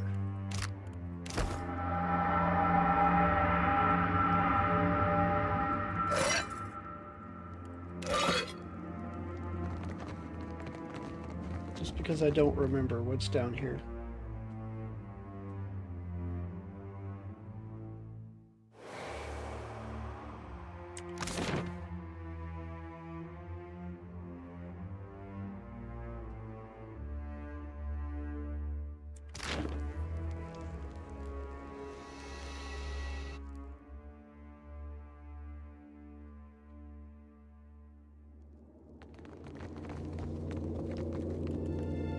I can tell that something's on your mind, and I owe you an explanation. Maya nods, tipping up her chin and steeling herself. Twaha is eccentric, I know. Even in the Navy, I never knew what to make of her. You might be asking yourself why one of the tribals would be stalking her, and if that has anything to do with our little mission. The thought crossed my mind. I won't insult your intelligence. Of course it does. Atsura is doing important work in the Deadfire. He's bringing peace, order, bounty. Not everyone sees it that way, so he has to keep his intentions quiet. I know the secrecy doesn't look good, but I can promise you that this is for a better Deadfire.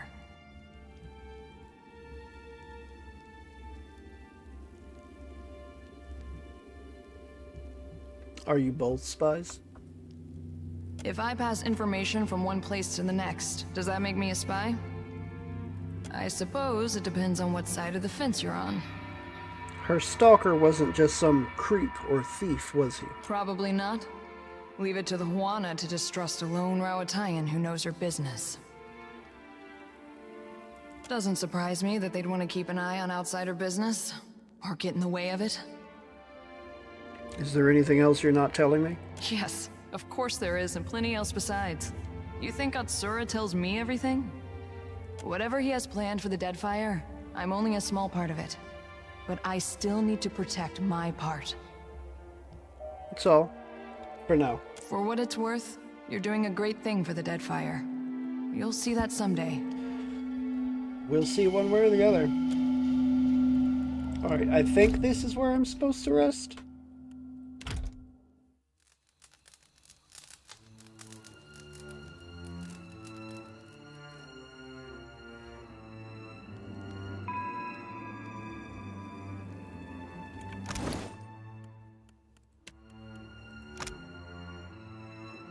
Nope.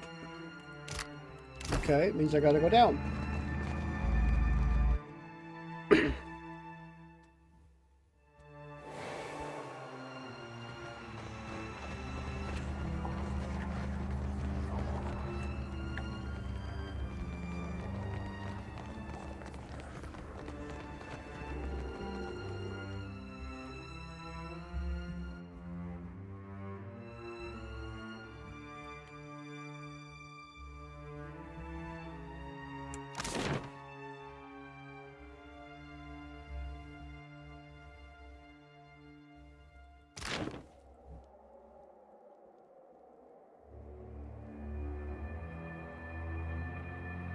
God damn it.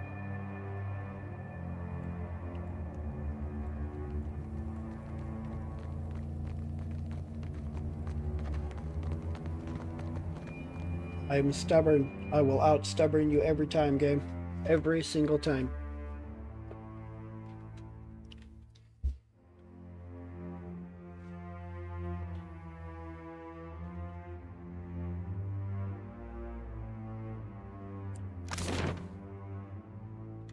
Up courtroom. Caretaker's quarters, meditation chamber. I think this is the altar?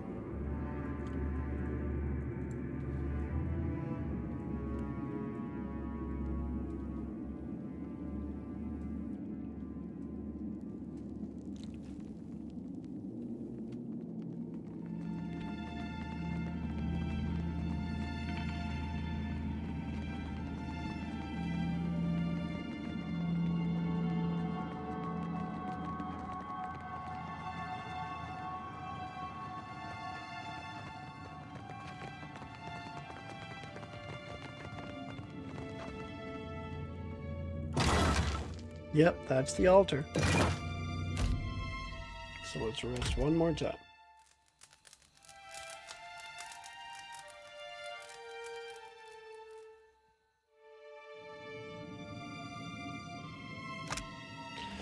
Okay. All soulbound upgrades are completed. Executioner, lower level Kith enemies are killed on critical hits with the weapon. And it's got a superb enchantment now.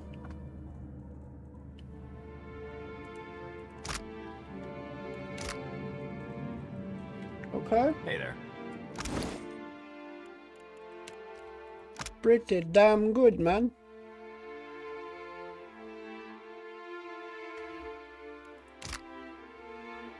Not bad at all.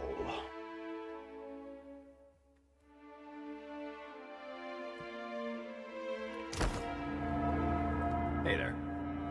I got this.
Neketaka.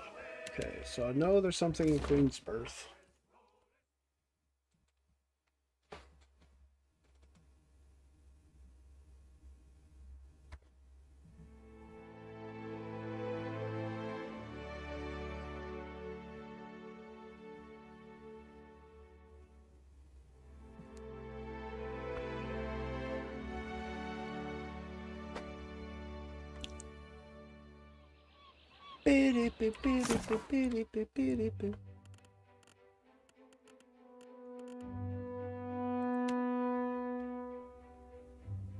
Failing Trading Company headquarters in Queensburg, yeah.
Ah, good, you're back. I hope you had a pleasant voyage. Alvara looks up from her papers, giving you her full attention.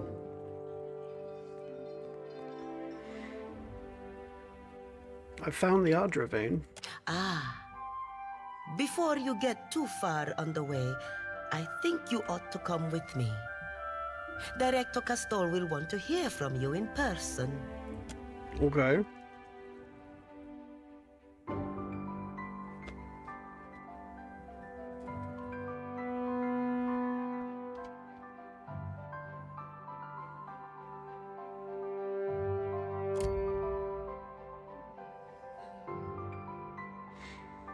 The man who rises to greet you has a tidy, scholarly bearing, only emphasized by the thin-framed lenses he pushes further up his nose.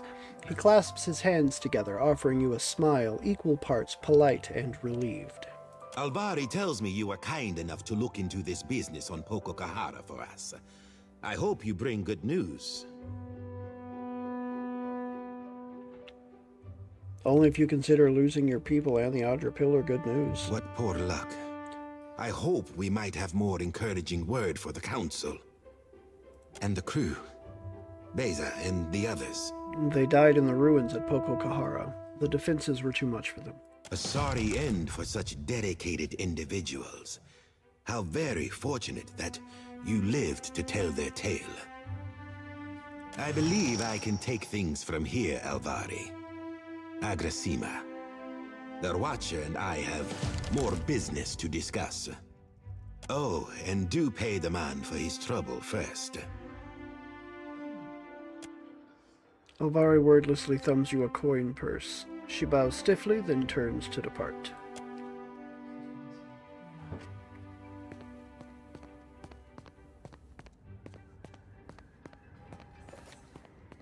I thought it best I speak with you face to face.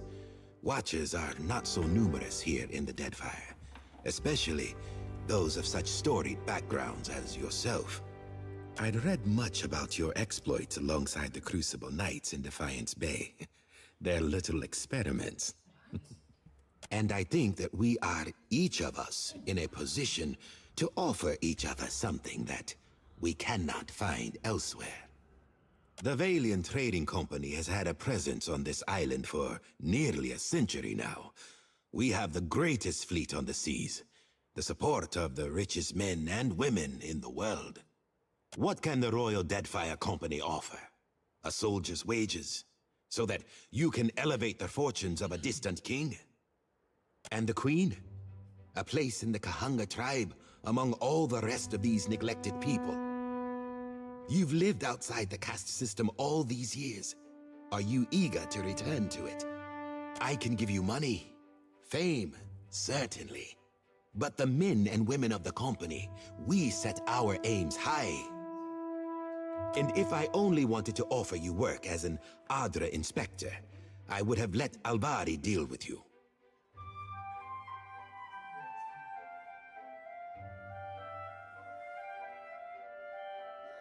Isn't Adra what your company is after? Yes, of course. But consider the luminous Adra is only valuable because of what it can offer those who consume it. The Valiant Trading Company has maintained an outpost here in Nekataka for nearly a century now. It was only 2 years ago that we discovered the effects of luminous Adra with the aid of our animancers and several watchers. Flaune Alette has continued to study the potential of luminous Adra in all manner of advances. Why content ourselves to sell all this Adra as a luxury when we might use it to change the world? But of course you understand all of this. Alette sent word of your involvement in her latest experiment. A very dramatic first attempt, I hear. Though Alette has a tendency to gloss over details. But I want to hear it from you. How did it go?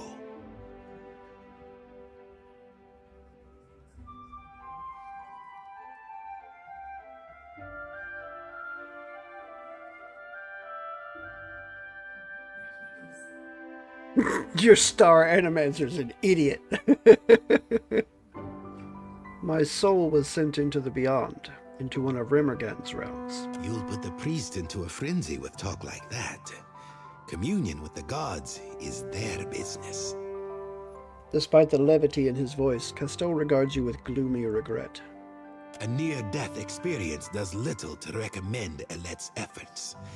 I am glad you are in one piece, Watcher. We are in the early days of Alette's research. Flawed as this outing was, there is promise there. This is only the start, you know. The very dawn of a new age of discovery. But just imagine. Castel spreads his hands. His eyes behind his spectacles are fever-bright with enthusiasm.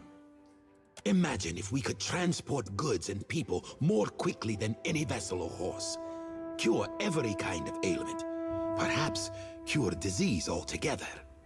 We'll extend our lifespans by decades, maybe even centuries one day. This has all been the work of a single outpost. I want there to be a dozen outposts, 100. Animancers working together to better our lives. Look at what we have left behind. Old Valia is a battlefield at constant war with itself. But the republics have risen from that past. We can rise farther still. And in doing so, we will raise all of Aora with us.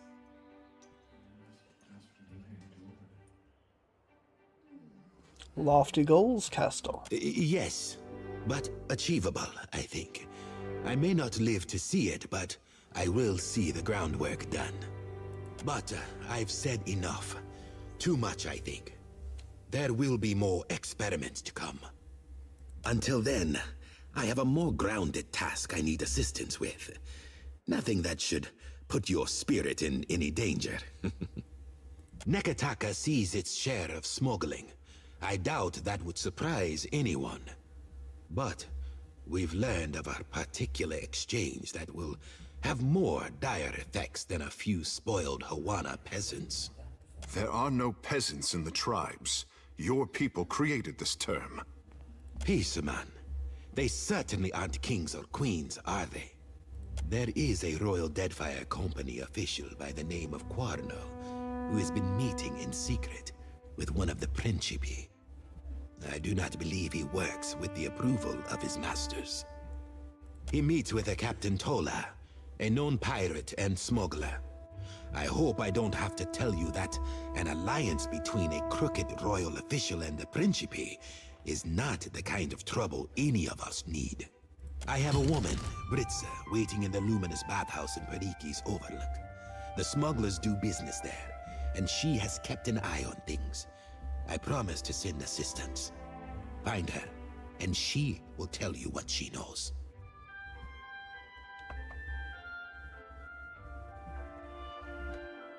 Why not just tell the Royal Deadfire Company? Telling you amounts to much the same, no? Someone has to put a stop to things. Good thing that someone is us. Rauatine black powder is worth its weight in Adra out here.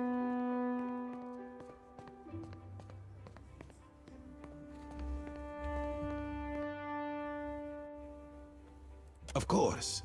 Best to go in prepared. Why help the Royal Deadfire Company? The discipline of the royal officers isn't really what any of this is about. I'm more concerned about the pirates.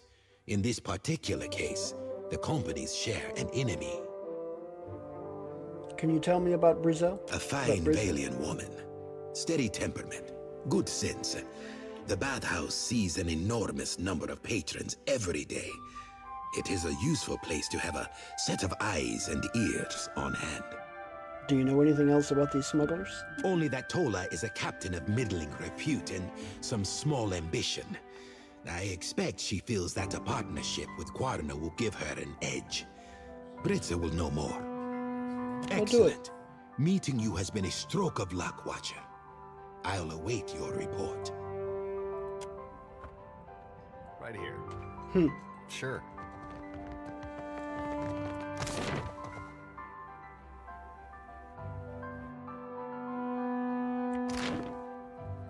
Interesting.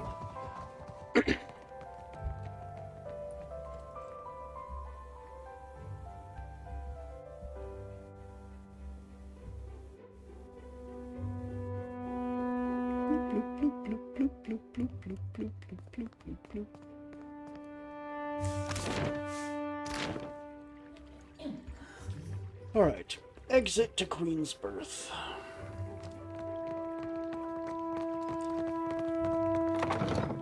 Blah.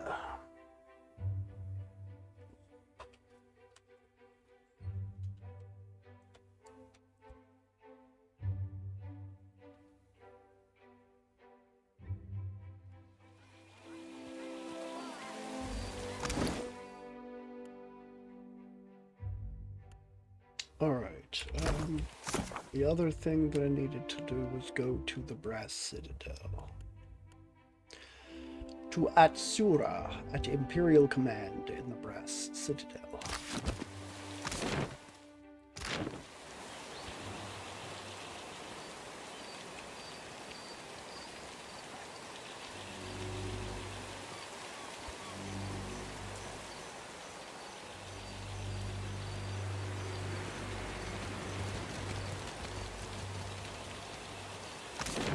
To Nitikaka. Imperial Command. Oh, this is lower as well.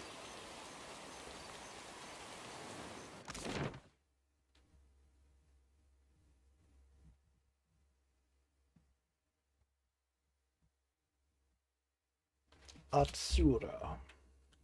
For taking me this far. Maya scratches the back of her head. This is where we part ways. For the moment. What's going on, Maya? Atsura will want me to report in alone. Sorry, it's company business. I might not be back for a few days on account of this. Maya chews the inside of her cheek and reaches into her pack. She produces a sealed missive. I'm supposed to handle this one alone. I won't ask you to come along or get involved. At first, it seems like she's looking down at Ishiza. In fact, Maya is looking down at her feet.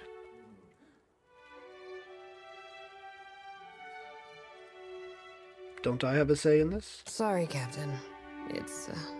I would prefer to go it alone. Reasonably alone. She nudges Ishiza with her toe. Hey, farm boy. Try to keep the captain entertained while I'm gone. She nods to Adair. Well, take care, Ishi. Expect to see you both back with us. Go have fun. Chase a god, save an island. Do what you do best, Captain. She nods encouragingly.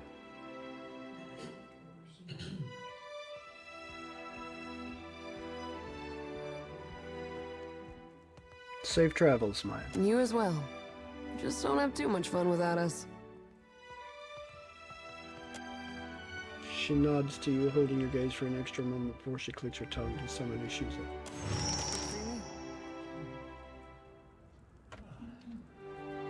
Pyro cheats, I'm telling you. It's impossible to cheat at Hazatoa.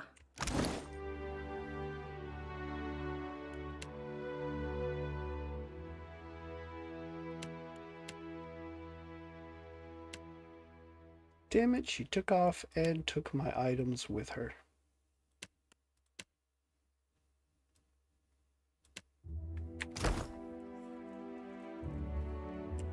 He acts like he's got... Atsura. Do one thing, then he does something else. That's called strategy. And don't you work for Atsura?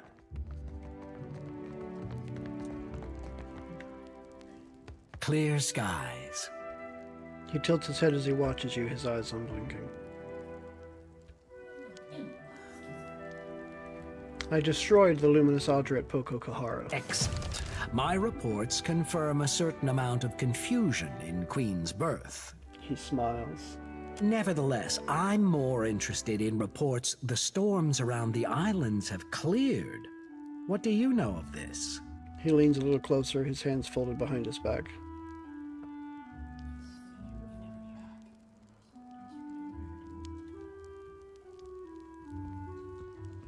Strong concentrations of essence affect the physical world. That's how blights manifest, for instance. Fascinating. And most encouraging. You've proven most valuable. Accept this as a small token of our gratitude. He hands you a purse, but his expression is distant, as if he's still thinking about what you told him. We'd long suspected something unnatural was behind the storms, but we had little evidence. The smile playing at his lips is that of a man who's seen the next 3 moves in a game of Hazatoa. Rawatai is plagued with terrible storms. You think there may be a connection? Yes. If the storms that assail Rawatai have a similarly unnatural origin, then perhaps they too can be stopped. He looks back up at you, his eyes bright with purpose. And if that's the case, then there's more work to be done. Work that you might be able to help with. Another silence passes as he regards you. After all, somebody has to keep the peace in these tumultuous times, no? He smiles, showing you all of his pointed teeth. In any case, Hazanui Karu has a matter that could use your help. Her office is on the main floor behind the large double doors. It's most conspicuous. You seem different from the rest of the Royal Deadfire Company. How do you mean that? His eyes are attentive and utterly expressionless. Come on, you know exactly what I mean. He lowers his head, watching you all the while. Are you making advances at me? Yes. While I'm not opposed to casual assignations, I'm afraid my duties here leave me little time. Or energy. He smiles sympathetically.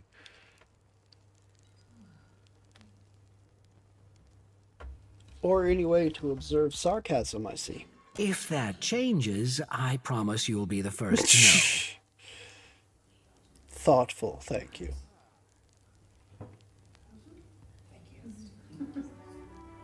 Yeah, I guess. Right here. Let's see what this other person has for me to do.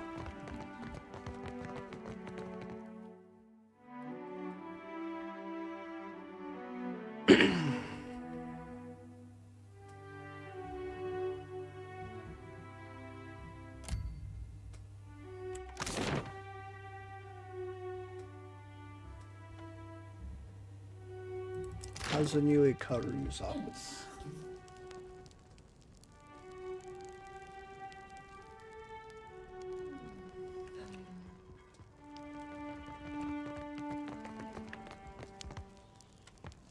Atsura tells me you tamed the storms of Pococahara. She scratches her chin with the stem of her pipe, watching you with new interest. Makes a person wonder what kind of secrets lie in Andra's mortar. She takes a thoughtful puff on her pipe.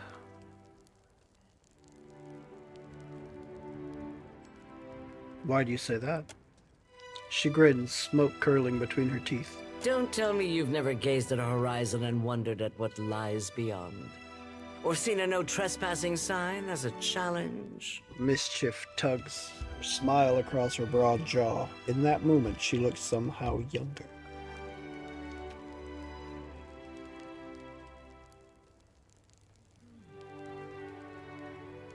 Yeah, I suppose I have. That's the spirit. She claps you on the back, her wooden hand clopping against your shoulder. Rautai's storms have made us who we are as a nation. Hardy, driven, inventive. But they've also held us back. Forced our people to seek resources and livelihoods far from our homes and families. Imagine how much more we could achieve if we could control those storms. Her bright eyes watch you for a reaction. You think something in Andra's mortar will help you with that? Why not? The storms there cannot be natural. Not when they are so ferocious, so constant. She motions to the window. A thin stream of smoke follows her gesture. And your exploits at Poko Kahara suggest that something else may be behind them. But enough of that for now. She waves the smoke. She waves the smoke between you away. Atsura, what was with all the black powder at Hasongo? Ah, did you get Queen Onizuka's fruit basket? Her expression darkens and she draws on her pipe. I got her message all right. She sighs angrily, smoke filtering through her teeth. What was all the black powder at Hasongo? A look of surprise passes over her face. She tries to cover it with a grunt. Noticed that, did you? Saltpeter is one of our chief resources at Rautai, and we believe in putting resources to use. Now you can see why we didn't want the Valians nosing around our fort. Atsura said you needed my help. There's an understatement. She knocks the bowl of her pipe against her wooden hand. The trouble in Hasongo forced us to send additional ships back to Rautai to make up for shortfalls. And storms at home have delayed another portion of our fleet. This leaves us short-handed here. She purses her lips with displeasure.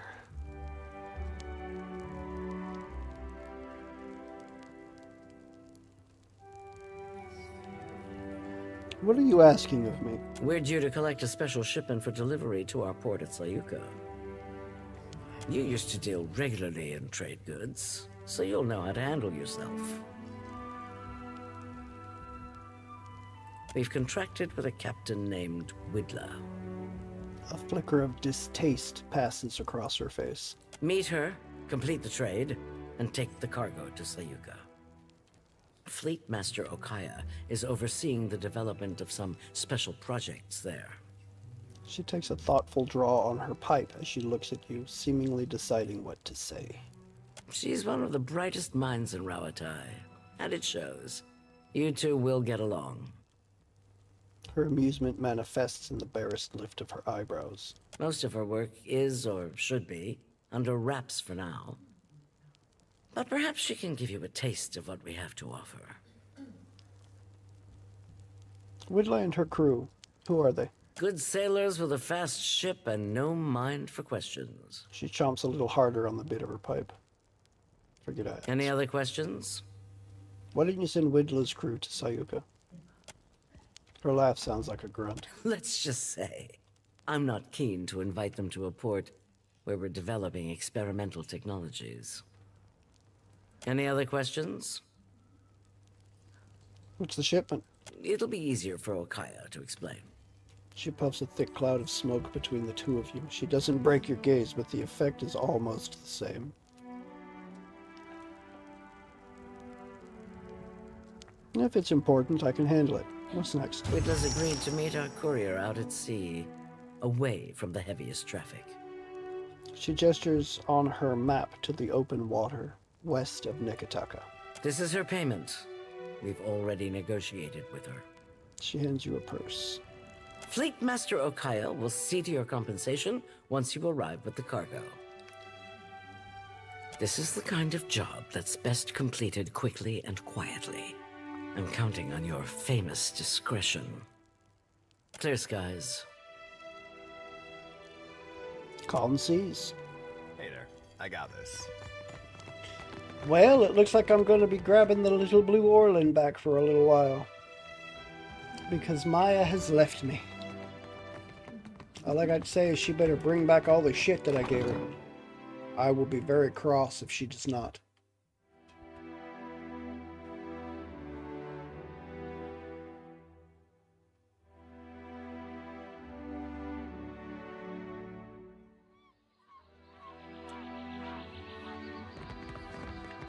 your mighty fortress protect you from the Audra Colossus? Much better than wooden huts, my friend. You cannot stand against such a force. You can only flee it.